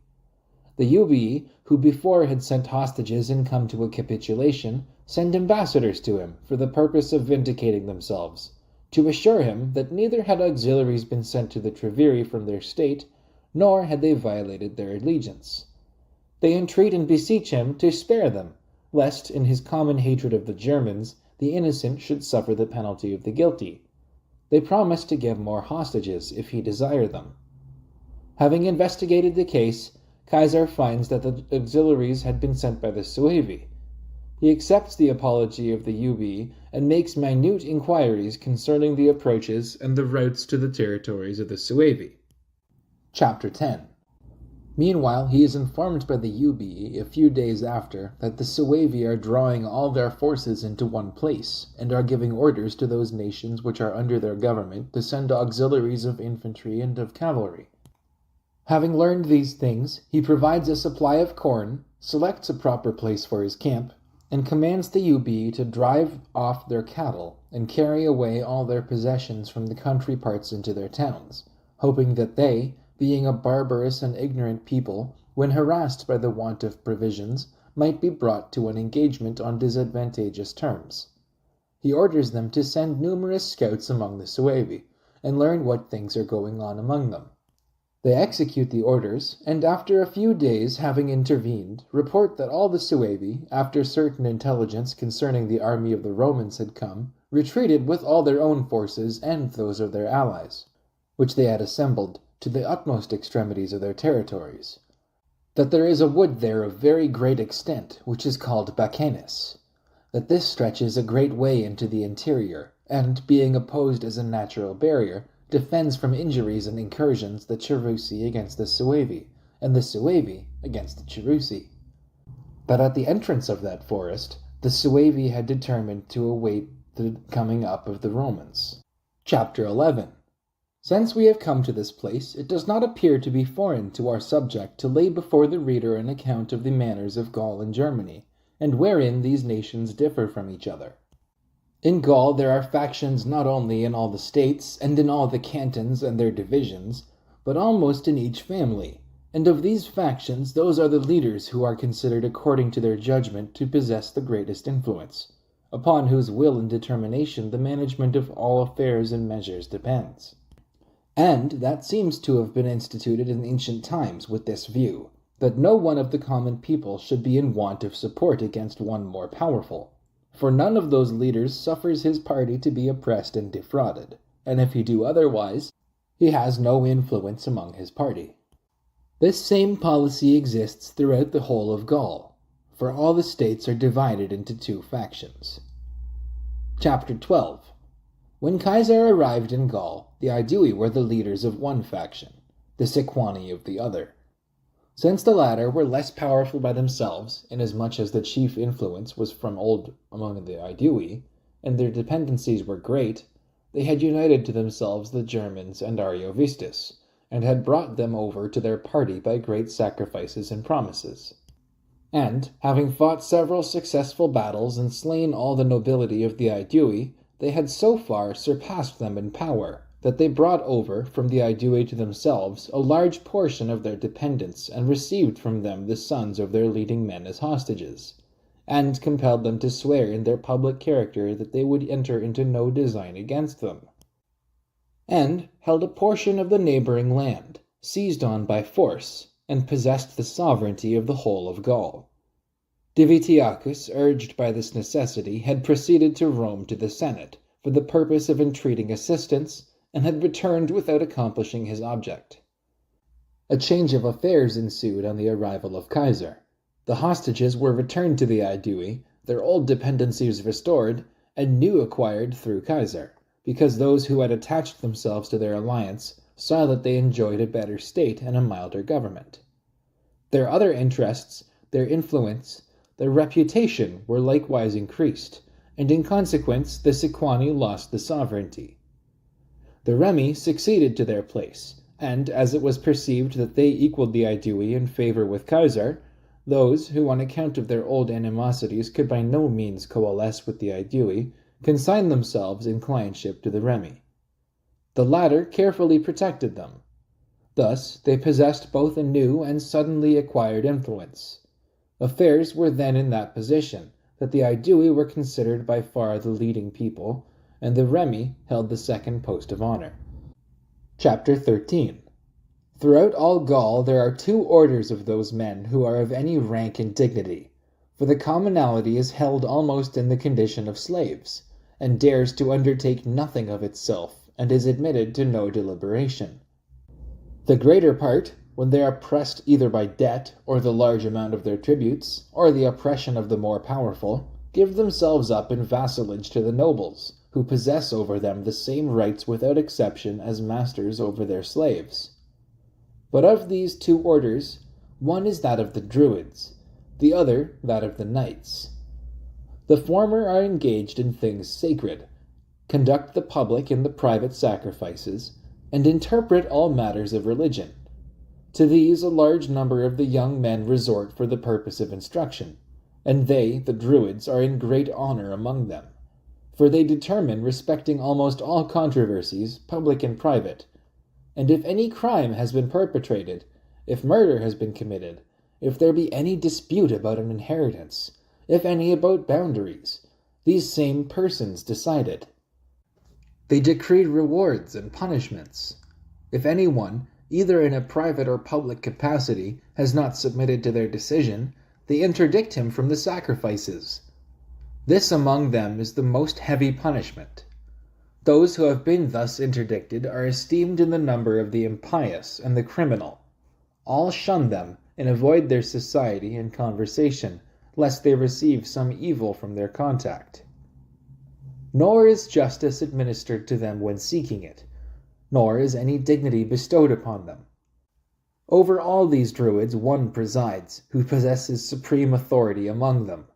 Upon his death, if any individual among the rest is preeminent in dignity, he succeeds. But if there are many equal, the election is made by the suffrages of the Druids. Sometimes they even contend for the presidency with arms. They assemble at a fixed period of the year in a consecrated place in the territories of the Carnutes, which is reckoned the central region of the whole of Gaul. Hither all who have disputes assemble from every part, and submit to their decrees and determinations. This institution is supposed to have been devised in Britain, and to have been brought over from it into Gaul, and now those who desire to gain a more accurate knowledge of that system generally proceed thither for the purpose of studying it. Chapter 14. The Druids do not go to war, nor pay tribute together with the rest. They have an exemption from military service and a dispensation in all matters. Induced by such great advantages, many embrace this profession of their own accord, and many are sent to it by their parents and relations. They are said there to learn by heart a great number of verses. Accordingly, some remain in the course for training 20 years. Nor do they regard it lawful to commit these to writing, though in almost all other matters, in their public and private transactions, they use Greek characters. That practice they seem to me to have adopted for two reasons, because they neither desire their doctrines to be divulged among the mass of the people, nor those who learn to devote themselves the less to the efforts of memory, relying on writing, since it generally occurs to most men that in their dependence on writing they relax their diligence in learning thoroughly, and their employment of the memory.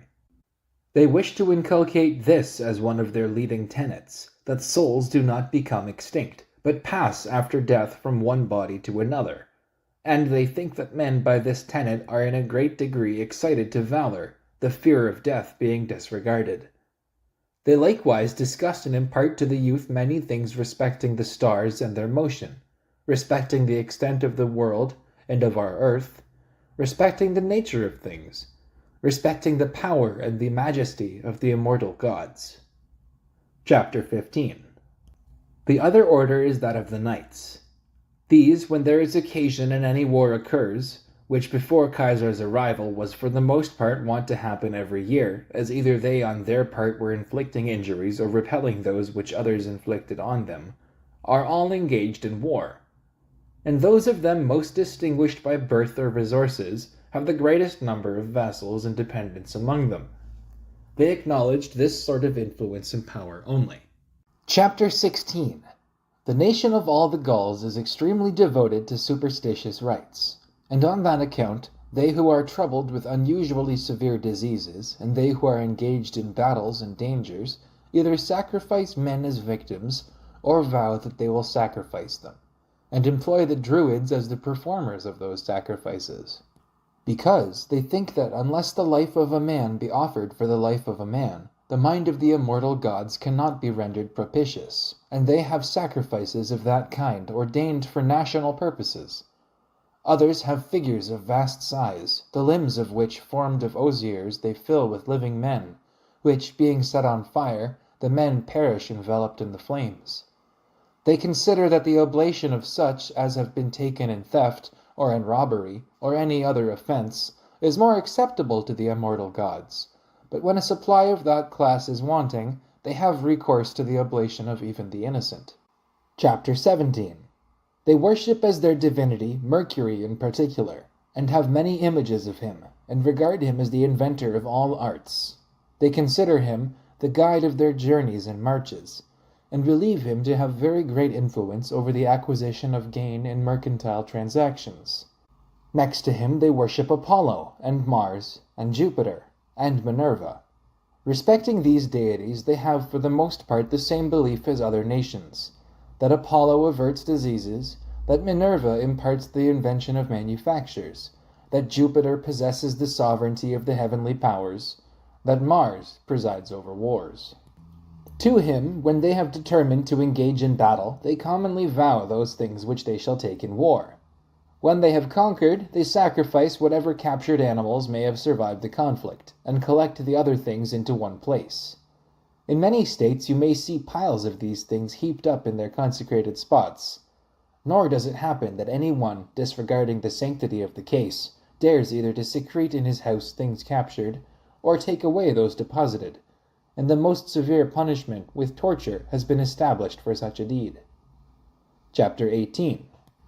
All the gods assert that they are descended from the god Dis, and say that this tradition has been handed down by the Druids.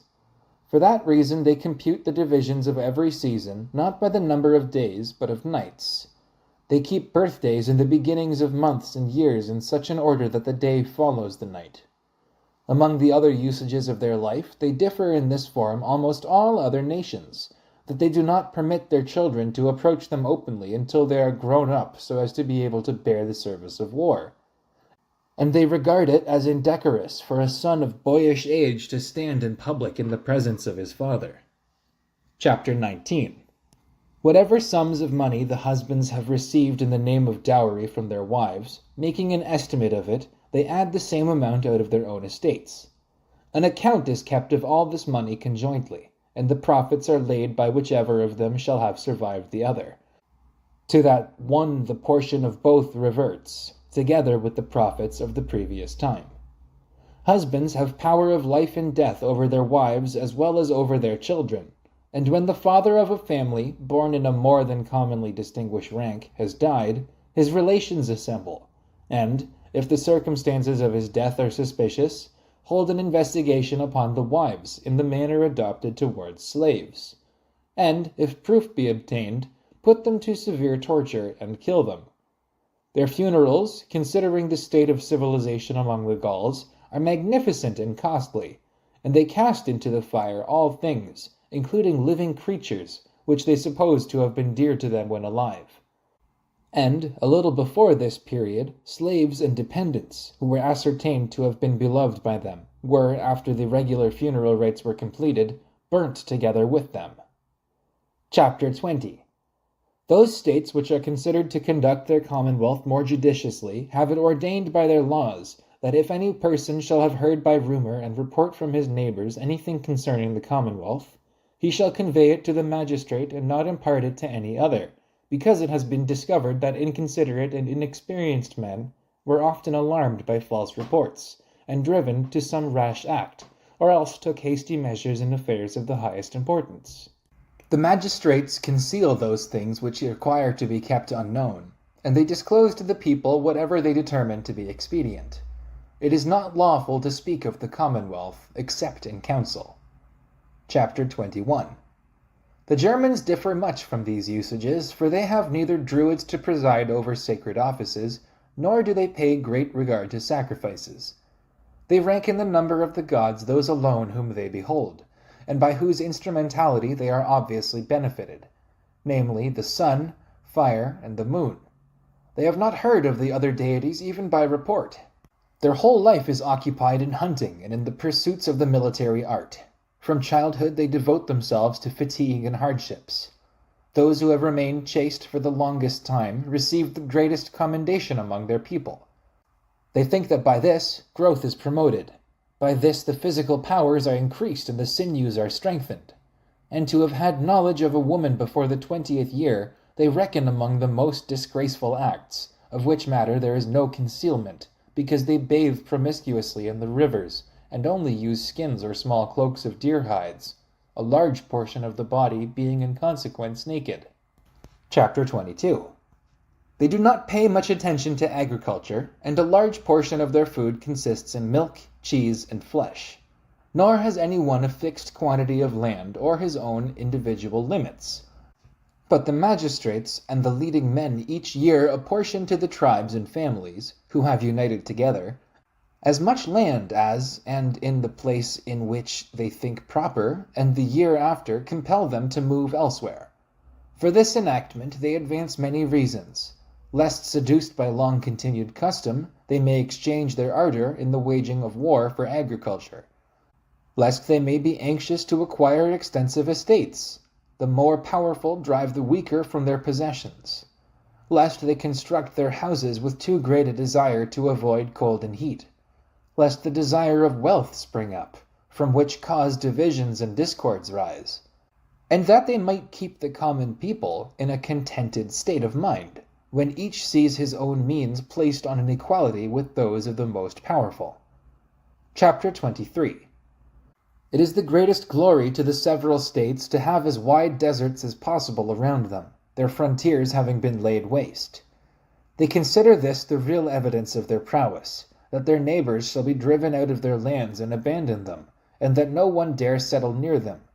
At the same time they think that they shall be on that account the more secure, because they have removed the apprehension of a sudden incursion. When a state either repels war waged against it, or wages it against another, magistrates are chosen to preside over that war with such authority that they have power of life and death. In peace there is no common magistrate, but the chiefs of provinces and cantons administer justice and determine controversies among their own people. Robberies which are committed beyond the boundaries of each state bear no infamy, and they avow that these are committed for the purpose of disciplining their youth and of preventing sloth. And when any of their chiefs has said in an assembly that he will be their leader, let those who are willing to follow give in their names. They who approve of both the enterprise and the man arise and promise their assistance and are applauded by the people. Such of them as have not followed him are accounted in the number of deserters and traitors, and confidence in all matters is afterwards refused them. To injure guests they regard as impious. They defend from wrong those who have come to them for any purpose whatsoever, and esteem them inviolable. To them the houses of all are open and maintenance is freely supplied. Chapter 24. And there was formerly a time when the Gauls excelled the Germans in prowess, and waged war on them offensively, and, on account of the great number of their people and the insufficiency of their land, sent colonies over the Rhine. Accordingly, the Volcae Tectosagis seized on those parts of Germany which are the most fruitful and lie around the Hercynian forest, which, I perceive, was known by report to Eratosthenes and some other Greeks, and which they call Orcania, and settled there. Which nation to this time retains its position in those settlements, and has a very high character for justice and military merit. Now also they continue in the same scarcity, indigence, hardihood as the Germans, and use the same food and dress.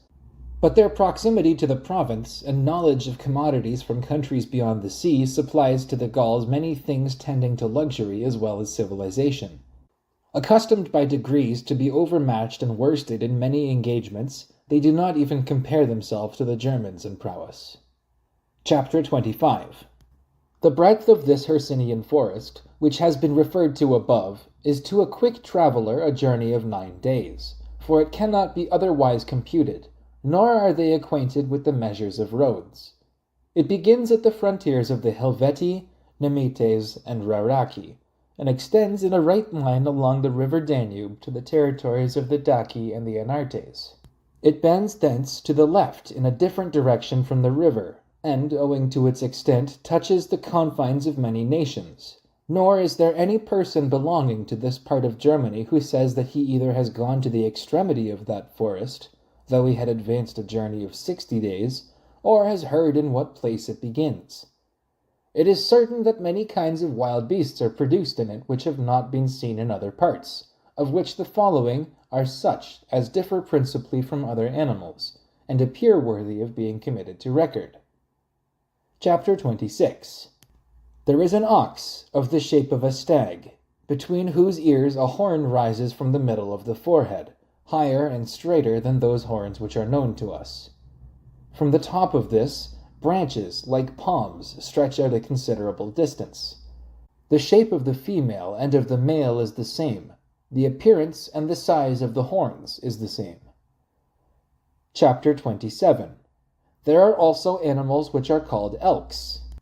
The shape of these, and the varied color of their skins, is much like roes, but in size they surpass them a little, and are destitute of horns, and have legs without joints and ligatures. Nor do they lie down for the purpose of rest, nor, if they have been thrown down by accident, can they raise or lift themselves up. Trees serve as beds to them. They lean themselves against them, and thus, reclining only slightly, they take their rest. When the huntsmen have discovered from the footsteps of these animals whither they are accustomed to betake themselves, they either undermine all the trees at the roots, or cut into them so far that the upper part of the trees may appear to be left standing. When they have leant upon them according to their habit, they knock down by their weight the unsupported trees, and fall down themselves along with them. Chapter 28. There is a third kind, consisting of those animals which are called uri. These are a little below the elephant in size, and of the appearance, color, and shape of a bull. Their strength and speed are extraordinary. They spare neither man nor wild beast which they have espied. These the Germans take with much pains in pits, and kill them. The young men harden themselves with this exercise, and practice themselves in this kind of hunting, and those who have slain the greatest number of them, having produced the horns in public, to serve as evidence, receive great praise. But not even when taken very young can they be rendered familiar to men and tamed. The size, shape, and appearance of their horns differ much from the horns of our oxen. These they anxiously seek after, and bind at the tips with silver, and use as cups at their most sumptuous entertainments. Chapter 29. Caesar, after he discovered through the Euboean scouts that the Suevi had retired into their woods, apprehending a scarcity of corn, because, as we have observed above, all the Germans pay very little attention to agriculture, resolved not to proceed any further, but that he might not altogether relieve the barbarians from the fear of his return, and that he might delay their succors, having led back his army, he breaks down, to the length of 200 feet, the farther end of the bridge, which joined the banks of the Euboea, and, at the extremity of the bridge, raises towers of 4 stories, and stations a guard of 12 cohorts for the purpose of defending the bridge, and strengthens the place with considerable fortifications. Over that fort and guard he appointed C. Volcatius Tullus, a young man. He himself, when the corn began to ripen, having set forth for the war with Ambiorix, through the forest Arduena, which is the largest of all Gaul, and reaches from the banks of the Rhine and the frontiers of the Treviri to those of the Nervi, and extends over more than 500 miles. He sends forward L. Minucius Basilius, with all the cavalry, to try if he might gain any advantage by rapid marches and the advantage of time. He warns him to forbid fires being made in the camp, lest any indication of his approach be given at a distance. He tells him that he will follow immediately. Chapter 30. Basilius does as he was commanded. Having performed his march rapidly, and even surpassed the expectations of all, he surprises in the fields many not expecting him. Through their information he advances towards Ambiorix himself, to the place in which he was said to be with a few horse. Fortune accomplishes much, not only in other matters, but also in the art of war. For, as it happened by a remarkable chance, that he fell upon Ambiorix himself, unguarded and unprepared, and that his arrival was seen by the people before the report or information of his arrival was carried thither. So it was an incident of extraordinary fortune that, although every implement of war which he was accustomed to have about him was seized, and his chariots and horses surprised, yet he himself escaped death. But it was effected owing to this circumstance, that his house being surrounded by a wood, as are generally the dwelling of the Gauls, who for the purpose of avoiding heat mostly seek the neighbourhood of woods and rivers, his attendants and friends in a narrow spot sustained for a short time the attack of our horse. While they were fighting, one of his followers mounted him on a horse. The woods sheltered him as he fled. Thus fortune tended much both towards his encountering and his escaping danger. Chapter 31. Whether Ambiorix did not collect his forces from cool deliberation, because he considered he ought not to engage in a battle, or whether he was debarred by time and prevented by the sudden arrival of our horse, when he supposed the rest of the army was closely following, is doubtful. But certainly, dispatching messengers through the country, he ordered everyone to provide for himself, and a part of them fled into the forest Arduena, a part into the extensive morasses. Those who were nearest the ocean concealed themselves in the islands which the tides usually form. Many, departing from their territories, committed themselves and all their possessions to perfect strangers. Cativolcus, king of one half of the Eburones, who had entered into the design together with Ambiorix, since, being now worn out by age, he was unable to endure the fatigue of either war or flight, having cursed Ambiorix with every imprecation, as the person who had been the contriver of that measure, destroyed himself with the juice of the yew tree, of which there is a great abundance in Gaul and Germany. Chapter 32. The Segui and Condrusi, of the nation and number of the Germans, and who are between the Eburones and the Treviri, sent ambassadors to Caesar to entreat that he would not regard them in the number of his enemies, nor consider that the cause of all the Germans on this side of the Rhine was one and the same, that they had formed no plans of war and had sent no auxiliaries to Ambiorix. Caesar, having ascertained this fact by an examination of his prisoners, commanded that if any of the Eburones in their flight had repaired to them, they should be sent back to him. He assures them that if they did that, he will not injure their territories. Then, having divided his forces into 3 parts, he sent the baggage of all the legions to Aduatuca. That is the name of a fort. This is nearly in the middle of the Eburones, where Titurius and Aurunculeius had been quartered for the purpose of wintering. This place he selected as well on other accounts as because the fortifications of the previous year remained, in order that he might relieve the labor of the soldiers. He left the 14th Legion as a guard for the baggage, one of those 3 which he had lately raised in Italy and brought over. Over that legion and camp he places Q. Tullius Cicero, and gives him 200 horse. Chapter 33. Having divided the army, he orders T. Labienus to proceed with 3 legions towards the ocean into those parts which border on the Menapi. He sends C. Trebonius with a like number of legions to lay waste that district which lies contiguous to the Aduatuci. He himself determines to go with the remaining 3 to the river Samber, which flows into the Meuse, and to the most remote parts of the Arduena, whither he heard that Ambiorix had gone with a few horse. When departing, he promises that he will return before the end of the 7th day, on which day he was aware corn was due to that legion which was being left in garrison. He directs Labienus and Trebonius to return by the same day, if they can do so agreeably to the interests of the Republic, so that their measures having been mutually imparted, and the plans of the enemy having been discovered, they might be able to commence a different line of operations. Chapter 34. There was, as we have above observed, no regular army, nor a town, nor a garrison which could defend itself by arms. But the people were scattered in all directions. Where either a hidden valley or a woody spot or a difficult morass furnished any hope of protection or of security to anyone, there he had fixed himself.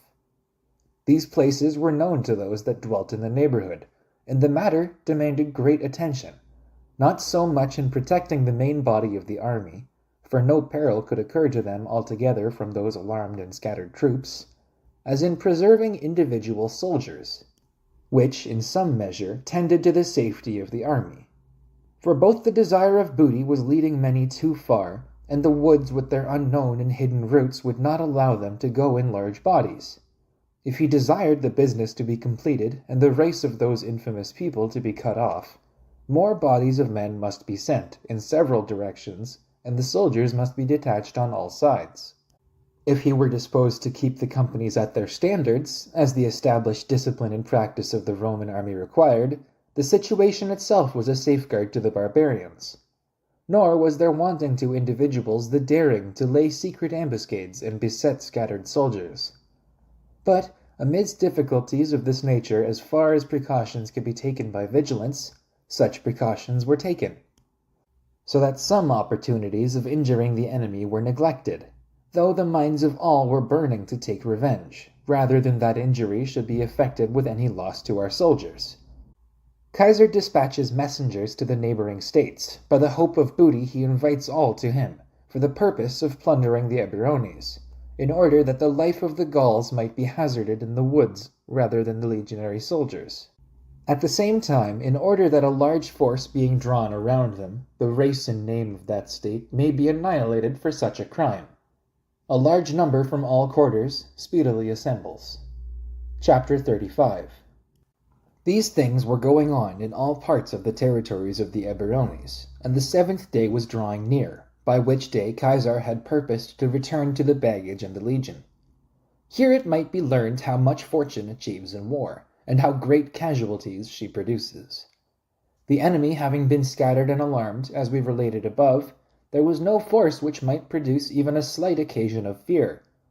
The report extends beyond the Rhine to the Germans that the Eburones are being pillaged, and that all were without distinction invited to the plunder. The Sigambri, who are nearest to the Rhine, by whom we have mentioned above the Tencteri and Usipetes were received after their defeat, collect 2,000 horse. They cross the Rhine in ships and barks, 30 miles below that place where the bridge was entire and the garrison left by Caesar. They arrive at the frontiers of the Eburones, surprise many who were scattered in flight, and get possession of a large amount of cattle, of which barbarians are extremely covetous. Allured by booty, they advance further. Neither morass nor forest obstructs these men, born amidst war and depredations. They inquire of their prisoners in what parts Caesar is. They find that he has advanced further, and learn that all the army has removed. Thereon one of the prisoners says, "Why do you pursue such wretched and trifling spoil? You, to whom it is granted to become even now most richly endowed by fortune. In 3 hours you can reach Aduatuca. There the Roman army has deposited all its fortunes. There is so little of a garrison that not even the wall can be manned, nor dare anyone go beyond the fortifications." A hope having been presented them, the Germans leave in concealment the plunder they had acquired. They themselves hasten to Aduatuca, employing as their guide the same man by whose information they had become informed of these things. Chapter 36.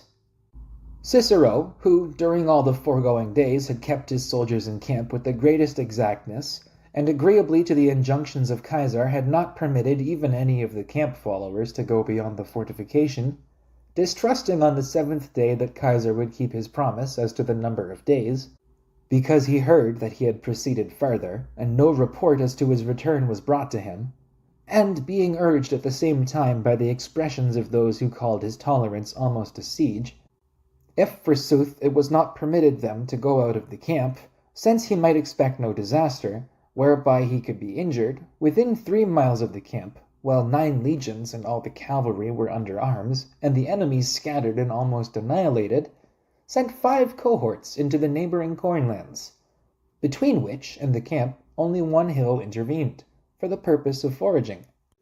Many soldiers had been left invalided in the camp, of whom those who had recovered in this space of time, being about 300, are set together under one standard. A large number of soldiers' attendants besides, with a great number of beasts of burden which had remained in the camp, permission being granted, follow them. Chapter 37. At this very time the German horse by chance come up, and immediately, with the same speed with which they had advanced, attempt to force the camp at the Decuman gate, nor were they seen, in consequence of woods lying in the way on that side, before they were just reaching the camp. So much so that the sutlers who had their booth under the rampart had not an opportunity of retreating within the camp. Our men, not anticipating it, are perplexed by the sudden affair, and the cohort on the outpost scarcely sustains the first attack. The enemy spread themselves on the other sides to ascertain if they could find any access. Our men with difficulty defend the gates. The very position of itself and the fortification secures the other accesses. There is a panic in the entire camp, and one inquires of another the cause of the confusion, nor do they readily determine whither the standards should be borne, nor into what quarter each should betake himself. One avows that the camp is already taken. Another maintains that the enemy, having destroyed the army and commander-in-chief, are come thither as conquerors. Most form strange superstitious fancies from the spot, and place before their eyes the catastrophe of Cotta and Titurius, who had fallen in the same fort. All being greatly disconcerted by this alarm, the belief of the barbarians is strengthened that there is no garrison within, as they had heard from their prisoner. They endeavor to force an entrance, and encourage one another not to cast from their hands so valuable a prize. Chapter 38. P. Sextius Baculus, who had led a principal century under Caesar, of whom we have made mention in previous engagements, had been left an invalid in the garrison, and had now been 5 days without food. He, distrusting his own safety and that of all, goes forth from his tent unarmed. He sees that the enemy are close at hand and that the matter is in the utmost danger. He snatches arms from those nearest and stations himself at the gate. The centurions of that cohort which was on guard follow him. For a short time they sustain the fight together. Sextius faints, after receiving many wounds. He is with difficulty saved, drawn away by the hands of the soldiers. This space having intervened, the others resume courage, so far as to venture to take their place on the fortifications and present the aspect of defenders. Chapter 39. The foraging having in the meantime been completed, our soldiers distinctly hear the shout. The horse hasten on before and discover in what danger the affair is. But here there is no fortification to receive them, in their alarm. Those last enlisted and unskilled in military discipline turn their faces to the military tribune and the centurions. They wait to find what orders may be given by them. No one is so courageous as not to be disconcerted by the suddenness of the affair. The barbarians, espying our standard in the distance, desist from the attack. At first they suppose that the legions, which they had learned from their prisoners had removed further off, had returned. Afterwards, despising their small number, they make an attack on them at all sides. Chapter 40. The camp followers run forward to the nearest rising ground. Being speedily driven from this, they throw themselves among the standards in companies. They thus so much the more alarm the soldiers already affrighted. Some propose that, forming a wedge, they suddenly break through, since the camp was so near, and if any part should be surrounded and slain, they fully trust that at least the rest may be saved. Others, that they take their stand on an eminence, and all undergo the same destiny. The veteran soldiers, whom we stated to have set out together with the others under a standard, do not approve of this. Therefore, encouraging each other, under the conduct of Caius Trebonius, a Roman knight, who had been appointed over them, they break through the midst of the enemy, and arrive in the camp safe to a man. The camp attendants and the horse following close upon them with the same impetuosity are saved by the courage of the soldiers. But those who had taken their stand upon the eminence, having even now acquired no experience of military matters, neither could persevere in that resolution which they approved of, namely to defend themselves from their higher position, nor imitate that vigor and speed which they had observed to have availed others, but, attempting to reach the camp, had descended into an unfavorable situation. The centurions, some of whom had been promoted for their valor from the lower ranks of other legions to higher ranks in this legion, in order that they might not forfeit their glory for military exploits previously acquired, fell together fighting most valiantly. The enemy having been dislodged by their valor, a part of the soldiers arrived safe in camp, contrary to their expectations. A part perished, surrounded by the barbarians. Chapter 41.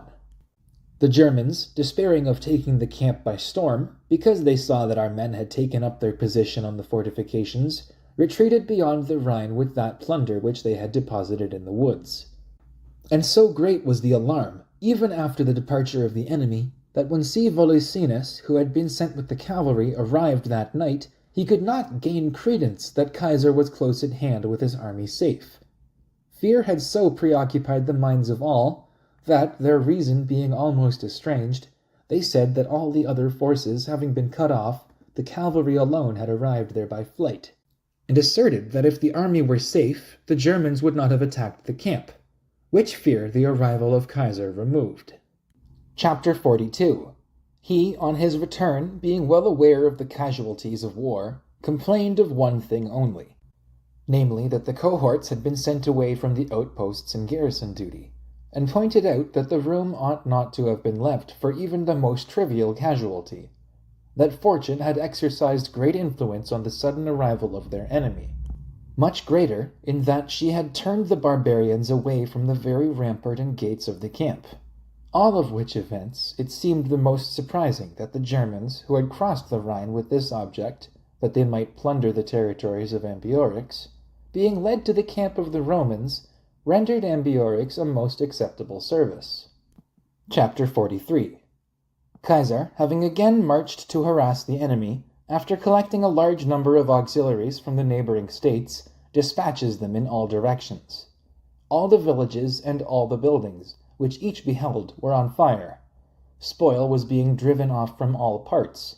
The corn not only was being consumed by so great numbers of cattle and men, but also had fallen to the earth, owing to the time of the year and the storms, so that if any had concealed themselves for the present, still it appeared likely that they must perish through want of all things, when the army should be drawn off. And frequently it came to that point, as so large a body of cavalry had been sent abroad in all directions, that the prisoners declared Ambiorix had just then been seen by them in flight, and had not even passed out of sight, so that the hope of overtaking him being raised, and unbounded exertions having been resorted to, those who thought they should acquire the highest favor with Caesar nearly overcame nature by their ardor, and continually a little only seemed wanting to complete success. But he rescued himself by means of lurking places in forests, and, concealed by the night, made for other districts and quarters, with no greater guard than that of 4 horsemen, to whom alone he ventured to confide his life. Chapter 44. Having devastated the country in such a manner, Caesar leads back his army with the loss of 2 cohorts to Dura Cortorum of the Remi, and, having summoned a council of Gaul to assemble at that place, he resolved to hold an investigation respecting the conspiracy of the Senones and Carnutes, and, having pronounced a most severe sentence upon Acco, who had been the contriver of that plot, he punished him after the custom of our ancestors. Some, fearing a trial, fled. When he had forbidden these fire and water, he stationed in winter quarters 2 legions at the frontier of the Treveri, 2 among the Lingones, the remaining 6 at Agendicum, in the territories of the Senones, and, having provided corn for the army, he set out for Italy, as he had determined to hold the assizes. Book 7, Chapter 1. Gaul being tranquil, Caesar, as he had determined, sets out for Italy to hold the provincial assizes. There he receives intelligence of the death of Clodius, and, being informed of the decree of the Senate, to the effect that all the youth of Italy should take the military oath, he determined to hold a levy throughout the entire province. Report of these events is rapidly borne into Transalpine Gaul. The Gauls themselves add to the report and invent what the case seemed to require, namely that Caesar was detained by commotions in the city, and could not, amidst so violent dissensions, come to his army. Animated by this opportunity, they who already, previously to this occurrence, were indignant that they were reduced beneath the dominion of Rome, began to organize their plans for war more openly and daringly. The leading men of Gaul, having convened councils among themselves in the woods and retired places, complain of the death of Acco. They point out that this fate may fall in turn on themselves. They bewail the unhappy fate of Gaul, and by every sort of promises and rewards they earnestly solicit some to begin the war, and assert the freedom of Gaul at the hazard of their lives. They say that special care should be paid to this, that Caesar should be cut off from his army before their secret plans should be divulged, that this was easy, because neither would the legions, in the absence of their general, dare to leave their winter quarters, nor could the general reach his army without a guard. Finally, that it was better to be slain in battle than not to recover their ancient glory in war, and that freedom which they had received from their forefathers. Chapter 2. Whilst these things are in agitation, the Carnutes declare that they would decline no danger for the sake of the general safety, and promise that they would be the first of all to begin the war. And, since they cannot at present take precautions, by giving and receiving hostages, that the affair shall not be divulged, they require that a solemn assurance be given them by oath and plighted honor, their military standards being brought together in which manner their most sacred obligations are made binding, that they should not be deserted by the rest of the Gauls on commencing the war. Chapter 3. When the appointed day came, the Carnutes, under the command of Cotuatus and Conetodonos, desperate men, meet together at Genabum, and slay the Roman citizens who had settled there for the purpose of trading. Among the rest, Gaius Julius Caesar, a distinguished Roman knight, who by Caesar's orders had presided over the provision department, and plunder their property. The report is quickly spread among all the states of Gaul, for whenever a more important and remarkable event takes place, they transmit the intelligence through their lands and districts by a shout. The others take it up in succession and pass it to their neighbors, as happened on this occasion. For the things which were done at Genabum at sunrise were heard in the territories of the I-VIII before the end of the first watch, which is an extent of more than 160 miles. Chapter 4. There, in like manner, were Cingetorix, the son of Celtulus the Arvernian, a young man of the highest power, whose father had held the supremacy of entire Gaul, and had been put to death by his fellow citizens for this reason, because he aimed at sovereign power, summoned together his dependents, and easily excited them. On his design being made known, they rush to arms. He is expelled from the town of Gergovia by his uncle Gobanitio, and the rest of the nobles, who were of opinion that such an enterprise ought not to be hazarded. He did not, however, desist, but held in the country a levy of the needy and desperate. Having collected such a body of troops, he brings over to his sentiments such of his fellow citizens as he has access to. He exhorts them to take up arms in behalf of the general freedom, and, having assembled great forces, he drives from the state his opponents, by whom he had been expelled a short time previously. He is saluted king by his partisans. He sends ambassadors in every direction. He conjures them to adhere firmly to their promise. He quickly attaches to his interests the Senones, Parisii, Pictones, Cadurci, Turones, Aulerci, Lemovice, and all the others who border on the ocean. The supreme command is conferred on him by unanimous consent. On obtaining this authority, he demands hostages from all these states. He orders a fixed number of soldiers to be sent to him immediately. He determines what quantity of arms each state shall prepare at home, and before what time. And he pays particular attention to the cavalry. To the utmost vigilance he adds the utmost rigor of authority, and by the severity of his punishments brings over the wavering. For on the commission of a greater crime he puts the perpetrators to death by fire and every sort of tortures. For a slighter cause, he sends home the offenders with their ears cut off, or one of their eyes put out, that they may be an example to the rest, and frighten others by the severity of their punishment. Chapter 5. Having quickly collected an army by their punishments, he sends Lucterius, one of the Cadurci, a man of the utmost daring, with part of his forces into the territory of the Britanni, and marches in person into the country of the Bituriges. On his arrival, the Bituriges send ambassadors to the I-VIII, under whose protection they were, to solicit aid in order that they might more easily resist the forces of the enemy. The I-VIII, by the advice of the lieutenants whom Caesar had left with the army, sent supplies of horse and foot to succor the Bituriges. When they came to the river Loire, which separates the Bituriges from the I-VIII, they delayed a few days there, and, not daring to pass the river, return home, and send back word to the lieutenants that they had returned through fear of the treachery of the Bituriges, who, they ascertained, had formed this design.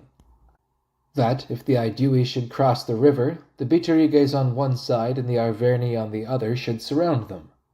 Whether they did this for the reason which they alleged to the lieutenants, or influenced by treachery, we think that we ought not to state as certain, because we have no proof.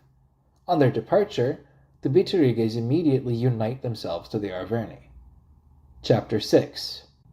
These affairs being announced to Caesar in Italy at the time when he understood that matters in the city had been reduced to a more tranquil state by the energy of Gnaeus Pompey, he set out for Transalpine Gaul. After he had arrived there, he was greatly at a loss to know by what means he should reach his army.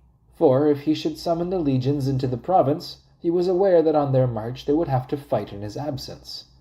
He foresaw, too, that if he himself should endeavor to reach the army, he would act injudiciously, entrusting his safety even to those who seemed to be tranquilized. Chapter 7.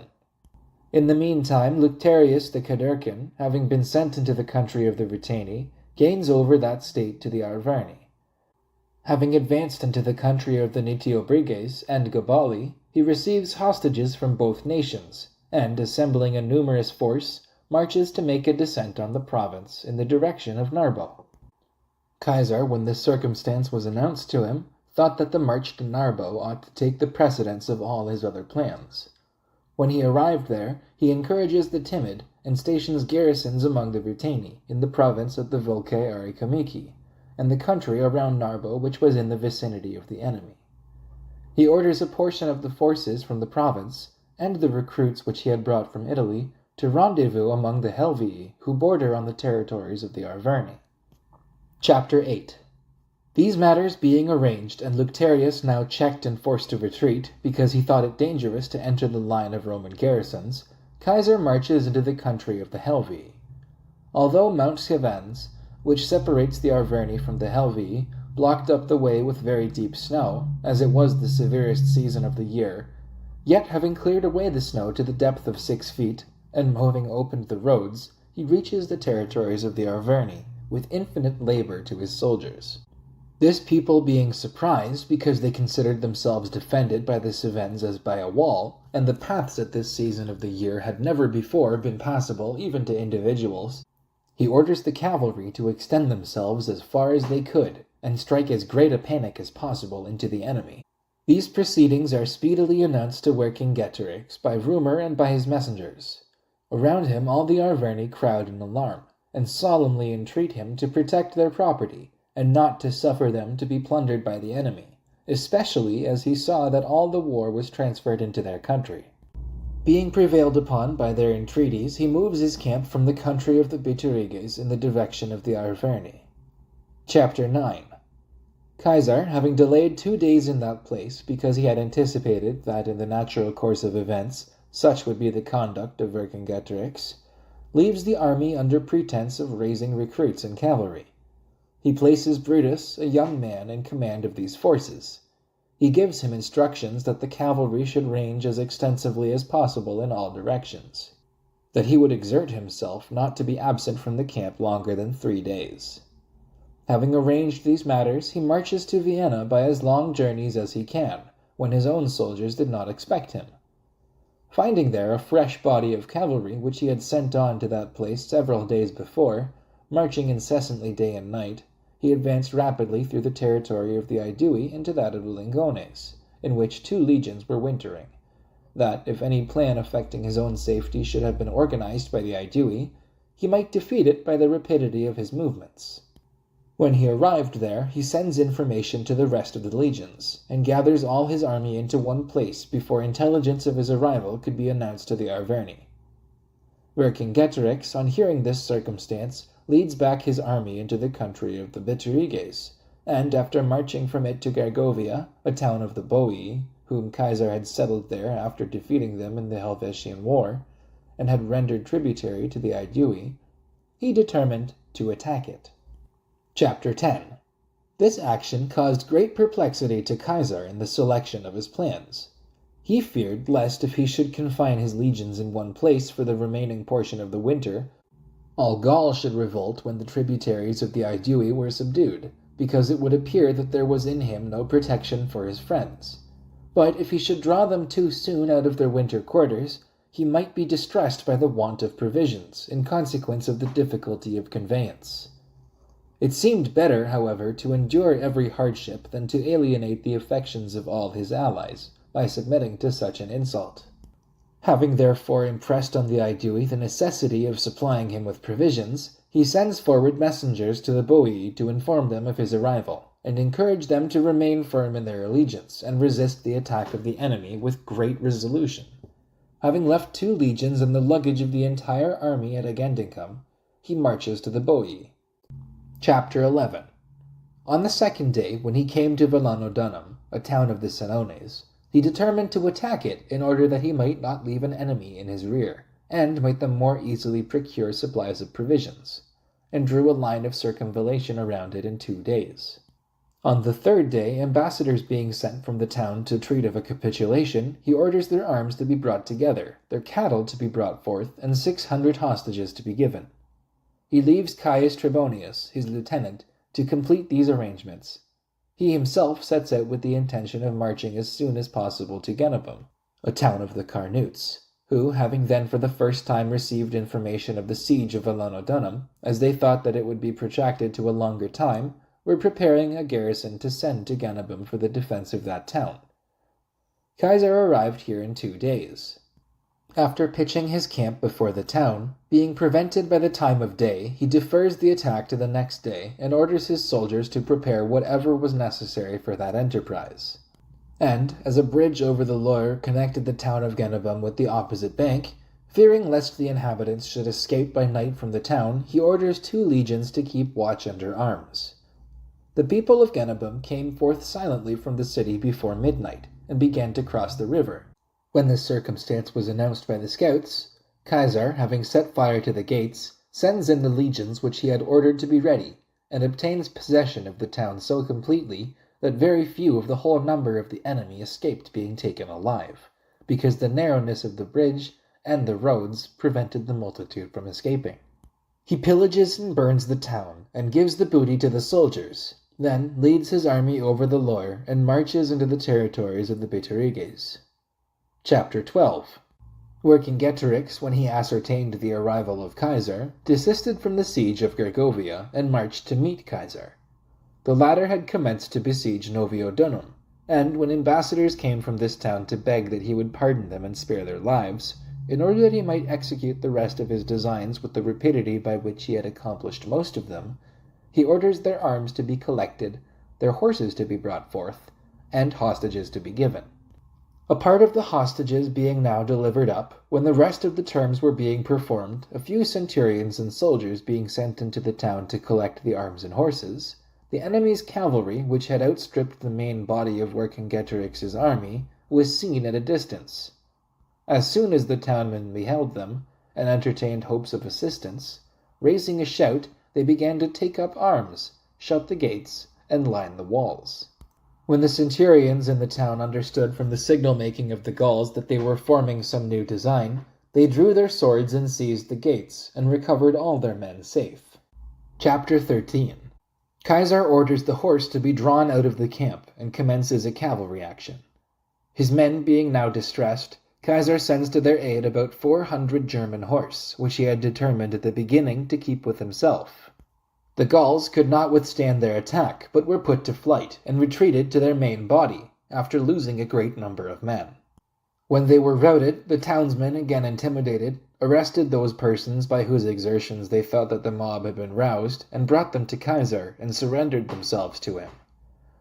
When these affairs were accomplished, Caesar marched to Avaricum, which was the largest and best fortified town in the territories of the Bituriges, and situated in a most fertile tract of country, because he confidently expected that on taking that town, he would reduce beneath his dominion the state of the Bituriges. Chapter 14. Vercingetorix, after sustaining such a series of losses at Vellanodunum, Genabum, and Noviodunum, summons his men to a council. He impresses on them that the war must be prosecuted on a very different system from that which they had been previously adopted. But they should by all means aim at this object, that the Romans should be prevented from foraging and procuring provisions, that this was easy, because they themselves were well supplied with cavalry and were likewise assisted by the season of the year, that forage could not be cut, that the enemy must necessarily disperse and look for it in the houses, that all these might be daily destroyed by the horse. Besides, that the interests of private property must be neglected for the sake of general safety, that the villages and houses ought to be fired over such an extent of country in every direction from Boea as the Romans appeared capable of scouring in their search for forage, that an abundance of these necessities could be supplied to them, because they would be assisted by the resources of those in whose territories the war would be waged, that the Romans either would not bear the privation, or else would advance to any distance from the camp with considerable danger, and that made it no difference whether they slew them or stripped them of their baggage, since, if it was lost, they could not carry on the war. Besides that, the towns ought to be burnt which were not secured against every danger by their fortifications or natural advantages, that there should not be places of retreat for their own countrymen for declining military service, nor be exposed to the Romans as inducements to carry off abundance of provisions and plunder. If these sacrifices should appear heavy or galling, that they ought to consider it much more distressing that their wives and children should be dragged off to slavery, and themselves slain, the evils which must necessarily befall the conquered. Chapter 15. This opinion having been approved of by unanimous consent, more than 20 towns of the Bituriges are burnt in one day. Conflagrations are beheld in every quarter, and although all bore this with great regret, yet they laid before themselves this consolation, that, as the victory was certain, they could quickly recover their losses. There is a debate concerning Avaricum in the General Council, whether they should decide that it should be burnt or defended. The Bituriges threw themselves at the feet of all the Gauls, and entreat that they should not be compelled to set fire with their own hands to the fairest city of almost the whole of Gaul, which was both a protection and ornament to the state. They say that they could easily defend it, owing to the nature of the ground, for, being enclosed on almost every side by a river and a marsh, it had only one entrance, and that very narrow. Permission being granted to them at their earnest request, Vercingetorix at first dissuades them from it, but afterwards concedes the point, owing to their entreaties and the compassion of the soldiers. A proper garrison is selected for the town. Chapter 16. Vercingetorix follows closely upon Caesar by shorter marches, and selects for his camp a place defended by woods and marshes, at the distance of 15 miles from Avaricum. There he received intelligence by trusty scouts every hour in the day of what was going on at Avaricum, and ordered whatever he wished to be done. He closely watched all our expeditions for corn and forage, and whenever they were compelled to go a greater distance, he attacked them when dispersed, and inflicted severe loss upon them, although the evil was remedied by our men, as far as precautions could be taken, by going forth at irregular times and by different ways. Chapter 17. Caesar, pitching his camp at that side of the town which was not defended by the river and marsh, and had a very narrow approach, as we have mentioned, began to raise the Vinii and erect 2 towers, for the nature of the place prevented him from drawing a line of circumvallation. He never ceased to importune the Boii and Aedui for supplies of corn, of whom the one, the Aedui, because they were acting with no zeal, did not aid him much. The others, the Boii, as their resources were not great, quickly consumed what they had. Although the army was distressed by the greatest want of corn, through the poverty of the Boii, the apathy of the Aedui, and the burning of the houses, to such a degree that for several days the soldiers were without corn, and satisfied their extreme hunger with cattle driven from the remote villages, yet no language was heard from them unworthy of the majesty of the Roman people and their former victories. Moreover, when Caesar addressed the legions one by one when at work, and said that he would raise the siege if they felt the scarcity too severely, they unanimously begged him not to do so, that they had served for several years under his command in such a manner that they never submitted to insult, and never abandoned an enterprise without accomplishing it. That they should consider it a disgrace if they abandoned the siege after commencing it. That it was better to endure every hardship than not to avenge the names of the Roman citizens who perished at Cannabum by the perfidy of the Gauls. They trusted the same declarations to the centurions and military tribunes, that through them they might be communicated to Caesar. Chapter 18. When the towers had now approached the walls, Caesar ascertained from the captives that Vercingetorix, after destroying the forage, had pitched his camp nearer Avaricum, and that he himself with the cavalry and light-armed infantry, who generally fought among the horse, had gone to lay an ambuscade in that quarter, to which he thought that our troops would come the next day to forage. On learning these facts, he set out from the camp secretly at midnight, and reached the camp of the enemy early in the morning.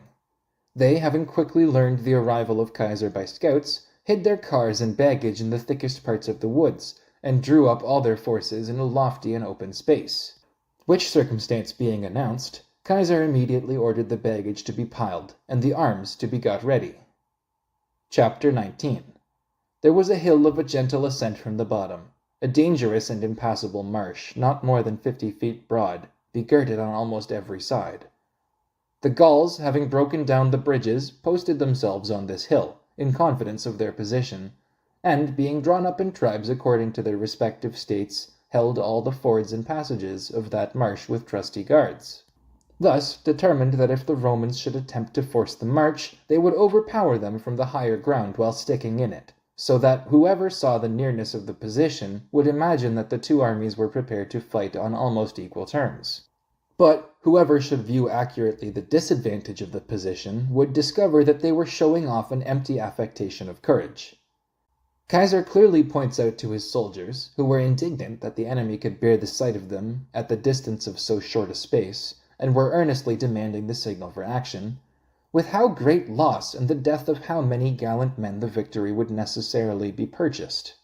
And, when he saw them so determined to decline no danger for his renown, that he ought to be considered guilty of the utmost injustice if he did not hold their life dearer than his own personal safety.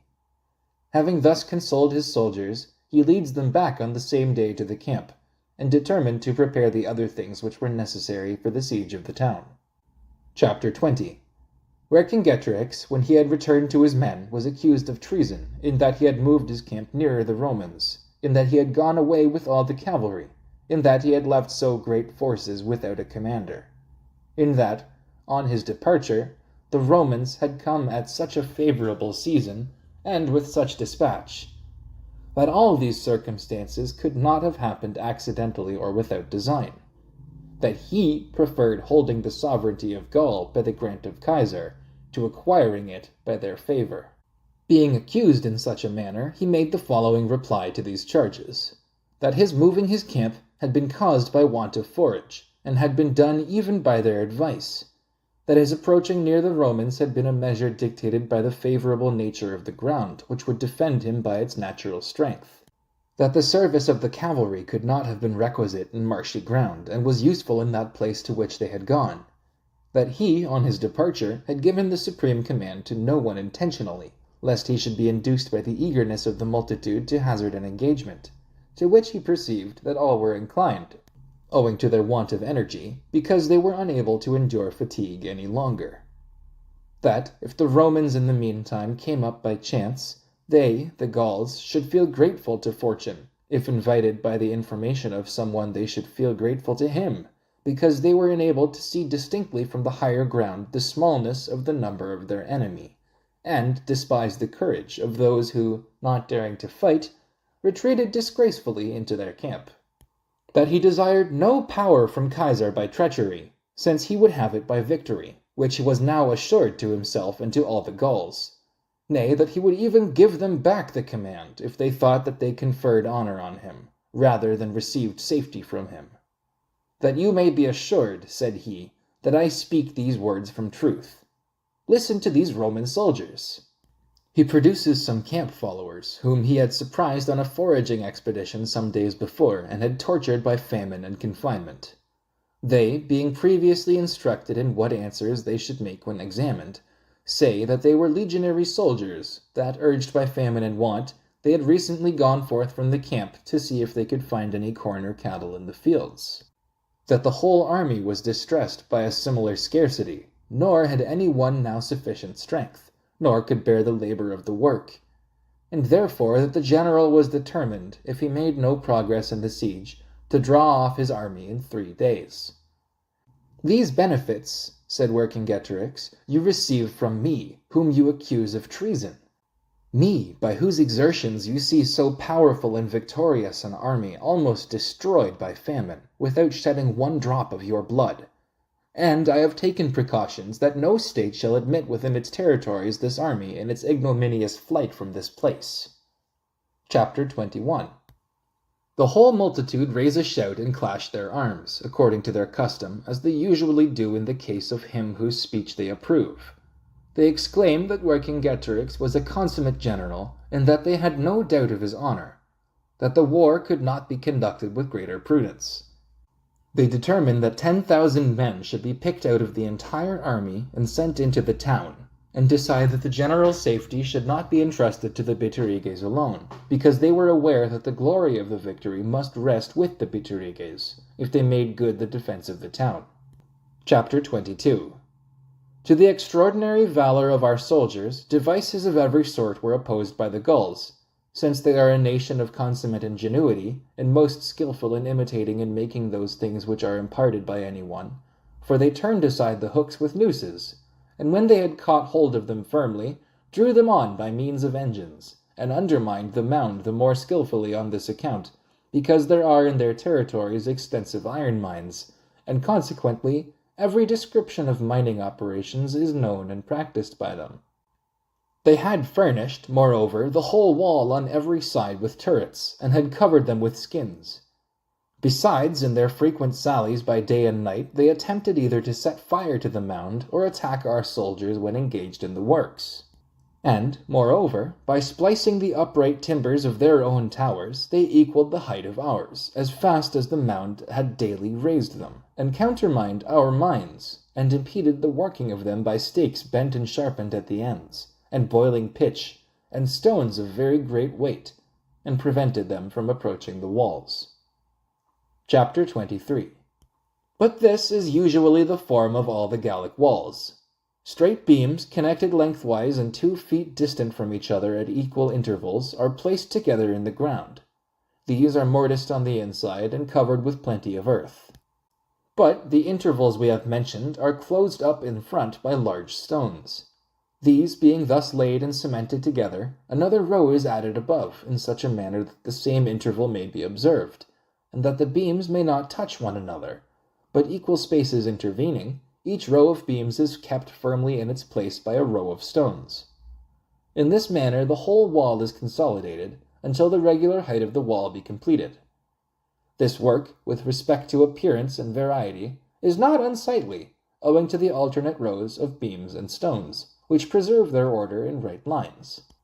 And besides, it possesses great advantages as regards utility in the defense of cities, for the stone protects it from fire, and the wood from the battering ram, since it, the wood, being mortised in the inside with rows of beams, generally 40 feet each in length, can neither be broken through nor torn asunder. Chapter 24. The siege having been impeded by so many disadvantages, the soldiers, although they were retarded during the whole time by the mud, cold, and constant showers, yet by their incessant labor overcame all these obstacles, and in 25 days raised a mound 330 feet broad and 80 feet high. When it almost touched the enemy's walls, and Caesar, according to his usual custom, kept watch at the work, and encouraged the soldiers not to discontinue the work for a moment, a little before the 3rd watch they discovered that the mound was sinking, since the enemy had set it on fire by a mine, and at the same time a shout was raised along the entire wall, and a sally was made from 2 gates on each side of the turrets. Some at a distance were casting torches and dry wood from the wall on the mound. Others were pouring on it pitch and other materials by which the flame might be excited, so that a plan could hardly be formed as to where they should first run to the defense, or to what part aid should be brought. However, as 2 legions always kept guard before the camp by Caesar's orders, and several of them were at stated times at the work, measures were promptly taken that some should oppose the sallying party, others draw back the towers and make a cut in the rampart, and moreover, that the whole army should hasten from the camp to extinguish the flames. Chapter 25. When the battle was going on in every direction, the rest of the night being now spent and fresh hopes of victory always rose before the enemy, the more so on this account because they saw the coverings of our towers burnt away, and perceived that we, being exposed, could not easily go to give assistance, and they themselves were always relieving the weary with fresh men, and considered that all the safety of Gaul rested on this crisis. There happened, in my own view, a circumstance which, having appeared to be worthy of record, we thought it ought not to be omitted.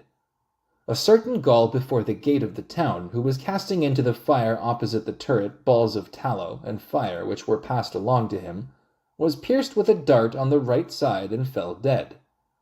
One of those next him stepped over him as he lay, and discharged the same office.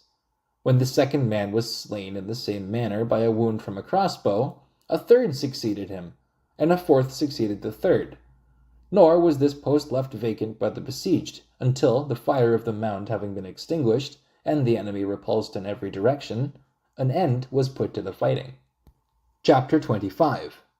The Gauls, having tried every expedient, as nothing had succeeded, adopted the design of fleeing from the town the next day, by the advice and order of Vercingetorix. They hoped that by attempting it at the dead of night, they could effect it without any great loss of men, because the camp of Vercingetorix was not far distant from the town, and the extensive marsh which intervened was likely to retard the Romans in the pursuit. And they were now preparing to execute this by night, when the matrons suddenly ran out into the streets, and weeping, cast themselves at the feet of their husbands, and requested of them with every entreaty that they should not abandon themselves and their common children to the enemy for punishment, because the weakness of their nature and physical powers prevented them from taking flight. When they saw that they, as fear does not generally admit of mercy in extreme danger, persisted in their resolution, they began to shout aloud and give intelligence of their flight to the Romans. The Gauls, being intimidated by fear of this, lest the passes should be preoccupied by the Roman cavalry, desisted from their design. Chapter 27. The next day Caesar, the tower being advanced, and the works which he had determined to raise being arranged, a violent storm arising, thought this no bad time for executing his designs, because he observed the guards arranged on the walls a little too negligently, and therefore ordered his own men to engage in their work more remissly, and pointed out what he wished to be done. He drew up his soldiers in a secret position within the Vinii, and exhorts them to reap, at last, the harvest of victory proportionate to their exertions. He proposed a reward for those who should first scale the walls, and gave the signal to the soldiers. They suddenly flew out from all quarters, and quickly filled the wall. Chapter 28. The enemy, being alarmed by the suddenness of the attack, were dislodged from the wall and towers, and drew up in form of a wedge in the marketplace and the open streets, with this intention, that if an attack should be made on any side, they should fight with their line drawn up to receive it. When they saw no one descending to the level ground, and the enemy extending themselves along the entire wall in every direction, fearing lest every hope of flight should be cut off, they cast away their arms, and sought, without stopping, the most remote parts of the town. A part was then slain by the infantry when they were crowding upon one another in the narrow passage of the gates, and a part, having got without the gates, were cut to pieces by the cavalry, nor was there anyone who was anxious for the plunder. Thus, being excited by the massacre at Genabum and the fatigue of the siege, they spared neither those worn out with years, women, or children. Finally, out of all that number, which amounted to about 40,000, scarcely 800, who fled from the town when they heard the first alarm, reached Vercingetorix in safety. And he, the night being now far spent, received them in silence after their flight, fearing that any sedition should arise in the camp from their entrance in a body and the compassion of the soldiers. So that, having arranged his friends and the chiefs of the states at a distance on the road, he took precautions that they should be separated, and conducted to their fellow countrymen, to whatever part of the camp had been assigned to each state from the beginning. Chapter 29.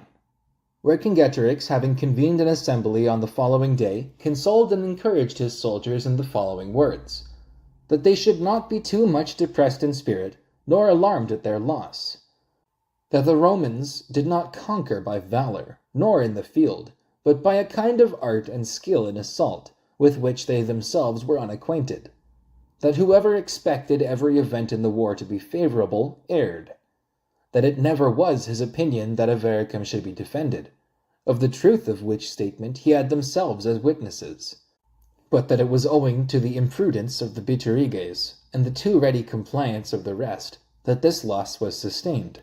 That, however, he would soon compensate it by superior advantages, for that he would, by his exertions, bring over those states which severed themselves from the rest of the Gauls, and would create a general unanimity throughout the whole of Gaul, the union of which not even the whole earth could withstand, and that he had it already almost effected, that in the meantime it was reasonable that he should prevail on them, for the sake of the general safety, to begin to fortify their camp, in order that they might the more easily sustain the sudden attacks of the enemy.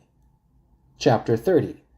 This speech was not disagreeable to the Gauls, principally because he himself was not disheartened by receiving so severe a loss, and had not concealed himself, nor shunned the eyes of the people, and he was believed to possess a greater foresight and sounder judgment than the rest, because when the affair was undecided, he had at first been of the opinion that Avaricum should be burnt, and afterwards that it should be abandoned. Accordingly, as ill success weakens the authority of other generals, so, on the contrary, his dignity increased daily, although a loss was sustained. At the same time, they began to entertain hopes, on his assertion, of uniting the rest of the states to themselves. And on this occasion, for the first time, the Gauls began to fortify their camps, and were so alarmed that although they were men unaccustomed to toil, yet they were of opinion that they ought to endure and suffer everything which should be imposed upon them. Chapter 31. Nor did Vercingetorix use less efforts than he had promised to gain over the other states, and in consequence endeavored to entice their leaders by gifts and promises. For this object he selected fitting emissaries by whose subtle pleading or private friendship each of the nobles could be most easily influenced. He takes care that those who fled to him on the storming of Avaricum should be provided with arms and clothes. At the same time that his diminished forces should be recruited, he levies a fixed quota of soldiers from each state, and defines the number and day before which he should wish them brought to the camp, and orders all the archers, of whom there was a very great number in Gaul, to be collected and sent to him. By these means the troops which were lost at Avaricum are speedily replaced. In the meantime, Teutomarus, the son of Olovicon, the king of the Nitiobriges, whose father had received the appellation of friend from our senate, came to him with a great number of his own horse, and those whom he had hired from Aquitania. Chapter 32. Caesar, after delaying several days at Avaricum, and finding there the greatest plenty of corn and other provisions, refreshed his army after their fatigue and privation. The winter being almost ended, when he was invited by the favorable season of the year to prosecute the war and march against the enemy, and try whether he could draw them from the marshes and woods, or else press them by a blockade, some noblemen of the I-VIII came to him as ambassadors to entreat that in an extreme emergency he should succor their state, that their affairs were in the utmost danger, because whereas single magistrates had been usually appointed in ancient times, and held the power of king for a single year, 2 persons now exercised this office, and each asserted that he was appointed according to their laws. That one of them was Convictolitanus, a powerful and illustrious youth, the other Cotus, sprung from a most ancient family, and personally a man of very great influence and extensive connections. His brother Valetiacus had borne the same office during the last year, that the whole state was up in arms, the Senate divided, the people divided, that each of them had his own adherents, and that if the animosity would be fomented any longer, the result would be that one part of the state would come to a collision with the other, that it rested with his activity and influence to prevent it. Chapter 32. Although Caesar considered it ruinous to leave the war in the enemy, yet being well aware what great evils generally arise from internal dissensions, lest a state so powerful and so closely connected with the Roman people, which he himself had always fostered and honored in every respect, should have recourse to violence and arms, and that the party which had less confidence in its own power should summon aid from Vercingetorix, he determined to anticipate this movement. And, because by the laws of the I-VIII it was not permitted those who held the supreme authority to leave the country, he determined to go in person to the I-VIII, lest he should appear to infringe upon their government and laws, and summoned all the Senate and those between whom the dispute was to meet him at Dicitia. When almost all the state had assembled there, and he was informed that one brother had been declared magistrate by the other, when only a few persons were privately summoned for the purpose, at a different time and place from what he ought, whereas the laws not only forbade two belonging to one family to be elected magistrates while each was alive, but even deterred them from being in the Senate, he compelled Cotus to resign his office. He ordered Convictolitanes, who had been elected by the priests, according to the usage of the state, in the presence of the magistrates, to hold the supreme authority. Chapter 34. Having pronounced this decree between the contending parties, he exhorted the I-VIII to bury in oblivion their disputes and dissensions, and, laying aside all these things, devote themselves to the war, and expect from him, on the conquest of Gaul, those rewards which they should have earned, and sent speedily to him all their cavalry and 10,000 infantry, which he might place in different garrisons to protect his convoys of provisions, and then divided his army into 2 parts.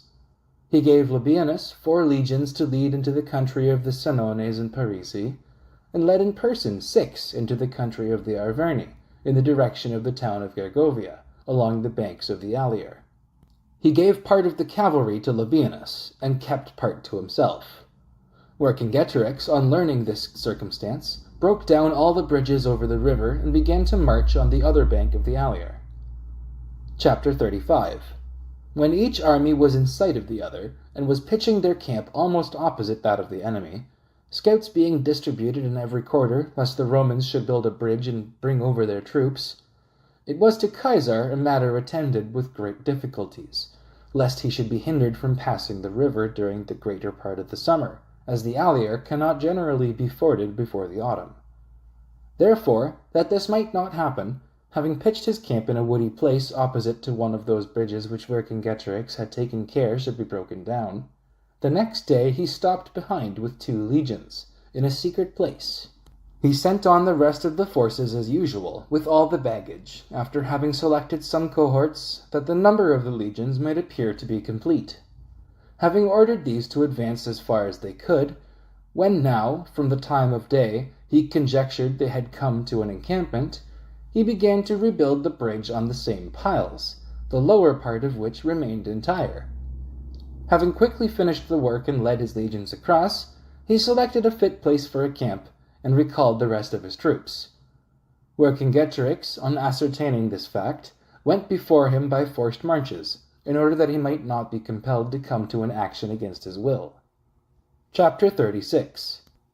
Caesar, in 5 days' march, went from that place to Gergovia, and after engaging in a slight cavalry skirmish that day, on viewing the situation of the city, which, being built on a very high mountain, was very difficult of access, he despaired of taking it by storm, and determined to take no measures with regard to besieging it before he should secure a supply of provisions.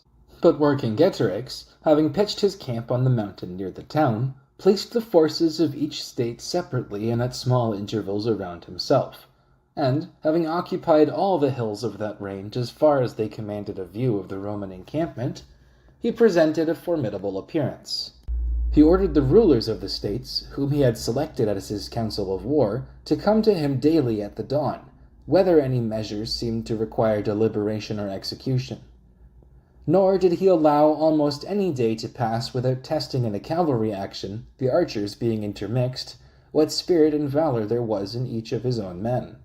There was a hill opposite the town, at the very foot of that mountain, strongly fortified and precipitous on every side, which, if our men could gain, they seemed likely to exclude the enemy from a great share of their supply of water, and from free foraging. But this place was occupied by them with a weak garrison. However, Caesar set out from the camp in the silence of night, and dislodging the garrison before succor could come from the town, he got possession of the place and posted 2 legions there, and drew from the greater camp to the less a double trench 12 feet broad, so that the soldiers could even singly pass secure from any sudden attack of the enemy. Chapter 37. Whilst these affairs were going on at Gergovia, Convictolitanis, the Aeduan, to whom we have observed the magistracy was adjudged by Caesar, being bribed by the Arverni, holds a conference with certain young men, the chief of whom were Litaviccus and his brothers, who were born of a most noble family. He shares the bribe with them and exhorts them to remember that they were free and born for empire, that the state of the Aedui was the only one which retarded the most certain victory of the Gauls, that the rest were held in check by its authority, and, if it was brought over, the Romans would not have room to stand on in Gaul, that he had received some kindness from Caesar, only so far, however, as gaining a most just cause by his decision, but that he assigned more weight to the general freedom. For, why should the Aedui go to Caesar to decide concerning their rights and laws, rather than the Romans come to the Aedui?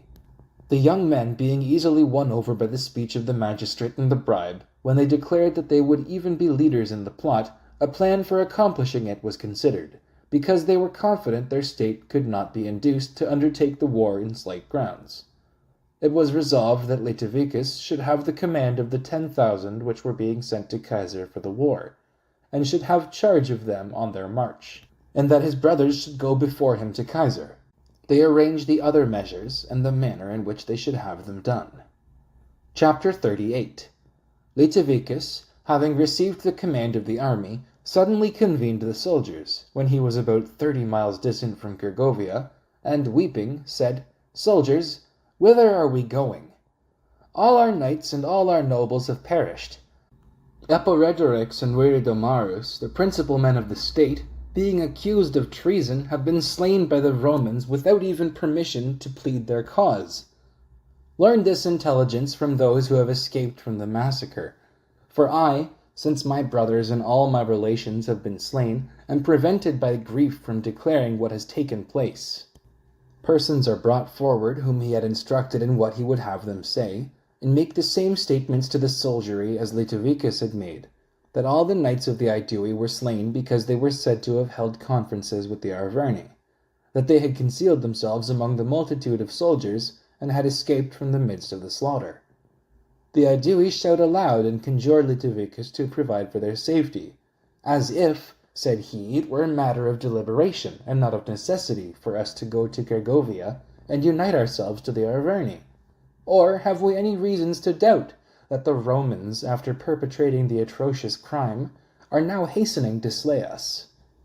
Therefore, if there be any spirit in us, let us avenge the death of those who have perished in a most unworthy manner, and let us slay these robbers. He points to the Roman citizens who had accompanied them in reliance on his protection.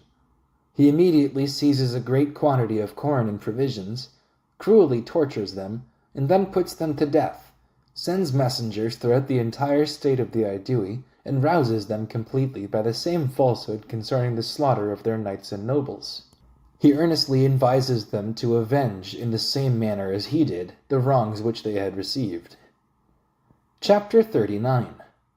Eporedorix the Aeduan, a young man born in the highest rank and possessing very great influence at home, and, along with Viridomarus, of equal age and influence but of inferior birth, whom Caesar had raised from a humble position to the highest rank, on being recommended to him by Divitiacus, had come in number of horse, being summoned by Caesar by name. These had a dispute with each other for precedence, and in the struggle between the magistrates they had contended with their utmost efforts, the one for Convictolitanis, the other for Cotus. Of these, Eporedorix, on learning the divine of Divitiacus, lays the matter before Caesar, almost at midnight. He entreats that Caesar should not suffer their state to swerve from the alliance with the Roman people, owing to the depraved counsels of a few young men, which he foresaw would be the consequence if so many thousand men should unite themselves to the enemy, as their relations could not neglect their safety, nor the state regard it as a matter of slight importance. Chapter 40. Caesar felt great anxiety on this intelligence, because he had always especially indulged the state of the Aedui, and, without any hesitation, draws out from the camp 4 light-armed legions and all the cavalry. Nor had he time at such a crisis to contract the camp, because the affair seemed to depend upon dispatch. he leaves Caius Fabius, his lieutenant, with 2 legions to guard the camp. When he orders the brothers of Litovicus to be arrested, he discovers that they had fled a short time before to the camp of the enemy. He encouraged his soldiers not to be disheartened by the labor of the journey on such a necessary occasion, and, after advancing 25 miles, all being most eager, he came in sight of the army of the I-VIII, and, by sending on his cavalry, retards and impedes their march. He then issues strict orders to all his soldiers to kill no one. He commands Eporedorix and Rhedomarus, who they thought were killed, to move among the cavalry and address their friends. When they were recognized and the treachery of Litovicus discovered, the I-VIII began to extend their hands to intimate submission, and, laying down their arms, to deprecate death. Litovicus, with his clansmen, who after the custom of the Gauls consider it a crime to desert their patrons, even in extreme misfortune, flees forth to Gergovia. Chapter 41. Caesar, after sending messengers to the state of the I-VIII, to inform them that they whom he could have put to death by the right of war were spared through his kindness, and after giving 3 hours of the night to his army for his repose, directed his march to Gergovia. Almost in the middle of the journey, a party of horse that were sent by Fabius stated in how great danger matters were. They inform him that the camp was attacked by a very powerful army, while fresh men were frequently relieving the wearied, and exhausting our soldiers by the incessant toil, since, on account of the size of the camp, they had constantly to remain on the rampart. That many had been wounded by the immense number of arrows and all kinds of missiles. That the engines were of great service in withstanding them. That Fabius, at their departure, leaving only 2 gates open, was blocking up the rest, and adding breastworks to the ramparts, and was preparing himself for a similar casualty on the following day. Caesar, after receiving this information, reached the camp before sunrise owing to the very great zeal of his soldiers. Chapter 42. Whilst these things are going on at Gergovia, the I-VIII, on receiving the first announcements from Litovicus, leave themselves no time to ascertain the truth of these statements. Some are stimulated by avarice, others by revenge and credulity, which is an innate propensity in that race of men to such a degree that they consider a slight rumor as an ascertained fact. They plunder the property of the Roman citizens, and either massacre them or drag them away to slavery. Convictolitanus increases the evil state of affairs and goads on the people to fury, that by the commission of some outrage they may be ashamed to return to propriety. They entice from the town of Cabellonus, by a promise of safety, Marcus Aristeus, a military tribune, who was on his march to his legion. They compel those who had settled there for the purpose of trading to do the same. By constantly attacking them on their march, they strip them of all their baggage. They besiege day and night those that resisted. When many were slain on both sides, they excite a great number to arms. Chapter 43. In the meantime, when intelligence was brought that all their soldiers were in Caesar's power, they run in a body to Aristeus. They assure him that nothing had been done by public authority. They order an inquiry to be made about the plundered property. They confiscate the property of Litovicus and his brothers. They send ambassadors to Caesar for the purpose of clearing themselves. They do all this with a view to recover their soldiers, but being contaminated by guilt and charmed by the gains arising from the plundered property, as that act was shared in by many, and being tempted by the fear of punishment, they began to form plans of war and stir up the other states by embassies. Although Caesar was aware of this proceeding, yet he addresses the ambassadors with as much mildness as he can, that he did not think worse of the state on account of the ignorance and fickleness of the mob, nor would diminish his regard for the I-VIII. He himself, fearing a greater commotion in Gaul, in order to prevent his being surrounded by all the states, began to form plans as to the manner in which he should return from Gergovia and again concentrate his forces, lest a departure arising from the fear of a revolt should seem like a flight. Chapter 44. Whilst he was considering these things, an opportunity of acting successfully seemed to offer. For, when he had come into the smaller camp for the purpose of securing the works, he noticed that the hill in the possession of the enemy was stripped of men, although on the former days it could scarcely be seen on the account of the numbers on it. Being astonished, he inquires the reason of it from the deserters, a great number of whom flocked to him daily. They all concurred in asserting what Caesar himself had already ascertained by his scouts, that the back of that hill was almost level, but likewise woody and narrow, by which there was a pass to the other side of the town. That they had serious apprehensions for this place, and had no other idea, on the occupation of one hill by the Romans, than that if they should lose the other, they would be almost surrounded, and cut off from all egress and foraging. That they were all summoned by Vercingetorix to fortify this place. Chapter 45. Caesar, on being informed of this circumstance, sends several troops of horse to the place immediately after midnight. He orders them to range in every quarter with more tumult than usual. At dawn he orders a large quantity of baggage to be drawn out of the camp, and the muleteers with helmets and the appearance and guise of horsemen to ride round the hills. To these he adds a few cavalry, with instructions to range more widely to make a show. He orders them all to seek the same quarter by a long circuit. These proceedings were seen at a distance from the town, as Gergovia commanded a view of the camp. Nor could the Gauls ascertain at so great a distance what certainty there was in the maneuver. He sends one legion to the same hill, and after it had marched a little, stations it in the lower ground, and conceals it in the woods. The suspicions of the Gauls are increased, and all their forces are marched to that place to defend it. Caesar, having perceived the camp of the enemy deserted, covers the military insignia of his men, conceals the standards, and transfers his soldiers in small bodies from the greater to the less camp, and points out to the lieutenants whom he had placed in command over the respective legions what he should wish to be done. He particularly advises them to restrain their men from advancing too far, through their desire of fighting, or their hope of plunder. He sets before them what disadvantages the unfavorable nature of the ground carries with it, and that they could be assisted by dispatch alone. That success depended on a surprise, and not on a battle. After stating these particulars, he gives the signal for action, and detaches the Aedui at the same time by another ascent on the right. Chapter 46. The town wall was 1,200 paces distant from the plain and foot of the ascent, in a straight line, if no gap intervened. Whatever circuit was added to this ascent to make the hill easy, increased the length of the route.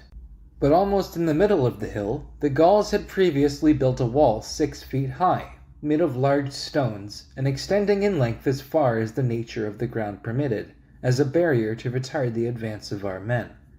And, leaving all the lower space empty, they had filled the upper part of the hill, as far as the wall of the town, with their camps very close to one another.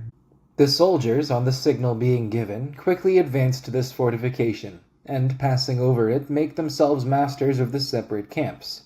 And so great was their activity in taking the camps that Teutomarus, the king of the Nitiobriges, being suddenly surprised in his tent, as he had gone to rest at noon, with difficulty escaped from the hands of the plunderers, with the upper part of his person naked, and his horse wounded.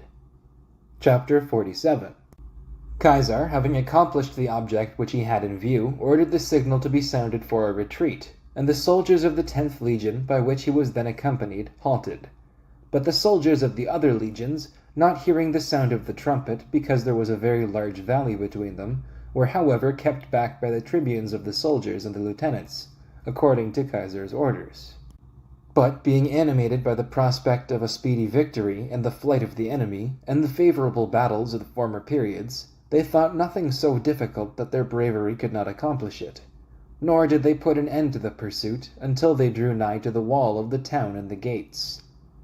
But then, when a shout arose in every quarter of the city, those who were at a distance, being alarmed by the sudden tumult, fled hastily from the town, since they thought that the enemy were within the gates. The matrons began to cast their clothes in silver over the wall, and bending over as far as the lower part of the bosom with outstretched hands beseech the Romans to spare them, and not to sacrifice to their resentment even women and children, as they had done at Avaricum. Some of them let themselves down from the walls by their hands and surrendered to our soldiers. Lucius Fabius, a centurion of the 8th Legion, who, it was ascertained, had said that day among his fellow soldiers that he was excited by the plunder of Avaricum, and would not allow anyone to mount the wall before him, finding 3 men of his own company, and being raised up by them, scaled the wall. He himself, in turn, taking hold of them one by one, drew them up to the wall. Chapter 48.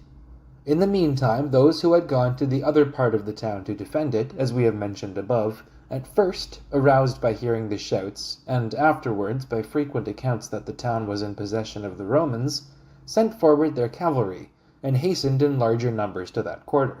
As each first came, he stood beneath the wall, and increased the number of his countrymen engaged in action. When a great multitude of them had assembled, the matrons, who a little before were stretching their hands from the walls to the Romans, began to beseech their countrymen, and, after the Gallic fashion, to show their dishevelled hair, and bring their children into public view. Neither in position nor in numbers was the contest an equal one to the Romans. At the same time, being exhausted by running in the long continuation of the fight, they could not easily withstand fresh and vigorous troops. Chapter 49. Caesar, when he perceived that his soldiers were fighting on unfavorable ground, and that the enemy's forces were increasing, being alarmed for the safety of his troops, sent orders to Titus Sextius, one of his lieutenants, whom he had left to guard the smaller camp, to lead out his cohorts quickly from the camp and post them at the foot of the hill on the right wing of the enemy, that if he should see our men driven from the ground, he should deter the enemy from following too closely. He himself, advancing with the legion a little from that place where he had taken his post, awaited the issue of the battle. Chapter 50. While the fight was going on most vigorously, hand to hand, and the enemy depended on their position and numbers, our men on their bravery, the Aedui suddenly appeared on our exposed flank, as Caesar had sent them by another ascent on the right, for the sake of creating a diversion. These, from the similarity of their arms, greatly terrified our men, and although they were discovered to have their right shoulders bare, which was usually the sign of those reduced to peace, yet the soldiers suspected that this very thing was done by the enemy to deceive them. At the same time, Lucius Fabius the centurion, and those who had scaled the wall with him, being surrounded and slain, were cast from the wall. Marcus Petreius, a centurion of the same legion, after attempting to hew down the gates, was overpowered by numbers, and, despairing of his safety, having already received many wounds, said to the soldiers of his own company who followed him, "Since I cannot save you as well as myself, I shall at least provide for your safety, since I, allured by the love of glory, led you into this danger. Do you save yourselves when an opportunity is given." At the same time he rushed into the midst of the enemy, and, slaying 2 of them, drove back the rest a little from the gate. When his men attempted to aid him, "In vain," he says, "you endeavor to procure my safety, since blood and strength are now failing me. Therefore leave this while you have the opportunity, and retreat to the legion." Thus he fell fighting a few moments after, and saved his men by his own death. Chapter 51. Our soldiers, being hard pressed on every side, were dislodged from their position, with the loss of 46 centurions. But the 10th Legion, which had been posted in reserve on ground a little more level, checked the Gauls in their eager pursuit. It was supported by the cohorts of the 13th Legion, which, being led from the smaller camp, had, under the command of Titus Sextius, occupied the higher ground. The legions, as soon as they reached the plain, halted and faced the enemy, where Cingetorix led back his men from the part of the hill within the fortifications. On that day, little less than 700 of the soldiers were missing. Chapter 52. On the next day, Caesar, having called a meeting, censured the rashness and avarice of his soldiers, in that they had judged for themselves how far they ought to proceed, or what they ought to do, and could not be kept back by the tribunes of the soldiers and the lieutenants, and stated what the disadvantage of the ground could effect, what opinion he himself had entertained at Avaricum, when, having surprised the enemy without either general or cavalry, he had given up a certain victory, lest even a trifling loss should occur in the contest owing to the disadvantage of position. that as much as he admired the greatness of their courage, since neither the fortifications of the camp, nor the height of the mountain, nor the wall of the town could retard them, in the same degree he censured their licentiousness and arrogance, because they thought that they knew more than their general concerning victory, and the issue of actions, and that he required in his soldiers forbearance and self-command, not less than valor and magnanimity. Chapter 53. Having held this assembly, and having encouraged the soldiers at the conclusion of his speech, that they should not be dispirited on this account, nor attribute to the valor of the enemy what the disadvantage of position had caused, entertaining the same views of his departure that he had previously had, he led forth the legions from the camp, and drew up his army in order of battle in a suitable place. When Vercingetorix, nevertheless, would not descend to the level ground, a slight cavalry action, and that a successful one, having taken place, he led back his army into the camp. When he had done this, the next day, thinking that he had done enough to lower the pride of the Gauls, and to encourage the mind of his soldiers, he moved his camp in the direction of the I-VIII. The enemy not even then pursuing us, on the third day he repaired the bridge over the river Allier, and led over his whole army. Chapter 54. Having then held an interview with Viridomarus and Eparedorix the Iduans, he learns that Litaviccus had set out with all the cavalry to raise the I-VIII, that it was necessary that they too should go before him to confirm the state in their allegiance. Although he now saw distinctly the treachery of the I-VIII in many things, and was of opinion that the revolt of the entire state would be hastened by their departure, yet he thought that they should not be detained, lest he should appear either to offer an insult, or betray some suspicion of fear.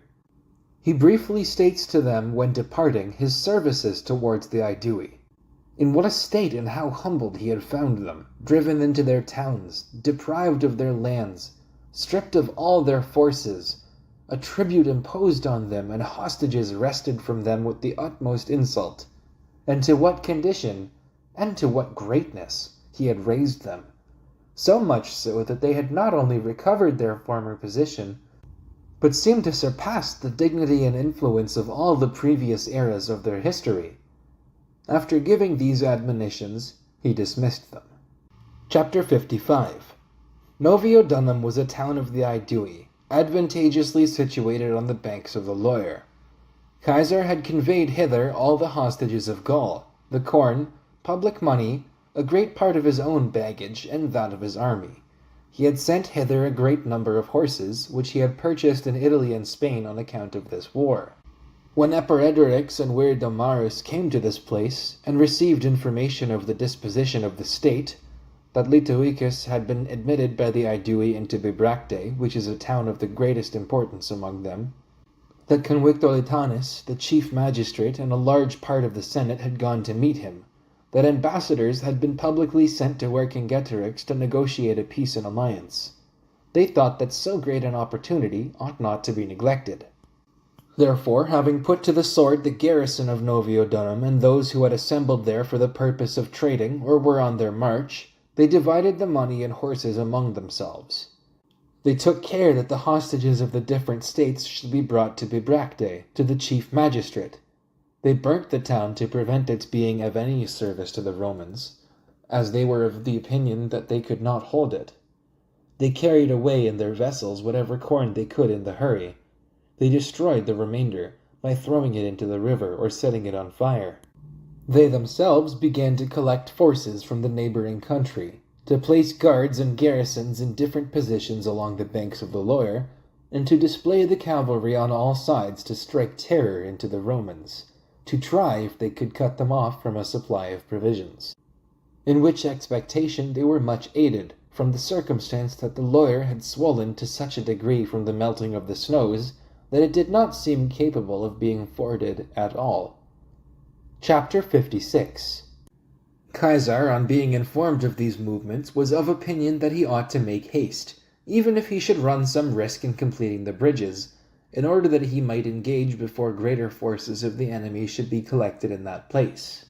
For no one even then considered it an absolutely necessary act, that changing his design he should direct his march into the province, both because the infamy and disgrace of the thing, and the intervening Mount Cevennes, and the difficulty of the roads prevented him, and especially because he had serious apprehensions for the safety of Labienus, whom he had detached, and those legions whom he had sent with him. Therefore, having made very long marches by day and night, he came to the river Loire, contrary to the expectation of all. And, having by means of the cavalry found out a ford suitable enough considering the emergency, of such depth that their arms and shoulders could be above water for supporting their accoutrements, he dispersed his cavalry in such a manner as to break the force of the current, and, having confounded the enemy at the first sight, led his army across the river in safety, and finding corn and cattle in the fields, after refreshing his army with them, he determined to march into the country of the Senones. Chapter 57.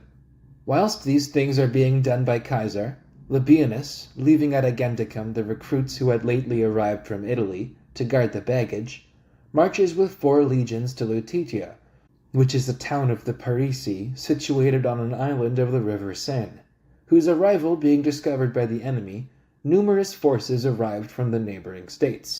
The supreme command is entrusted to Camilogenus, one of the Aulerci, who, although almost worn out with age, was called to that honor on account of his extraordinary knowledge of military tactics. He, when he observed that there was a large marsh which communicated with the Seine, and rendered all that country impassable, encamped there, and determined to prevent our troops from passing it. Chapter 58. Labienus at first attempted to raise Vinii, fill up the marsh with hurdles and clay, and secure a road. After he perceived that this was too difficult to accomplish, he issued in silence from his camp at the 3rd watch, and reached Melodonum by the same route by which he came. This is a town of the Senones, situated on an island in the Seine, as we have just before observed of Lutetia. Having seized upon about 50 ships and quickly joined them together, and having placed soldiers in them, he intimidated by his unexpected arrival the inhabitants, of whom a great number had been called out to the war, and obtains possession of the town without a contest. Having repaired the bridge, which the enemy had broken down during the preceding days, he led over his army and began to march along the banks of the river to Lutetia. The enemy, on learning the circumstance from those who had escaped from Melodonum, set fire to Lutetia, and ordered the bridges of that town to be broken down. They themselves set out from the marsh and take their position on the banks of the Seine, over against Lutetia and opposite the camp of Labienus. Chapter 59. Caesar was now reported to have departed from Gergovia. Intelligence was likewise brought to them concerning the revolt of the I-VIII and a successful rising in Gaul, and that Caesar, having been prevented from prosecuting his journey and crossing the Loire, and having been compelled by the want of corn, had marched hastily to the province. But the Bellovaci, who had been previously disaffected of themselves, on learning the revolt of the I-VIII, began to assemble forces and openly prepare for war. Then Labienus, as the change in affairs was so great, thought that he must adopt a very different system from what he had previously intended, and he did not now think of making any new acquisitions, or of provoking the enemy to an action, but that he might bring back his army safe to Agendicum. For, on one side, the Bellovaci, a state which held the highest reputation for prowess in Gaul, were pressing on him, and Camilogenus, with a disciplined and well-equipped army, held the other side. Moreover, a very great river separated and cut off the legions from the garrison and baggage. He saw that, in consequence of such great difficulties being thrown in his way, he must seek aid from his own energy of disposition. Chapter 60. Having therefore called a council of war a little before evening, he exhorted his soldiers to execute with diligence and energy such commands as he should give. He assigns the ships which he had brought from Melodonum to Roman knights, 1 to each, and orders them to fall down the river silently for 4 miles, at the end of the 4th watch, and there wait for him. He leaves the 5 cohorts, which he considered to be the most steady in action, to guard the camp. He orders the 5 remaining cohorts of the same legion to proceed a little after midnight up the river with all their baggage, in a great tumult. He collects also some small boats, and sends them in the same direction, with orders to make a loud noise in rowing. He himself, a little after, marched out in silence, and at the head of 3 legions seeks that place to which he had ordered the ships to be brought. Chapter 61. When he had arrived there, the enemy's scouts, as they were stationed along every part of the river, not expecting an attack, because a great storm had suddenly arisen, were surprised by our soldiers. The infantry and cavalry are quickly transported under the superintendence of the Roman knights, whom he had appointed to that office. Almost at the same time, a little before daylight, intelligence was given to the enemy that there was an unusual tumult in the camp of the Romans, and that a strong force was marching up the river, and that the sound of oars was distinctly heard in the same quarter, and that soldiers were being conveyed across in ships a little below. On hearing these things, because they were of opinion that the legions were passing in 3 different places, and that the entire army, being terrified by the revolt of the I-VIII, were preparing for flight, they divided their forces also into 3 divisions. 4, leaving a small guard opposite to the camp, and sending a small body in the direction of Matteosedum, with orders to advance as far as the ships would proceed, they led the rest of their troops against Labienus. Chapter 62. By daybreak all our soldiers were brought across, and the army of the enemy was in sight. Labienus, having encouraged his soldiers to retain the memory of their ancient valor and so many most successful actions, and imagine Caesar himself, under whose command they had so often routed the enemy, to be present, gives the signal for action. At the first onset, the enemy are beaten and put to flight on the right wing, where the 7th Legion stood.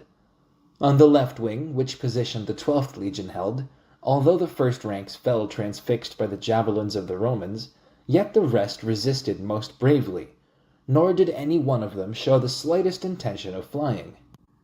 Camulogenus, the general of the enemy, was present and encouraged his troops. But when the issue of the victory was still uncertain, and the circumstances which were taking place on the left wing were announced to the tribunes of the 7th Legion, they faced about their legion to the enemy's rear, and attacked it. Not even then did any one retreat, but all were surrounded and slain. Camulogenus met the same fate. But those who were left as a guard opposite the camp of Labienus, when they heard that the battle was commenced, marched to aid their countrymen and take possession of a hill, but were unable to withstand the attack of the victorious soldiers. In this manner, mixed with their own fugitives, such as the woods and mountains did not shelter, were cut to pieces by our cavalry. When this battle was finished, Labienus returns to Agendicum, where the baggage of the whole army had been left. From it, he marched with all his forces to Caesar. Chapter 63. The revolt of the I-VIII being known, the war grows more dangerous. Embassies are sent by them in all directions. As far as they can prevail by influence, authority, or money, they strive to excite the state to revolt. Having got possession of the hostages whom Caesar had deposited with them, they terrify the hesitating by putting them to death. The I-VIII request Vercingetorix to come to them and communicate his plans of conducting the war. On obtaining this request, they insist that the chief command should be assigned to them, and when the affair becomes a disputed question, a council of all Gaul is summoned to Bibracte. They come together in great numbers and from every quarter to the same place. The decision is left to the votes of the mass. All to a man approve of Vercingetorix as their general. The Remi, Lingones, and Treviri were absent from this meeting. The 2 former because they attached themselves to the alliance of Rome. The Treviri because they were very remote and were hard-pressed by the Germans, which was also the reason of their being absent during the whole war, and their sending auxiliaries to neither party. The I-VIII are highly indignant at being deprived of the chief command. They lament the change of fortune, and miss Caesar's indulgence towards them. However, after engaging in the war, they do not dare to pursue their own measures apart from the rest. Eparedorix and Viridomarus, youths of the greatest promise, submit reluctantly to Vercingetorix. Chapter 64. The latter demands hostages from the remaining states, nay, more, appointed a day for this proceeding. He orders all the cavalry, 15,000 in number, to quickly assemble here. He says that he will be content with the infantry which he had before, and would not tempt fortune nor come to a regular engagement. But, since he had an abundance of cavalry, it would be very easy for him to prevent the Romans from obtaining forage or corn, provided that they themselves should resolutely destroy their corn and set fire to their houses, by which sacrifice of private property they would evidently obtain perpetual dominion and freedom. After arranging these matters, he levies 10,000 infantry on the Aedui and Segusiani, who border on our province. To these he adds 800 horse. He sets over them the brother of Epiredorix, and orders him to wage war against the Allobroges. On the other side he sends the Gabali and the nearest cantons of the Arverni against the Helvii. He likewise sends the Ruteni and Kadurci to lay waste the territories of the Volcae Arachamici. Besides, by secret messages and embassies, he tampers with the Allobroges, whose minds, he hopes, had not yet settled down after the excitement of the late war. To their nobles he promises money, and to their state the dominion of the whole province. Chapter 65.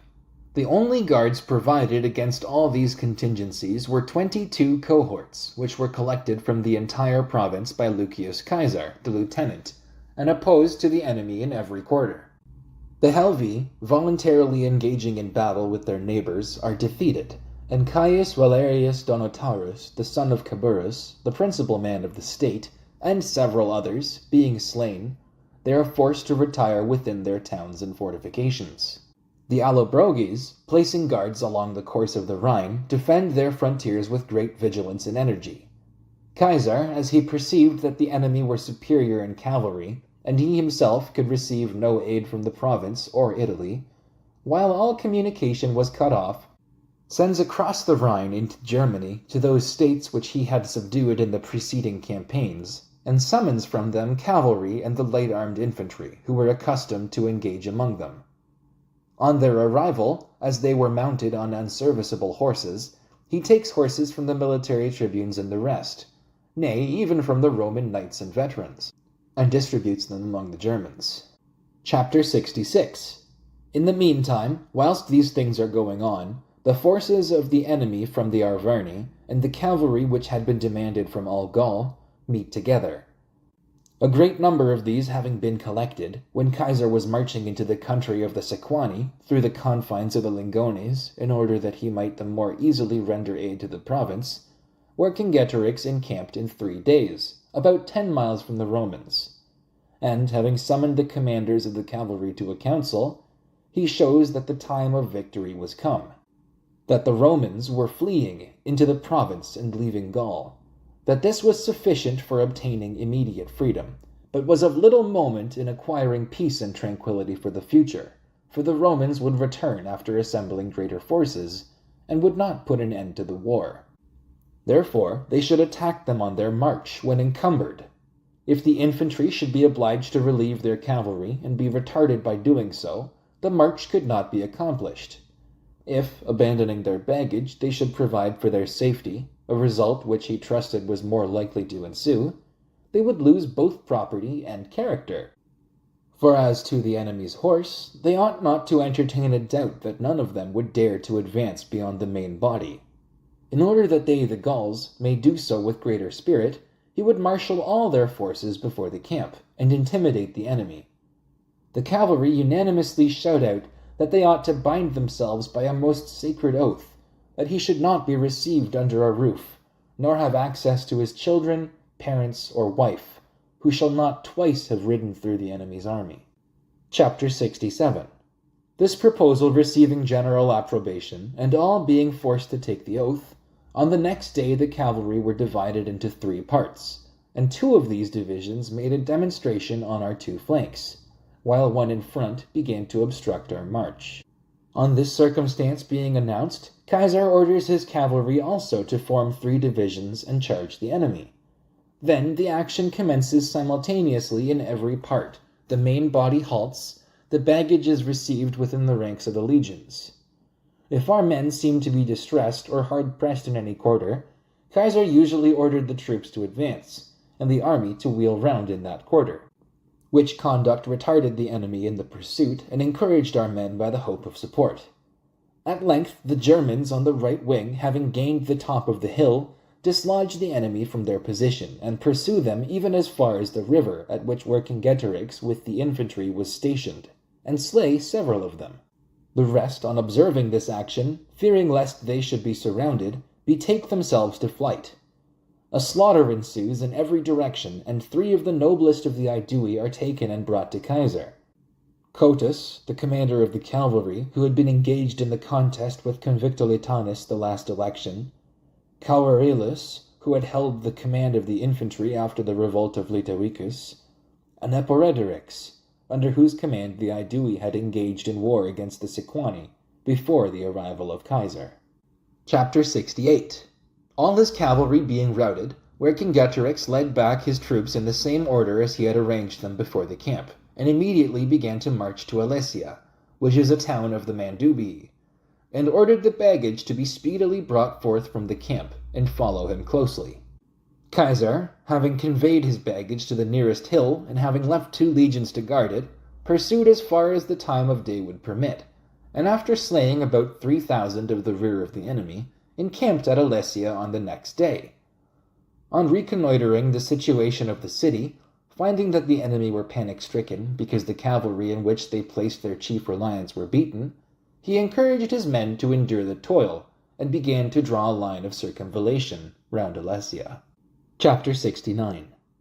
The town itself was situated on the top of a hill, in a very lofty position, so that it did not appear likely to be taken except by a regular siege. 2 rivers, on 2 different sides, washed the foot of the hill. Before the town lay a plain of about 3 miles in length. On every other side, hills at a moderate distance, and of an equal degree of height, surrounded the town. The army of the Gauls had filled all the space under the wall, comprising the part of the hill which looked to the rising sun, and had drawn in front a trench and a stone wall 6 feet high. The circuit of that fortification, which was commenced by the Romans, comprised 11 miles. The camp was pitched in a strong position, and 23 redoubts were raised in it, in which sentinels were placed by day, lest any sally should be made suddenly, and by night the same were occupied by watches and strong guards. Chapter 70. The work having been begun, a cavalry action ensues in that plain, which we have already described as broken by hills, and extending 3 miles in length. The contest is maintained on both sides with the utmost vigor. Caesar sends the Germans to aid our troops when distressed, and draws up the legions in front of the camp, lest any sally should be suddenly made by the enemy's infantry. The courage of our men is increased by the additional support of the legions. The enemy, being put to flight, hinder one another by their numbers, and as only the narrower gates were left open, are crowded together in them. Then the Germans pursue them with vigor even to the fortifications. A great slaughter ensues. Some leave their horses and endeavor to cross the ditch and climb the wall. Caesar orders the legions which he had drawn up in front of the rampart to advance a little. The Gauls, who were within the fortifications, were no less panic-stricken, thinking that the enemy were coming that moment against them, and unanimously shout, "To arms!" Some, in their alarm, rush into the town. Vercingetorix orders the gates to be shut, lest the camp should be left undefended. The Germans retreat, after slaying many and taking several horses. Chapter 71. Vercingetorix adopts the design of sending away all his cavalry by night, before the fortifications should be completed by the Romans. He charges them when departing that each of them should go to his respective state and press for the war all who were old enough to bear arms. He states his own merits, and conjures them to consider his safety, and not surrender him, who had deserved so well of the general freedom, to the enemy for torture.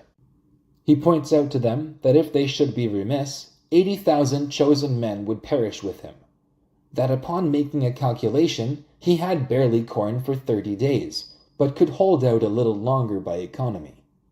After giving these instructions, he silently dismisses the cavalry in the second watch, on that side where our works were not completed.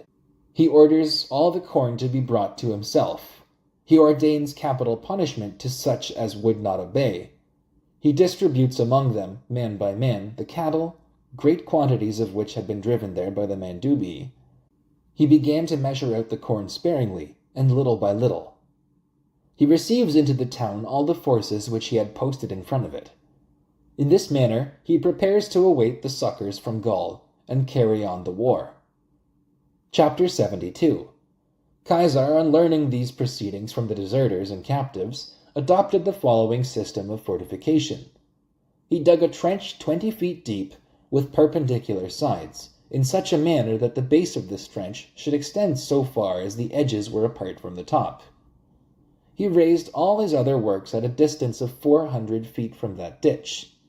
He did that with this intention, lest, since he necessarily embraced so extensive an area, and the whole works could not be easily surrounded by a line of soldiers, a large number of the enemy should suddenly, or by night, sally against the fortifications, or lest they should by day cast weapons against our men while occupied with the works. Having left this interval, he drew 2 trenches 15 feet broad, and of the same depth. The innermost of them, being in low and level ground, he filled with water conveyed from the river. Behind these he raised a rampart and wall 12 feet high. To this he adds a parapet and battlements, with large stakes cut like stag's horns, projecting from the junction of the parapet and battlements, to prevent the enemy from scaling it, and surrounded the entire work with turrets, which were 80 feet distant from one another. Chapter 73. It was necessary at one and the same time to procure timber for the rampart, lay in supplies of corn, and raise also extensive fortifications, and the available troops were in consequence of this reduced in number, since they used to advance to some distance from the camp, and sometimes the Gauls endeavored to attack our works, and to make a sally from the town by several gates, and in great force. On which Caesar thought that further additions should be made to these works, in order that the fortifications might be defensible by a small number of soldiers.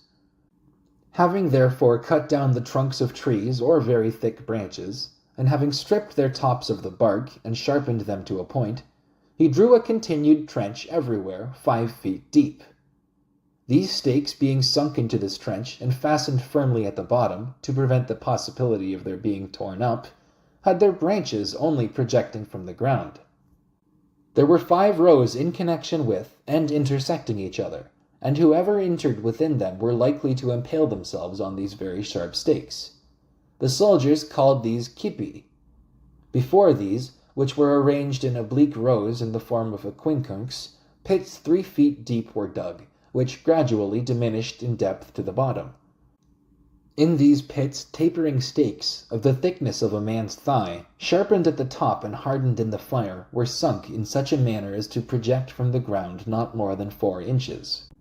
At the same time, for the purpose of giving them strength and stability, they were each filled with trampled clay to the height of 1 foot from the bottom.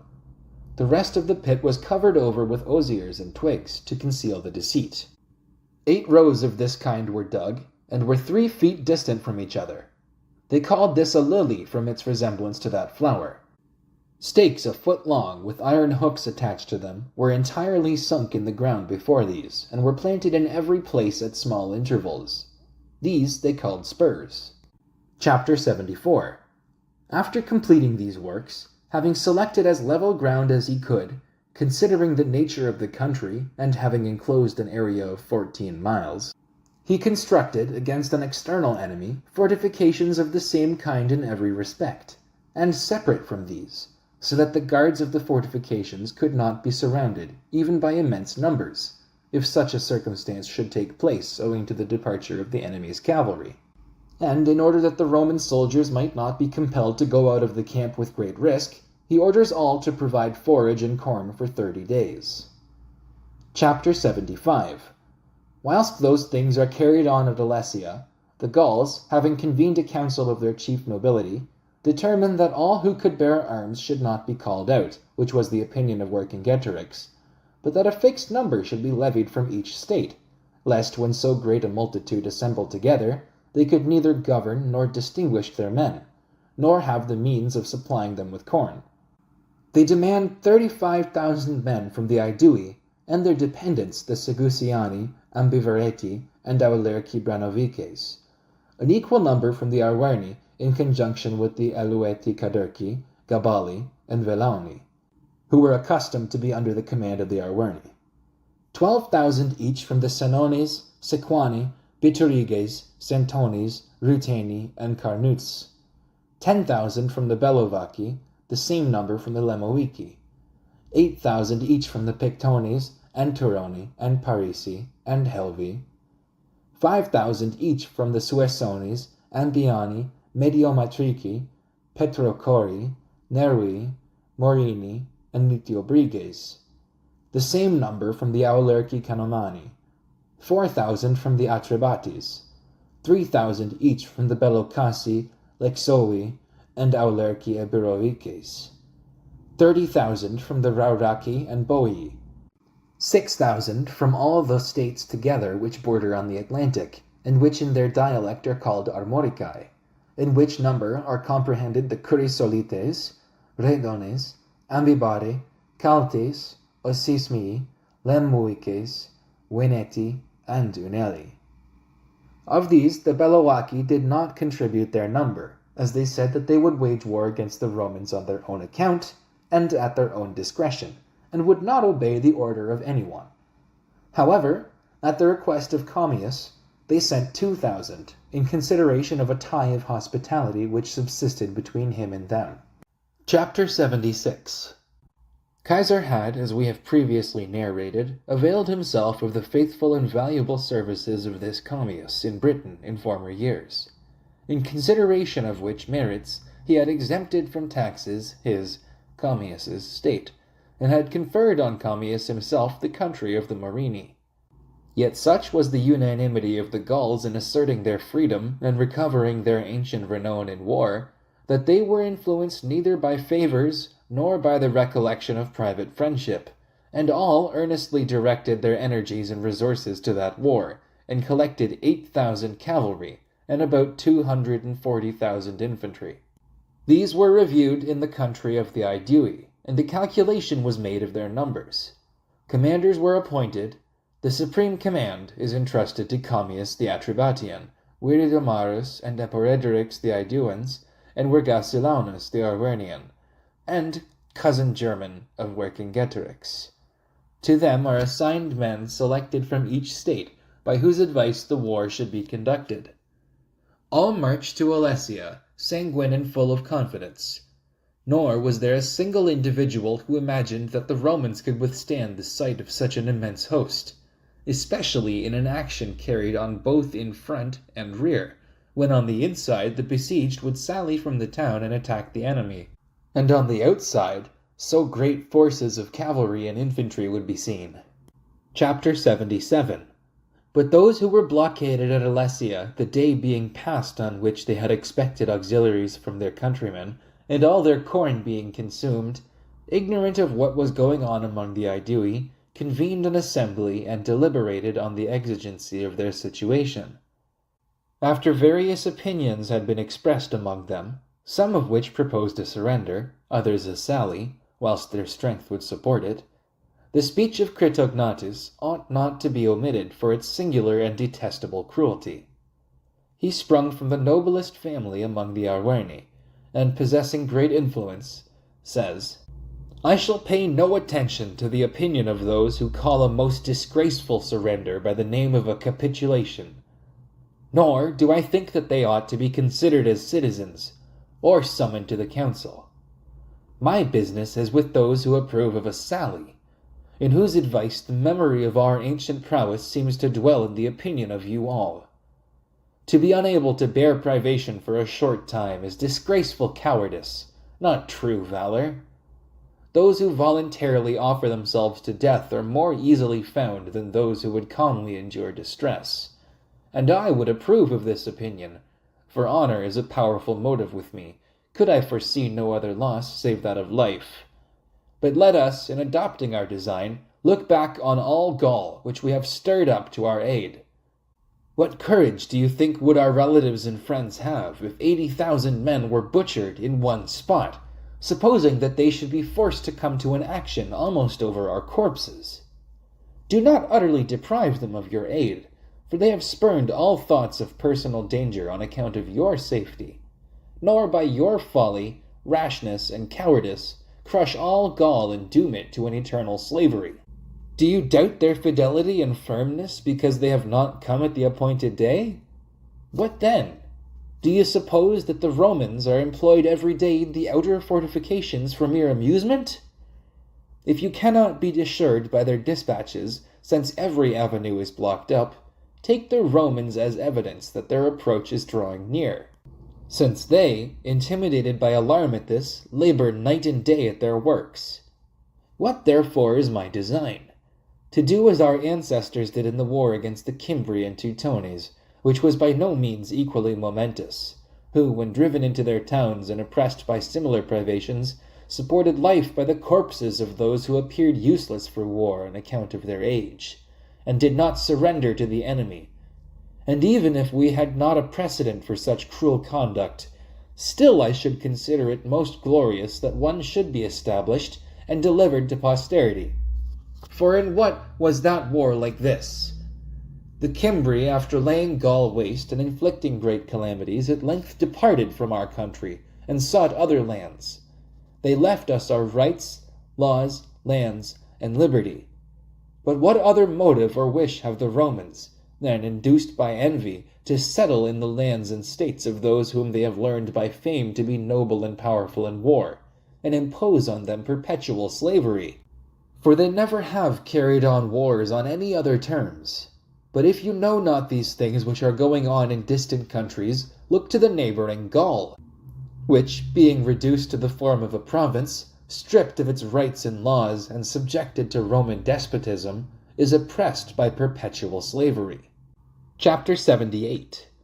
When different opinions were expressed, they determined that those who, owing to age or ill health, were unserviceable for war, should depart from the town, and that themselves should try every expedient before they had recourse to the advice of Critognatus. However, that they would rather adopt that design, if circumstances should compel them and their allies should delay, than accept any terms of a surrender or peace. The Mandubii, who had admitted them into the town, are compelled to go forth with their wives and children. When these came to the Roman fortifications weeping, they begged of the soldiers by every entreaty to receive them as slaves and relieve them with food. But Caesar, placing guards on the rampart, forbade them to be admitted. Chapter 79. In the meantime, Commius and the rest of the leaders, to whom the supreme command had been entrusted, came with all their forces to Alesia, and, having occupied the entire hill, encamped not more than a mile from our fortifications. The following day, having led forth their cavalry from the camp, they fill all that plain, which we have related extended 3 miles in length, and draw out their infantry a little from that place, and post them on the higher ground. The town Alesia commanded a view of the whole plain. The besieged run together when these auxiliaries were seen. Mutual congratulations ensue, and the minds of all are elated with joy. Accordingly, drawing out their troops, they encamp before the town, and cover the nearest trench with hurdles, and fill it up with earth, and make ready for a sally and every casualty. Chapter 80. Caesar, having stationed his army on both sides of the fortifications, in order that if occasion should arise, each should hold and know his own post, orders the cavalry to issue forth from the camp and commence action. There was a commanding view from the entire camp, which occupied a ridge of hills, and the minds of all the soldiers anxiously awaited the issue of the battle. The Gauls had scattered archers and light-armed infantry here and there among their cavalry to give relief to their retreating troops, and to sustain the impetuosity of our cavalry. Several of our soldiers were unexpectedly wounded by these and left the battle. When the Gauls were confident that their countrymen were the conquerors in the action, and beheld our men hard-pressed by numbers, both those who were hemmed in by the line of circumvallation and those who had come to aid them, supported the spirits of their men by shouts and yells from every quarter. As the action was carried on in sight of all, neither a brave nor a cowardly act could be concealed. Both the desire of praise and the fear of ignominy urged on each party to valor. After fighting from noon almost to sunset, without victory inclining in favor of either, the Germans on one side made a charge against the enemy in a compact body and drove them back. And when they were put to flight, the archers were surrounded and cut to pieces. In other parts, likewise, our men pursued to the camp the retreating enemy, and did not give them an opportunity of rallying. But those who had come forth from Alesia returned into the town dejected, and almost despairing of success. Chapter 81. The Gauls, after the interval of a day, and after making during that time an immense number of hurdles, scaling ladders, and iron hooks, silently went forth from the camp at midnight and approached the fortifications in the plain. Raising a shout suddenly that by this intimation those who were besieged in the town might learn their arrival, they began to cast down hurdles and dislodge our men from the rampart by slings, arrows, and stones, and executed the other movements which are requisite in storming. At the same time, Vercingetorix, having heard the shout, gives the signal to his troops by a trumpet, and leads them forth from the town. Our troops, as each man's post had been assigned him some days before, man the fortifications.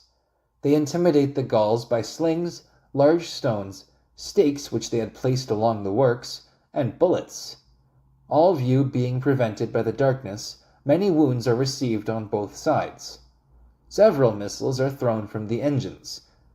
But Marcus Antonius and Caius Trebonius, the lieutenants to whom the defense of these parts had been allotted, drafted troops from the redoubts which were more remote, and sent them to aid our troops, in whatever direction they understood that they were hard-pressed.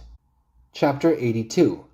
Whilst the Gauls were at a distance from the fortification, they did more in execution owing to the immense number of their weapons.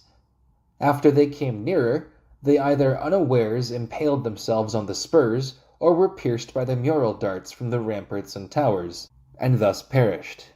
After receiving many wounds on all sides, and having forced no part of the works, when day drew nigh, fearing lest they should be surrounded by a sally made from the higher camp on the exposed flank, they retreated to their countrymen.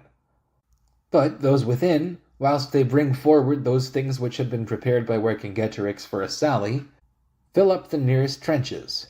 Having delayed a long time in executing these movements, they learned the retreat of their countrymen before they drew nigh to the fortifications. Thus they returned to the town without accomplishing their object. Chapter 83. The Gauls, having been twice repulsed with great loss, consult what they should do. They avail themselves of the information of those who were well acquainted with the country. From them they ascertained the position and fortification of the upper camp. There was on the north side a hill which our men could not include in their works on account of the extent of the circuit, and had necessarily made their camp in ground almost disadvantageous, and pretty steep. Caius Antistius Reginus and Caius Caninius Rebellus, two of the lieutenants, with 2 legions, were in possession of this camp. The leaders of the enemy, having reconnoitered the country by their scouts, select from the entire army 60,000 men, belonging to those states which bear the highest character for courage. They privately arrange among themselves what they wish to be done, and in what manner. They decide that the attack should take place when it should seem to be noon. They appoint over their forces Vergacilaunus, the Arvernian, one of the 4 generals, and a near relative of Vercingetorix. He, having issued from the camp at the first watch, and having almost completed his march a little before the dawn, hid himself behind the mountain, and ordered his soldiers to refresh themselves after their labor during the night. When noon now seemed to draw nigh, he marched hastily against that camp which we have mentioned before, and at the same time the cavalry began to approach the fortifications in the plain, and the rest of the forces to make a demonstration in front of the camp. Chapter 84. Vercingetorix, having beheld his countrymen from the citadel of Alesia, issues forth from the town. He brings forth from the camp long hooks, movable penthouses, mural hooks, and other things which he had prepared for the purpose of making a sally. They engage on all sides at once, and every expedient is adopted. They flocked to whatever part of the works seemed weakest. The army of the Romans is distributed along their extensive lines, and with difficulty meets the enemy in every quarter. The shouts which were raised by the combatants in their rear had a great tendency to intimidate our men, because they perceived that their danger rested on the valor of others. For generally, all evils which are distant most powerfully alarm men's minds. Chapter 85. Caesar, having selected a commanding situation, sees distinctly whatever is going on in every quarter, and sends assistance to his troops when hard pressed. The idea uppermost in the minds of both parties is, that the present is the time in which they would have the fairest opportunity of making a struggle. the Gauls despairing of all safety unless they should succeed in forcing the lines, the Romans expecting an end to all their labors if they should gain the day.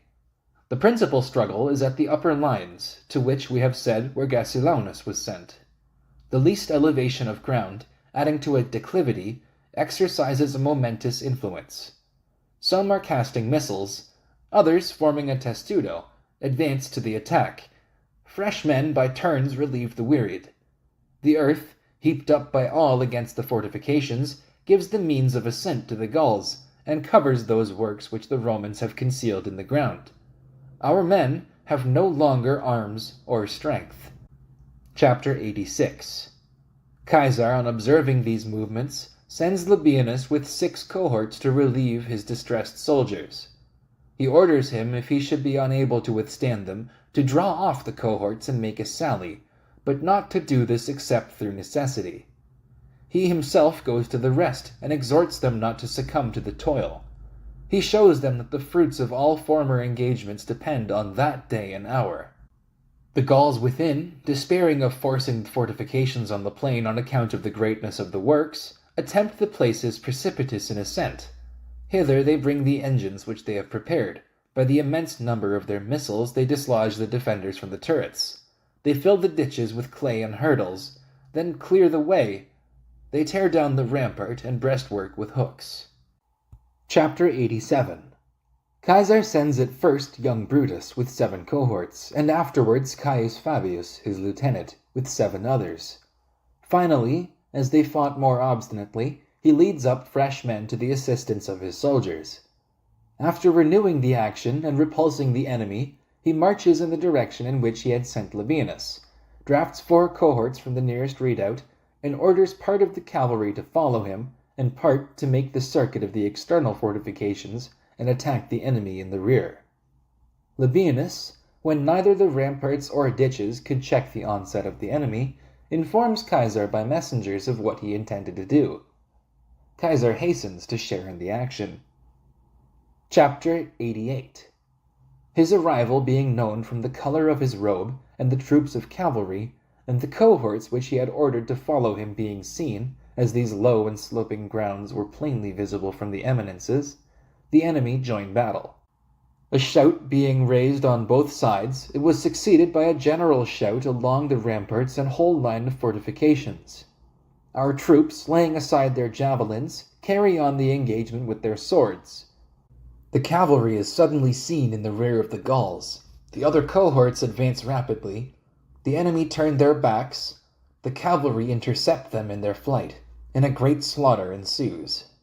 Sedulius, the general-in-chief of the Lemoices, is slain, where Gaius, the Arvernian, is taken alive in the flight. 74 military standards are brought to Caesar, and few out of so great a number return safe to their camp. The besieged, beholding from the town the slaughter and flight of their countrymen, despairing of safety, lead back their troops from the fortifications.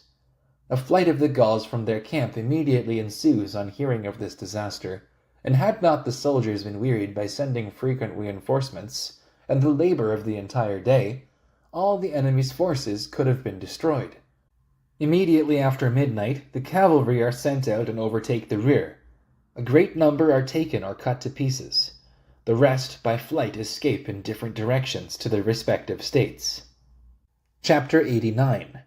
Where Vercingetorix, having convened a council the following day, declares that he had undertaken that war not on account of his own exigencies, but on account of the general freedom, and since he must yield to fortune, he offered himself to them for either purpose, whether they should wish to atone to the Romans by his death, or surrender him alive. Ambassadors are sent to Caesar on this subject. He orders their arms to be surrendered and their chieftains delivered up. He seated himself at the head of the lines in front of the camp. The Gallic chieftains are brought before him. They surrender Vercingetorix and lay down their arms. Reserving the Aedui and Arverni to try if he could gain over, through their influence, their respective states, he distributes one of the remaining captives to each soldier throughout the entire army as plunder. Chapter 90. After making these arrangements, he marches into the country of the I-VIII and recovers that state. To this place ambassadors are sent by the I-VIII, who promise that they will execute his commands. He demands a great number of hostages. He sends the legions to winter quarters. He restores about 20,000 captives to the I-VIII and I-VIII. He orders Titus Labienus to march into the country of the Sequani with 2 legions and the cavalry, and to him he attaches Marcus Sempronius Rutilius. He places Caius Fabius and Lucius Minucius Bacillus with 2 legions in the country of the Remi, lest they should sustain any loss from the Bellovaci in their neighborhood. He sends Caius Antistius Reginus into the country of the Ambivareti, Titus Sextius into the territories of the Bituriges, and Caius Caninius Rebilus into those of the Ruteni, with 1 legion each.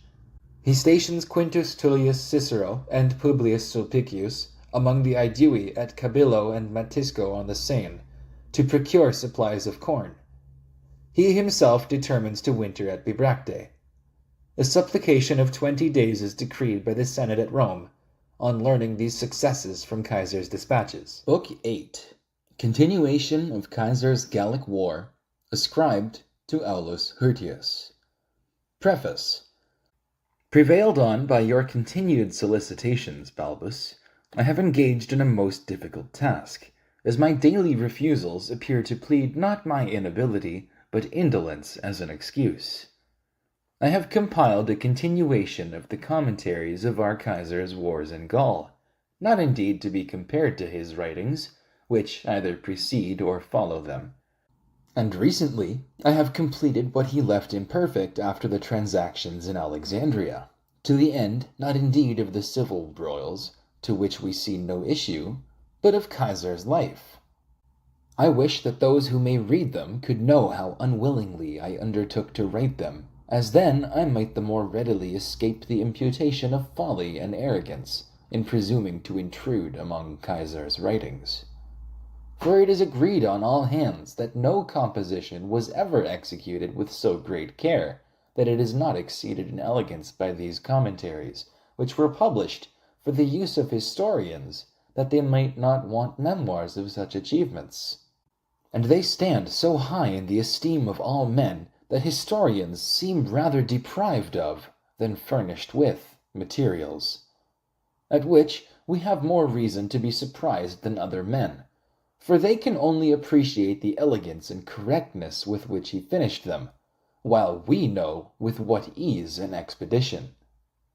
Caesar possessed not only an uncommon flow of language and elegance of style, but also a thorough knowledge of the method of conveying his ideas.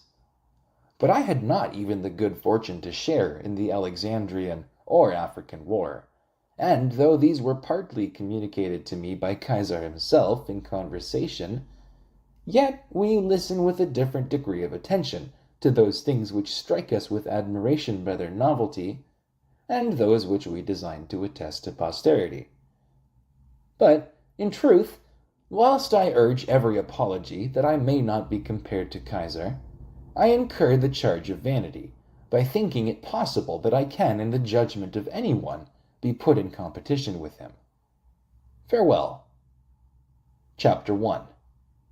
Gaul being entirely reduced, when Caesar, having waged war incessantly during the former summer, wished to recruit his soldiers after so much fatigue by repose in winter quarters, news was brought him that several states were simultaneously renewing their hostile intentions and forming combinations, for which a probable reason was assigned, namely that the Gauls were convinced that they were not able to resist the Romans with any force they could collect in one place, and hoped that if several states made war in different places at the same time, the Roman army would neither have aid, nor time, nor forces to prosecute them all, nor ought any single state to decline any inconveniences that might befall them, provided that by such delay the rest should be enabled to assert their liberty.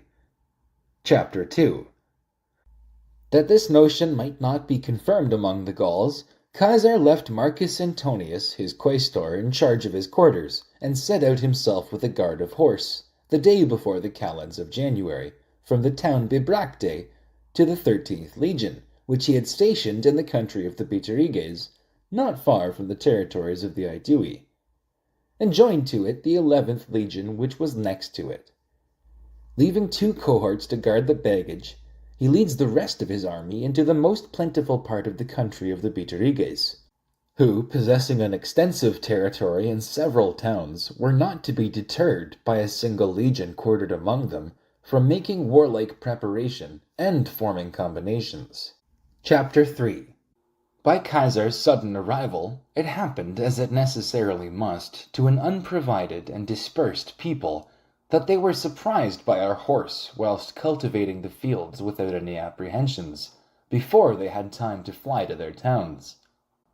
For the usual sign of an enemy's invasion, which is generally intimated by the burning of their towns, was forbidden by Caesar's orders, lest, if he advanced far, forage and corn should become scarce, or the enemy be warned by the fires to make their escape. Many thousands being taken, as many of the Bituriges as were able to escape the first coming of the Romans, fled to the neighboring states, relying either on private friendship or public alliance. In vain, for Caesar, by hasty marches, anticipated them in every place, nor did he allow any state leisure to consider the safety of others in preference of their own. By this activity, he both retained his friends in their loyalty, and by fear obliged the wavering to accept offers of peace. Such offers being made to the Bituriges, when they perceived that through Caesar's clemency an avenue was open to his friendship, and that the neighboring states had given hostages without incurring any punishment, and had been received under his protection, they did the same. Chapter 4. Caesar promises his soldiers, as a reward for their labor and patience, in cheerfully submitting to hardships from the severity of the winter, the difficulty of the roads, and the intolerable cold, 200 sestertii each, and to every centurion 2,000, to be given instead of plunder. And, sending his legions back to quarter, he himself returned on the 40th day to Bibracte. Whilst he was dispensing justice there, the Bituriges sent ambassadors to him to entreat his aid against the Carnutes, who they complained had made war against them. Upon this intelligence, though he had not remained more than 18 days in winter quarters, he draws the 14th and 6th Legion out of quarters on the Seine, where he had posted them as mentioned in a former commentary to procure supplies of corn. With these 2 legions, he marches in pursuit of the Carnutes. Chapter 5. When the news of the approach of our army reached the enemy, the Carnutes, terrified by the sufferings of other states, deserted their villages and towns, which were small buildings, raised in a hurry to meet the immediate necessity in which they lived to shelter themselves against the winter, for, being lately conquered, they had lost several towns, and dispersed and fled.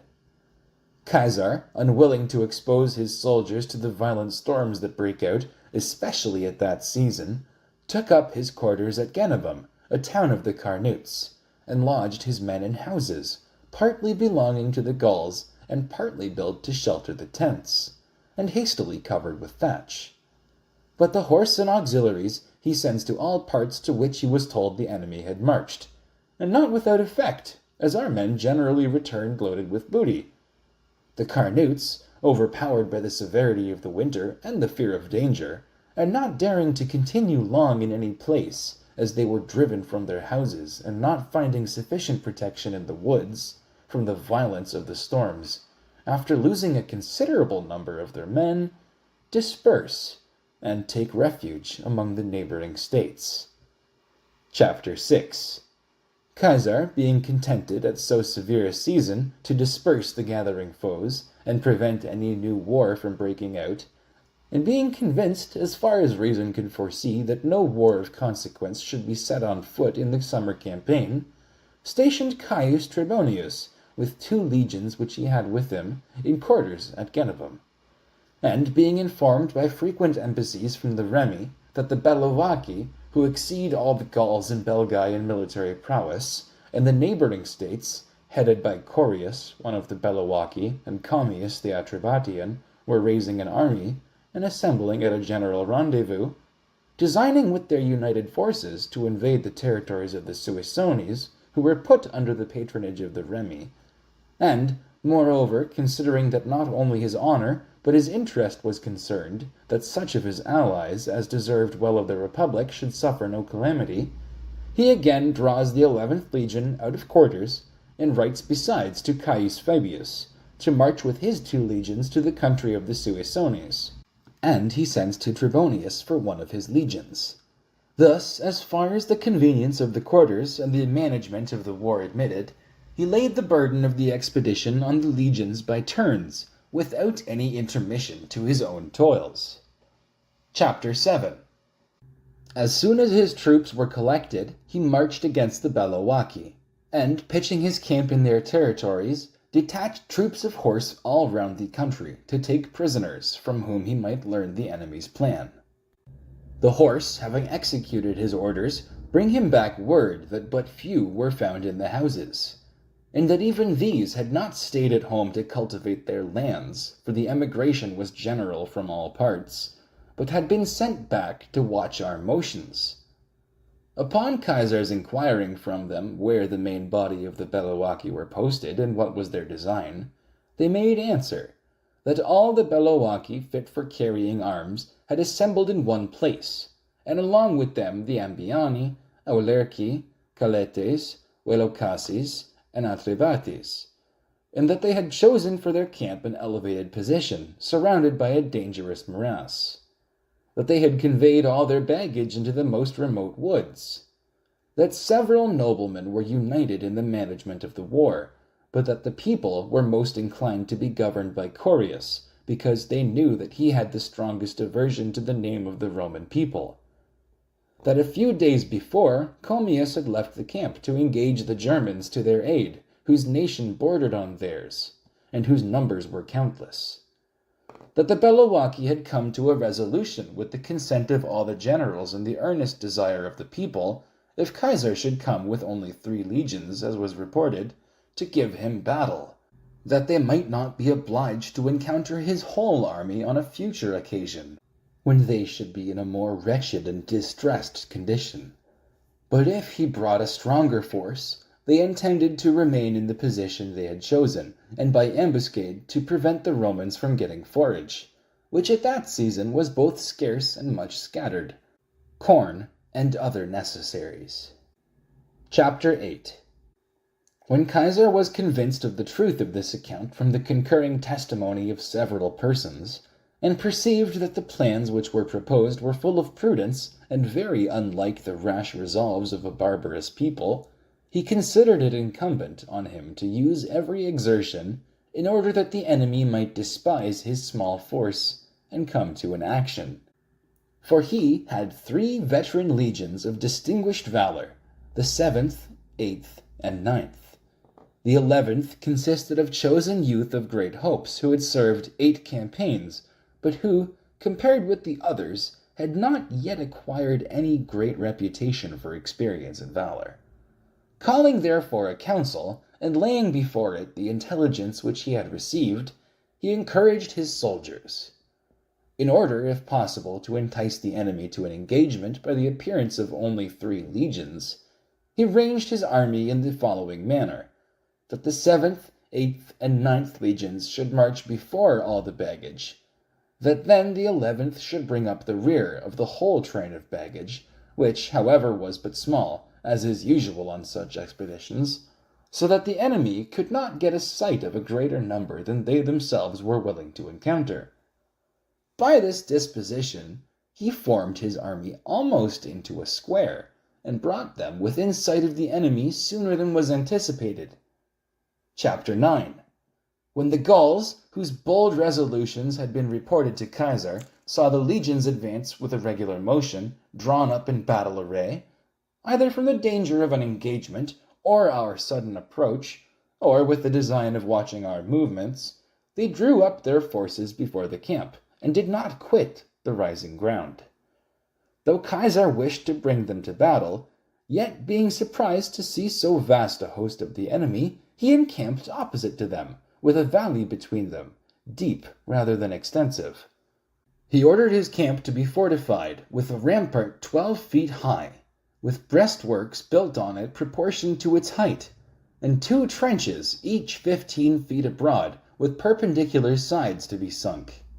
Likewise, several turrets, 3 stories high, to be raised, with a communication to each other by galleries laid across and covered over, which should be guarded in front by small parapets of osiers, that the enemy might be repulsed by 2 rows of soldiers, the one of whom, being more secure from danger by their height, might throw their darts with more daring and to a greater distance.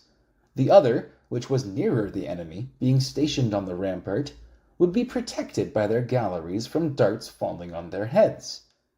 At the entrance he erected gates and turrets of a considerable height. Chapter 10.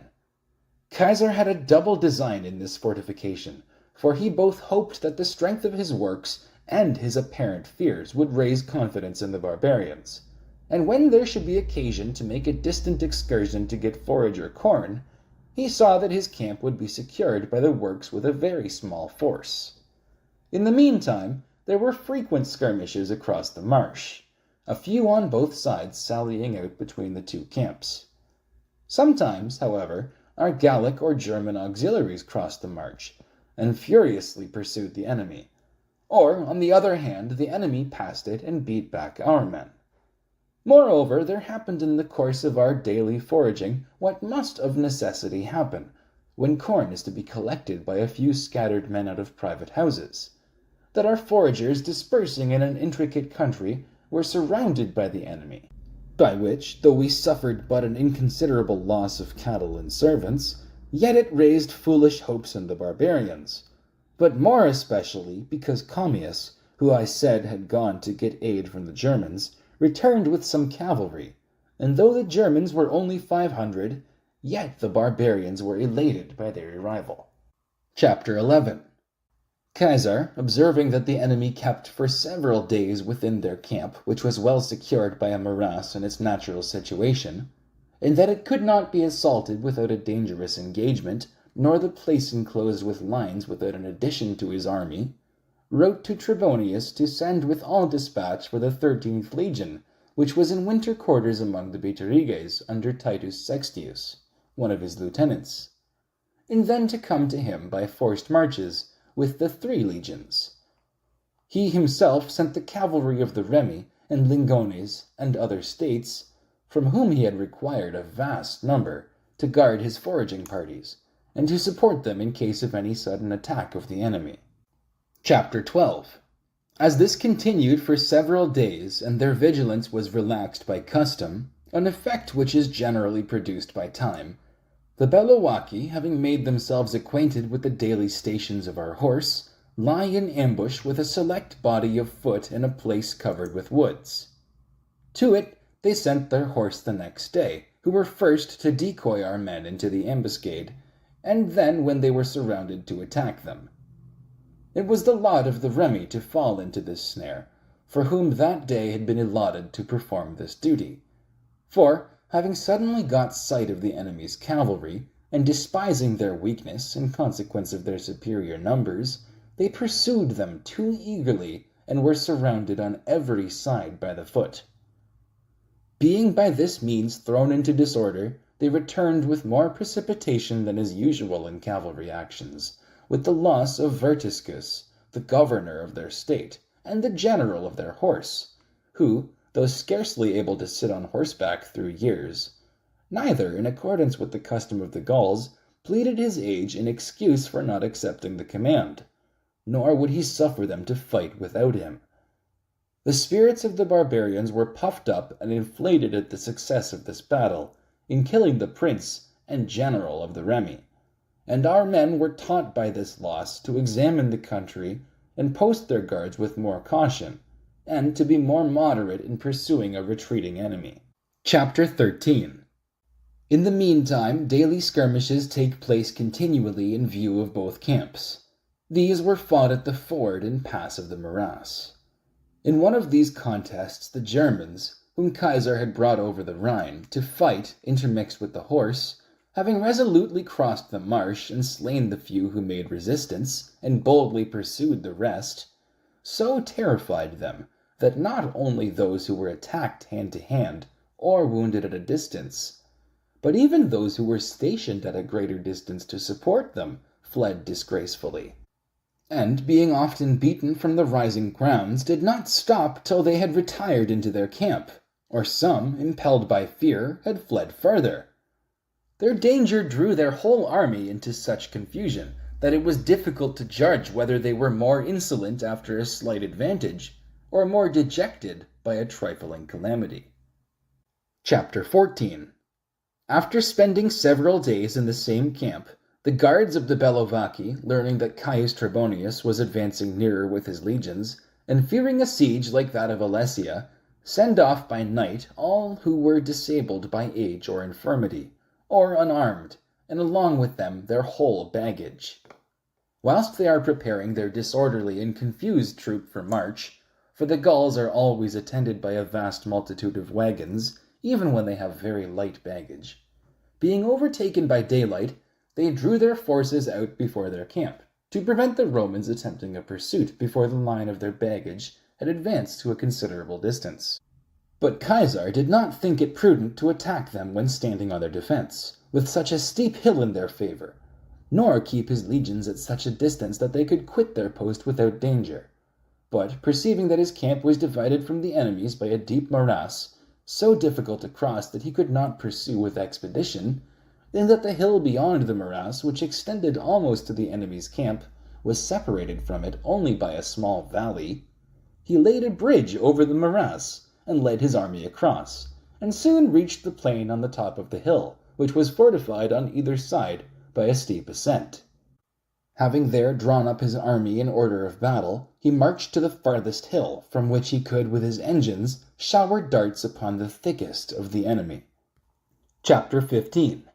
The Gauls, confiding in the natural strength of their position, though they would not decline an engagement if the Romans attempted to ascend the hill, yet dared not divide their forces into small parties, lest they should be thrown into disorder by being dispersed, and therefore remained in order of battle.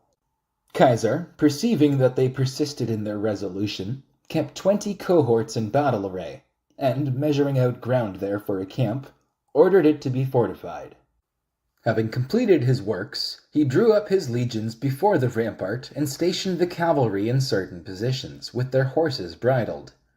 When the Bellovaci saw the Germans prepared to pursue them, and that they could not wait the whole night, or continue longer in the same place without provisions, they formed the following plan to secure a retreat. They handed to one another the bundles of straw and sticks on which they sat, for it is the custom of the Gauls to sit when drawn up in order of battle, as has been asserted in former commentaries, of which they had great plenty in their camp, and piled them in the front of their line, and at the close of the day, on a certain signal, set them all on fire at one and the same time. The continued blaze soon screened all their forces from the sight of the Romans, which no sooner happened than the barbarians fled with the greatest precipitation. Chapter 16. Though Caesar could not perceive the retreat of the enemy for the intervention of the fire, yet, suspecting that they had adopted that method to favor their escape, he made his legions advance, and sent a party of horse to pursue them. But, apprehensive of an ambuscade, and that the enemy might remain in the same place and endeavor to draw our men into a disadvantageous situation, he advances himself but slowly. The horse, being afraid to venture into the smoke and dense line of flame, and those who were bold enough to attempt it being scarcely able to see their horses' heads, gave the enemy free liberty to retreat, through fear of an ambuscade.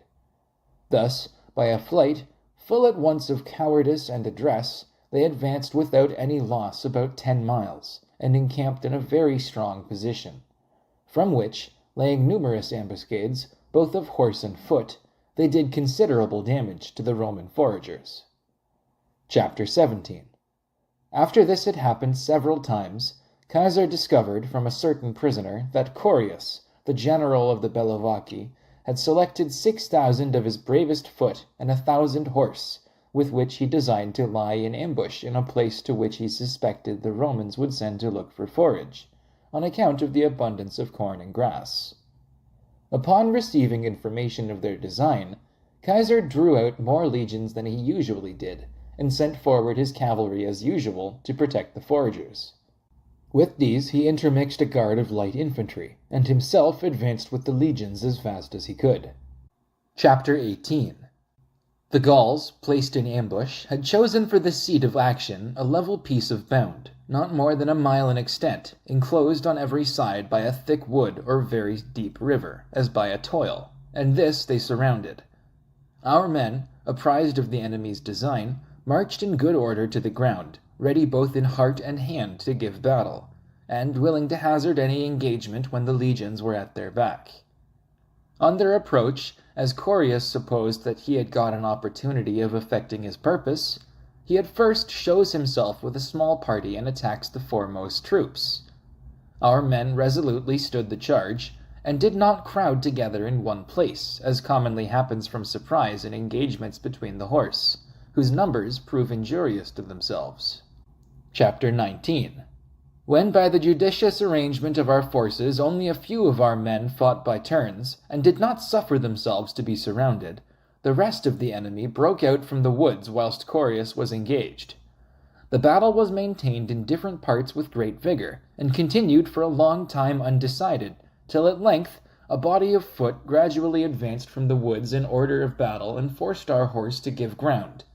The light infantry, which were sent before the legions to the assistance of the cavalry, soon came up, and, mixing with the horse, fought with great courage.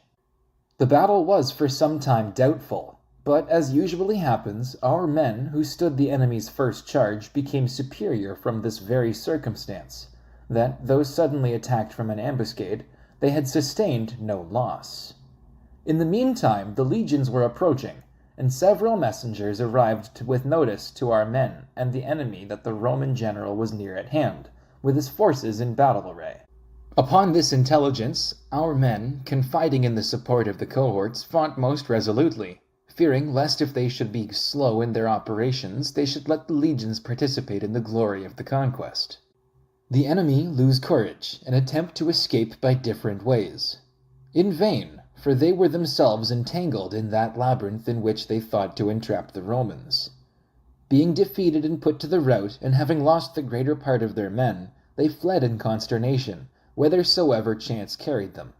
Some sought the woods, others the river, but were vigorously pursued by our men and put to the sword.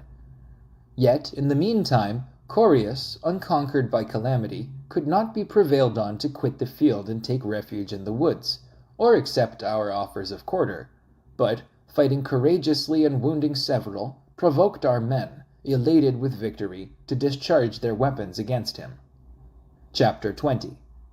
After this transaction, Caesar, having come up immediately after the battle, and imagining that the enemy, upon receiving the news of so great a defeat, would be so depressed that they would abandon their camp, which was not above 8 miles distant from the scene of action, though he saw his passage obstructed by the river, yet he marched his army over and advanced.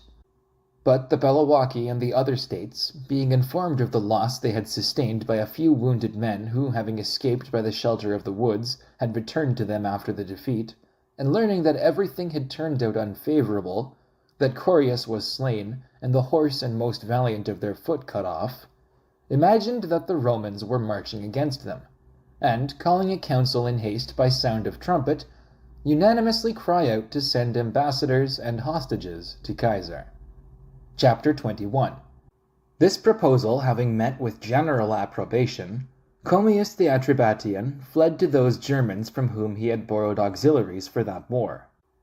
The rest instantly sent ambassadors to Caesar, and requested that he would be contented with that punishment of his enemy, which, if he had possessed the power to inflict on them before the engagement, when they were yet uninjured, they were persuaded from his usual clemency and mercy he never would have inflicted. That the power of the Bellovaci was crushed by the cavalry action, that many thousands of their choicest foot had fallen, that scarce a man had escaped to bring the fatal news, that, however, the Bellovaci had derived from the battle one advantage, of some importance considering their loss: that Corius, the author of the rebellion and agitator of the people, was slain, for that whilst he lived, the Senate had never equal influence in the state with the giddy populace. Chapter 22. Caesar reminded the ambassadors who made these supplications that the Bellovaci had at the same season the year before, in conjunction with the other states of Gaul, undertaken a war, and that they had persevered the most obstinately of all in their purpose, and were not brought to a proper way of thinking by the submission of the rest.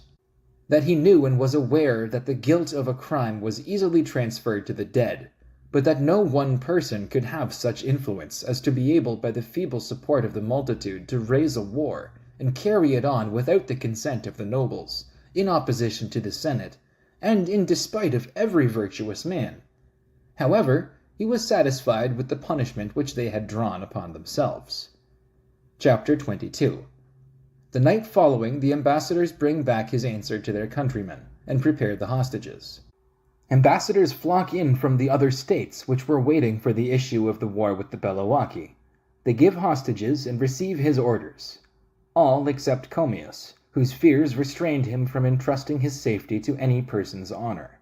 For the year before, while Caesar was holding the assizes in Hither Gaul, Titus Labienus, having discovered that Commius was tampering with the states and raising a conspiracy against Caesar, thought he might punish his infidelity without perfidy, but judging that he would not come to his camp at his invitation, and unwilling to put him on his guard by the attempt, he sent Caius Volusenus Quadratus with orders to have him put to death under pretense of a conference. To effect his purpose, he sent with him some chosen centurions. When they came to the conference, and Volusenus, as had been agreed on, had taken hold of Commius by the hand, and one of the centurions, as if surprised at so uncommon an incident, attempted to kill him, he was prevented by the friends of Commius, but wounded him severely in the head by the first blow. Swords were drawn on both sides, not so much with a design to fight as to effect an escape, our men believing that Commius had received a mortal stroke, and the Gauls, from the treachery which they had seen, dreading that a deeper design lay concealed. Upon this transaction, it was said that Commius made a resolution never to come within sight of any Roman. Chapter 24. When Caesar, having completely conquered the most warlike nations, perceived that there was now no state which could make preparations for war to oppose him, but that some were removing and fleeing from their country to avoid present subjection, he resolved to detach his army into different parts of the country. He kept with himself Marcus Antonius the quaestor, with the 11th legion. Caius Fabius was detached with 25 cohorts into the remotest part of Gaul, because it was rumored that some states had risen in arms, and he did not think that Caius Cananius Rebilus, who had the charge of that country, was strong enough to protect it with 2 legions. He ordered Titus Labienus to attend himself, and sent the 12th legion, which had been under him in winter quarters, to Hither Gaul, to protect the Roman colonies and prevent any loss by the inroads of barbarians, similar to that which had happened the year before to the Tergestines, who were cut off by a sudden depredation and attack. He himself marched to depopulate the country of Ambiorix, whom he had terrified and forced to fly, but despaired of being able to reduce under his power. But he thought it most consistent with his honor to waste his country both of inhabitants, cattle, and buildings, so that from the abhorrence of his countrymen, if fortune suffered any to survive, he might be excluded from a return to his state for the calamities which he had brought on it. Chapter 25.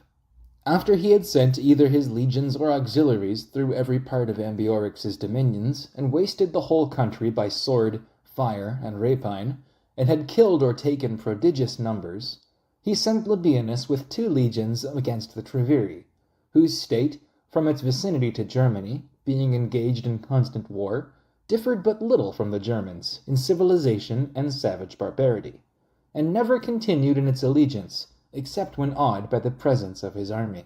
Chapter 26. In the meantime, Caius Cananius, a lieutenant, having received information by letters and messages from Duracius, who had always continued in friendship to the Roman people, though a part of his state had revolted, that a great multitude of the enemy were in arms in the country of the Pictones, marched to the town of Lemonium. When he was approaching it, he was informed by some prisoners that Dyrrhachius was shut up by several thousand men, under the command of Domnachus, general of the Andes, and that Lemonium was besieged, but not daring to face the enemy with his weak legions, he encamped in a strong position. Domnachus, having notice of Caninius's approach, turned his whole force against the legions, and prepared to assault the Roman camp.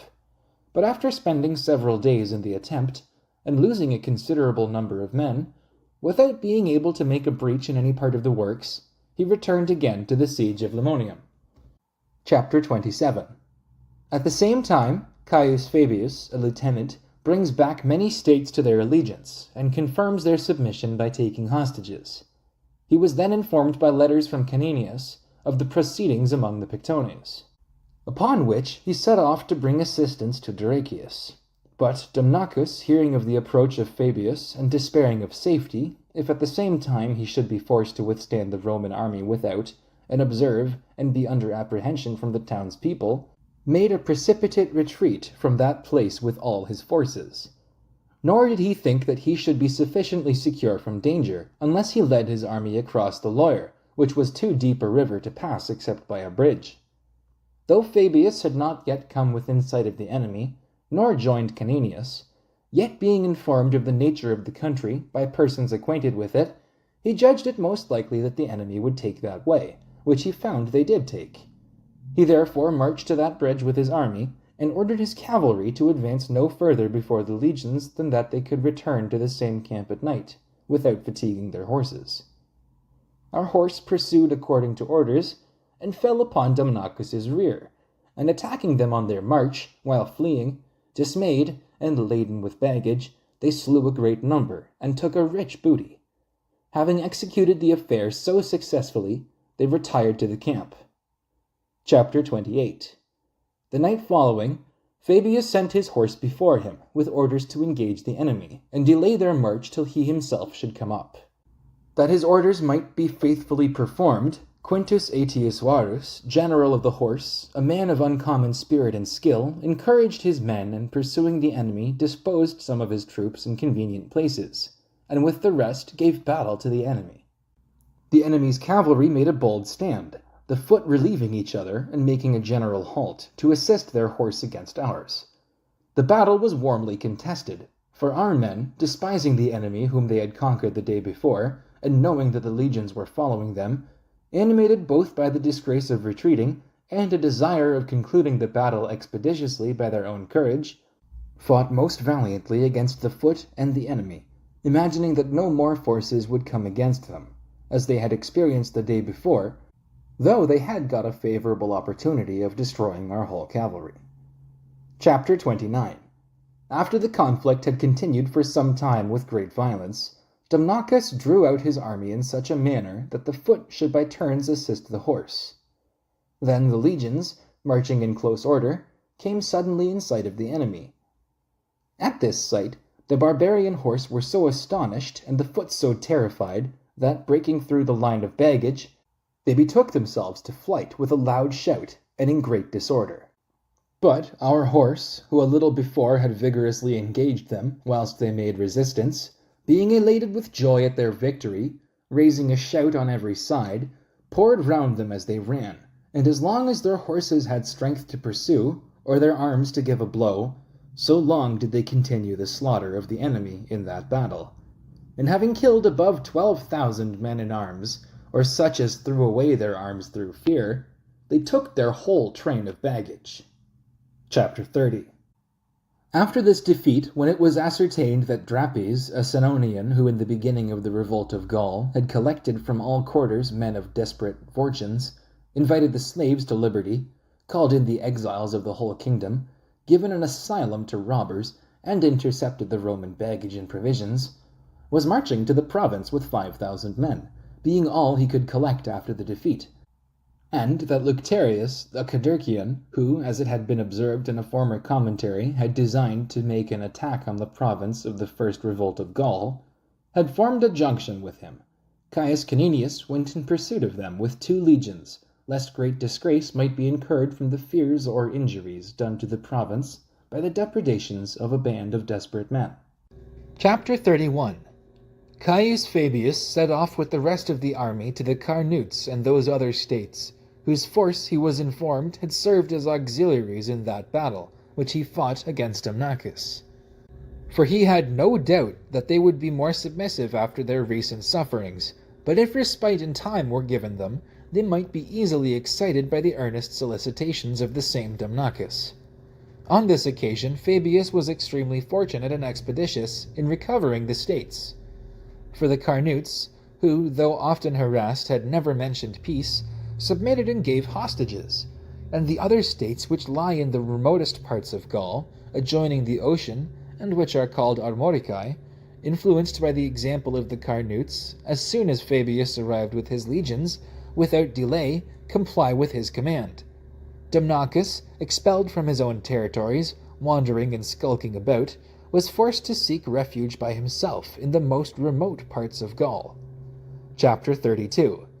But Drapes, in conjunction with Luterius, knowing that Caninius was at hand with the legions, and that they themselves would not without certain destruction enter the boundaries of the province, while an army was in pursuit of them, and being no longer at liberty to roam up and down and pillage, halt in the country of the Caderci, as Luterius had once in his prosperity possessed a powerful influence over the inhabitants, who were his countrymen, and being always the author of new projects, had considerable authority among the barbarians.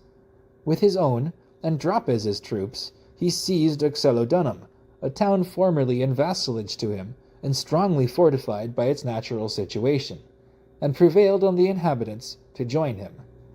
Chapter 33. After Caninius had rapidly marched to this place, and perceived that all parts of the town were secured by very craggy rocks, which it would be difficult for men in arms to climb even if they met with no resistance, and moreover, observing that the townspeople were possessed of effects to a considerable amount, and that if they attempted to convey them away in a clandestine manner, they could not escape our horse or even our legions, he divided his forces into 3 parts, and pitched 3 camps on very high ground, with the intention of drawing lines round the town by degrees, as his forces could bear the fatigue. Chapter 34. When the townsmen perceived his design, being terrified by the recollection of the distress at Alesia, they began to dread similar consequences from a siege, and above all, Luterius, who had experienced that fatal event, cautioned them to make provisions of corn. They therefore resolved by general consent to leave part of their troops behind, and set out with their light troops to bring in corn. The scheme having met with approbation, the following night Drapes and Luterius, leaving 2,000 men in the garrison, marched out of the town with the rest. After a few days' stay in the country of the Caderci, some of whom were disposed to assist them with corn, the others were unable to prevent their taking it, they collected a great store. Sometimes also attacks were made on our little forts by sallies at night. For this reason, Caninius deferred drawing his works round the whole town, lest he should be unable to protect them when completed, or by disposing his garrisons in several places, should make them too weak. Chapter 35. Drapes and Luterius, having laid in a large supply of corn, occupying a position at about 10 miles distance from the town, intending from it to convey the corn into the town by degrees. They chose each his respective department. Drapes stayed behind in the camp with part of the army to protect it. Luterius conveys the train with provisions into the town. Accordingly, having disposed guards here and there along the road, about the 10th hour of the night he set out by narrow paths through the woods to fetch the corn into the town. But their noise being heard by the sentinels of our camp, and the scouts which we had sent out, having brought an account of what was going on, Caninius instantly with the ready-armed cohorts from the nearest turrets made an attack on the convoy at the break of day. They, alarmed at so unexpected an evil, fled by different ways to their guard, which as soon as our men perceived, they fell with great fury on the escort, and did not allow a single man to be taken alive. Luterius escaped thence with a few followers, but did not return to the camp. Chapter 36. After this success, Caninius learned from some prisoners that a part of the forces was encamped with Drapes, not more than 10 miles off, which, being confirmed by several, supposing that after the defeat of one general the rest would be terrified and might be easily conquered, he thought it a most fortunate event that none of the enemy had fled back from the slaughter to the camp, to give Drapes the notice of the calamity which had befallen him. And as he could see no danger in making the attempt, he sent forward all his cavalry and the German foot, men of great activity, to the enemy's camp. He divides one legion among the 3 camps, and takes the other without baggage along with him. When he had advanced near the enemy, he was informed by scouts which he had sent before him that the enemy's camp, as is the custom of barbarians, was pitched low, near the banks of a river, and that the higher grounds were unoccupied, but that the German horse had made a sudden attack on them and had begun the battle. Upon this intelligence, he marched up with his legion, armed and in order of battle. Then, on a signal being suddenly given on every side, our men took possession of the higher grounds. Upon this, the German horse, observing the Roman colors, fought with great vigor. Immediately, all the cohorts attacked them on every side, and having either killed or made prisoners of them all, gained great booty. In that battle, Drapes himself was taken prisoner. Chapter 37. Caninius, having accomplished the business so successfully, without having scarcely a man wounded, returned to besiege the town. And, having destroyed the enemy without, for fear of whom he had been prevented from strengthening his redoubts and surrounding the enemy with his lines, he orders the work to be completed on every side.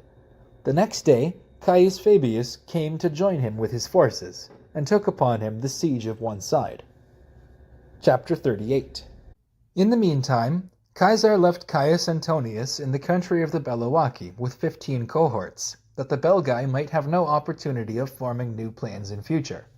He himself visits the other states, demands a great number of hostages, and by his encouraging language allays the apprehensions of all. When he came to the Carnutes, in whose state he has in a former commentary mentioned that the war first broke out, observing that from a consciousness of their guilt they seemed to be in the greatest terror, to relieve the state the sooner from its fear, he demanded that Gutorvatus, the promoter of that treason and the instigator of that rebellion, should be delivered up to punishment. And though the latter did not dare to trust his life even to his own countrymen, yet such diligent search was made by them all that he was soon brought to our camp. Caesar was forced to punish him by the clamors of the soldiers, contrary to his natural humanity, for they alleged that all the dangers and losses incurred in that war ought to be imputed to Gutorvatus. Accordingly, he was whipped to death, and his head cut off. Chapter 39. Here Caesar was informed by numerous letters from Caninius of what had happened to Drapes and Lucterius, and in what conduct the townspeople persisted. And though he despised the smallness of their numbers, yet he thought their obstinacy deserving a severe punishment, lest Gaul in general should adopt an idea that she did not want strength but perseverance to oppose the Romans, and lest the other states, relying on the advantages of situation, should follow their example and assert their liberty, especially as he knew that all the Gauls understood that his command was to continue but 1 summer longer, and if they could hold out for that time, that they would have no future danger to apprehend. He therefore left Quintus Calenus, one of his lieutenants, behind him with 2 legions, and instructions to follow him by regular marches. He hastened as much as he could with all the cavalry to Caninius. Chapter 40. Having arrived at Uxellodunum, contrary to the general expectation, and perceiving that the town was surrounded by the works, and that the enemy had no possible means of retiring from the assault, and being likewise informed by the deserters that the townsmen had abundance of corn, he endeavored to prevent their getting water. A river divided the valley below, which almost surrounded the steep craggy mountain on which Uxellodunum was built. The nature of the ground prevented his turning the current, for it ran so low down at the foot of the mountain that no drains could be sunk deep enough to draw it off in any direction. But the descent was so difficult that if we made opposition, the besieged could neither come to the river nor retire up the precipice without hazard of their lives. Caesar, perceiving the difficulty, disposed archers and slingers, and in some places, opposite to the easiest ascents, placed engines, and attempted to hinder the townsmen from getting water at the river, which obliged them afterward to go all to one place to procure water. Chapter 41. Close under the walls of the town, a copious spring gushed out on that part, which for the space of nearly 300 feet was not surrounded by the river.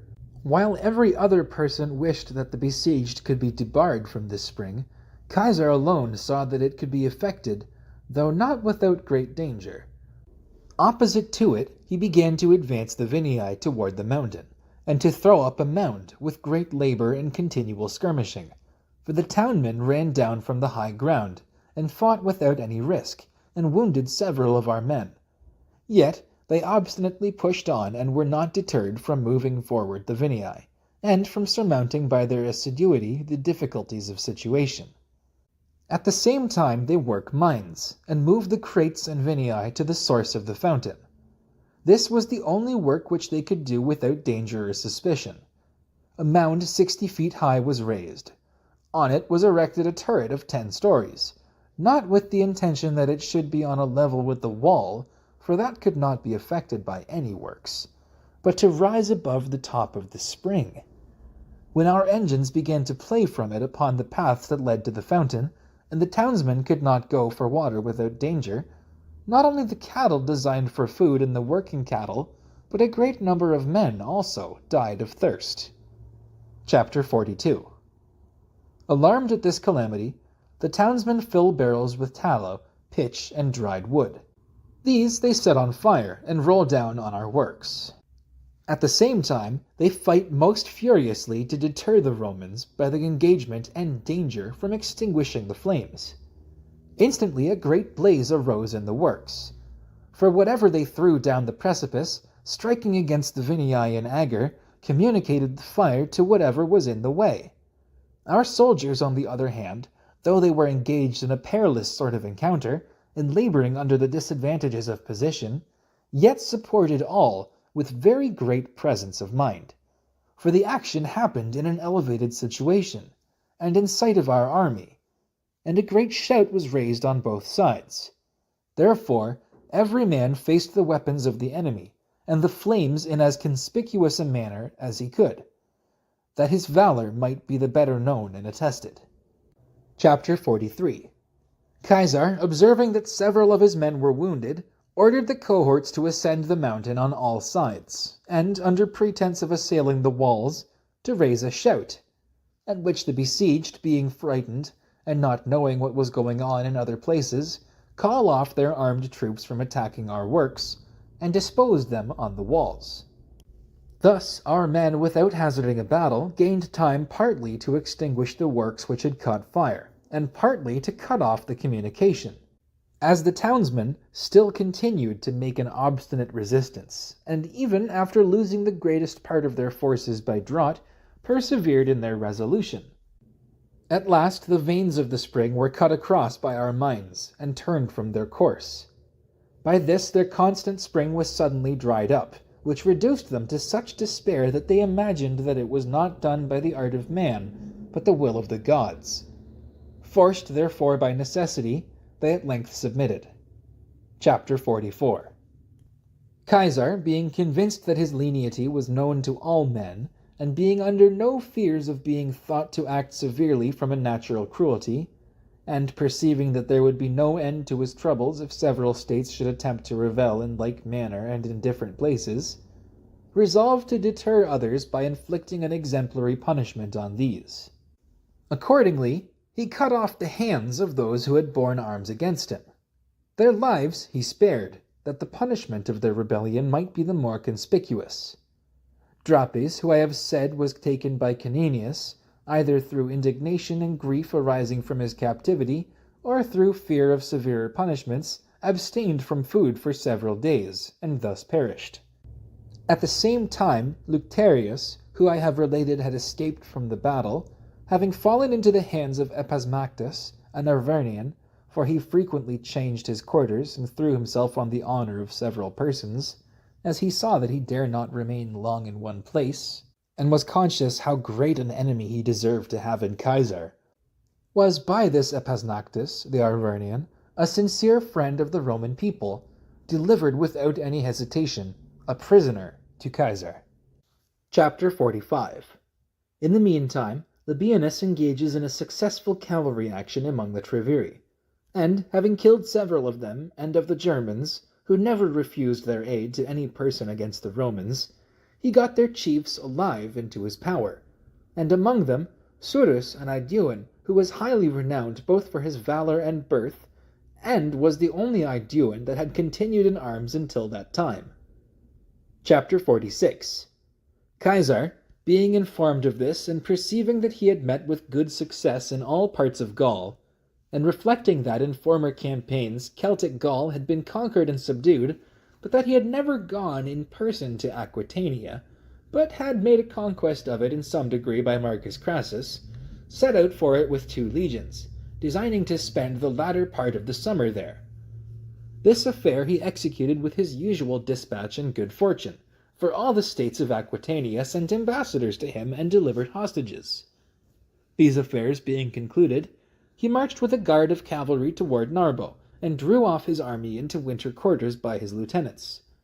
He posted 4 legions in the country of the Belgae, under Marcus Antonius, Caius Trebonius, Publius Vatinus, and Quintus Tullius, his lieutenants. 2 he detached to the Aedui, knowing them to have a very powerful influence throughout all Gaul. 2 he placed among the Tironi, near the confines of the Carnutes, to keep in awe the entire tract of country bordering on the ocean. The other 2 he placed in the territories of the Lemoices, at a small distance from the Arverni, that no part of Gaul might be without an army. Having spent a few days in the province, he quickly ran through all the business of the assizes, settled all the public disputes, and distributed rewards to the most deserving, for he had a good opportunity of learning how every person was disposed toward the Republic during the general revolt of Gaul, which he had withstood by the fidelity and assistance of the province. Chapter 47. Having finished these affairs, he returned to his legions among the Belgae, and wintered at Nemetocana. There he got intelligence that Commius the Atrebatian had had an engagement with his cavalry. For when Antonius had gone into winter quarters, and the state of the Atrebates continued in their allegiance, Commius, who after that wound which I before mentioned was always ready to join his countrymen upon every commotion, that they might not want a person to advise and head them in the management of the war, when his state submitted to the Romans, supported himself and his adherents on plunder by means of his cavalry, infested the roads, and intercepted several convoys which were bringing provisions to the Roman quarters. Chapter 48. Caius Volusenus Quadratus was appointed commander of the horse under Antonius, to winter with him. Antonius sent him in pursuit of the enemy's cavalry. Now Volusenus added to that valor which was preeminent in him a great aversion to Commius, on which account he executed the more willingly the orders which he received. Having, therefore, laid ambuscades, he had several encounters with his cavalry, and came off successful. At last, when a violent contest ensued, and Volusenus, through eagerness to intercept Commius, had obstinately pursued him with a small party, and Commius had by the rapidity of his flight drawn Volusenus to a considerable distance from his troops, he, on a sudden, appealed to the honor of all about him for assistance not to suffer the wound which he had perfidiously received to go without vengeance, and, wheeling his horse about, rode unguardedly before the rest up to the commander. All his horse following his example made a few of our men turn their backs and pursued them. Commius, clapping spurs to his horse, rode up to Volusenus, and, pointing his lance, pierced him in the thigh with great force. When their commander was wounded, our men no longer hesitated to make resistance, and, facing about, beat back the enemy. When this occurred, several of the enemy, repulsed by the great impetuosity of our men, were wounded, and some were trampled to death in striving to escape, and some were made prisoners. Their general escaped this misfortune by the swiftness of his horse. Our commander, being severely wounded, so much so that he appeared to run the risk of losing his life, was carried back to the camp. But Commius, having either gratified his resentment, or because he had lost the greatest part of his followers, sent ambassadors to Antonius and assured him that he would give hostages as a security that he would go wherever Antonius should prescribe, and would comply with his orders, and only entreated that this concession should be made to his fears, that he should not be obliged to go into the presence of any Roman. As Antonius judged that his request originated in a just apprehension, he indulged him in it and accepted his hostages. Caesar, I know, has made a separate commentary of each year's transactions, which I have not thought it necessary for me to do, because the following year, in which Lucius Paulus and Gaius Marcellus were consuls, produced no remarkable occurrences in Gaul, but that no person may be left in ignorance of the proper place where Caesar and his army were at that time, have thought proper to write a few words in addition to this commentary. Chapter 49. Caesar, while in winter quarters in the country of the Belgae, made it his only business to keep the states in amity with him, and to give none either hopes of or pretext for a revolt.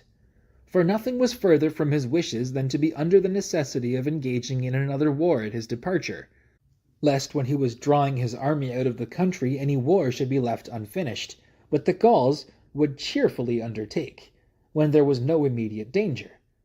Therefore, by treating the states with respect, making rich presents to the leading men, imposing no new burdens, and making the terms of their subjection lighter, he easily kept Gaul, already exhausted by so many unsuccessful battles, in obedience. Chapter 50. When the winter quarters were broken up, he himself, contrary to his usual practice, proceeded to Italy, by the longest possible stages, in order to visit the free towns and colonies, that he might recommend to them the petition of Marcus Antonius, his treasurer, for the priesthood.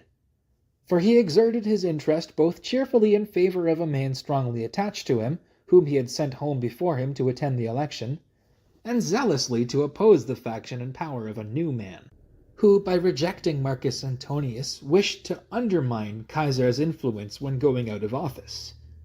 Though Caesar heard on the road, before he reached Italy, that he was created augur, yet he thought himself in honor bound to visit the free towns and colonies, to return them thanks for rendering such services to Antonius by their presence in such great numbers at the election, and at the same time to recommend to them himself and his honor in his suit for the consulate the ensuing year.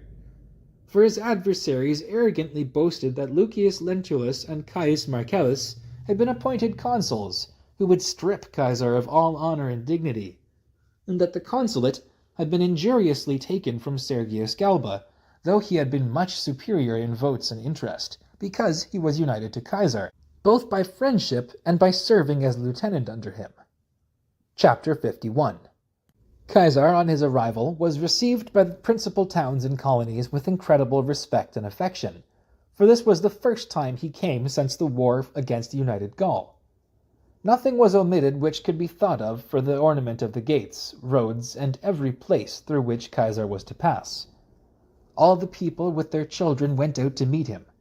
Sacrifices were offered up in every quarter. The marketplaces and temples were laid out with entertainments, as if anticipating the joy of a most splendid triumph. So great was the magnificence of the richer and zeal of the poorer ranks of the people. Chapter 52. When Caesar had gone through all the states of Cisalpine Gaul, he returned with the greatest haste to the army at Nemetocena, and, having ordered all his legions to march from winter quarters to the territories of the Treviri, he went thither and reviewed them. He made Titus Labienus governor of Cisalpine Gaul, that he might be the more inclined to support him in his suit for the consulate. He himself made such journeys as he thought would conduce to the health of his men by change of air, and though he was frequently told that Labienus was solicited by his enemies, and was assured that a scheme was in agitation by the contrivance of a few, that the Senate should interpose their authority to deprive him of a part of his army, yet he neither gave credit to any story concerning Labienus, nor could be prevailed upon to do anything in opposition to the authority of the Senate, for he thought that his cause would be easily gained by the free voice of the senators. For Caius Curio, one of the tribunes of the people, having undertaken to defend Caesar's cause and dignity, had often proposed to the Senate that if the dread of Caesar's arms rendered any apprehensive, as Pompey's authority on arms were no less formidable to the Forum, both should resign their command, and disband their armies, that then the city would be free and enjoy its due rights.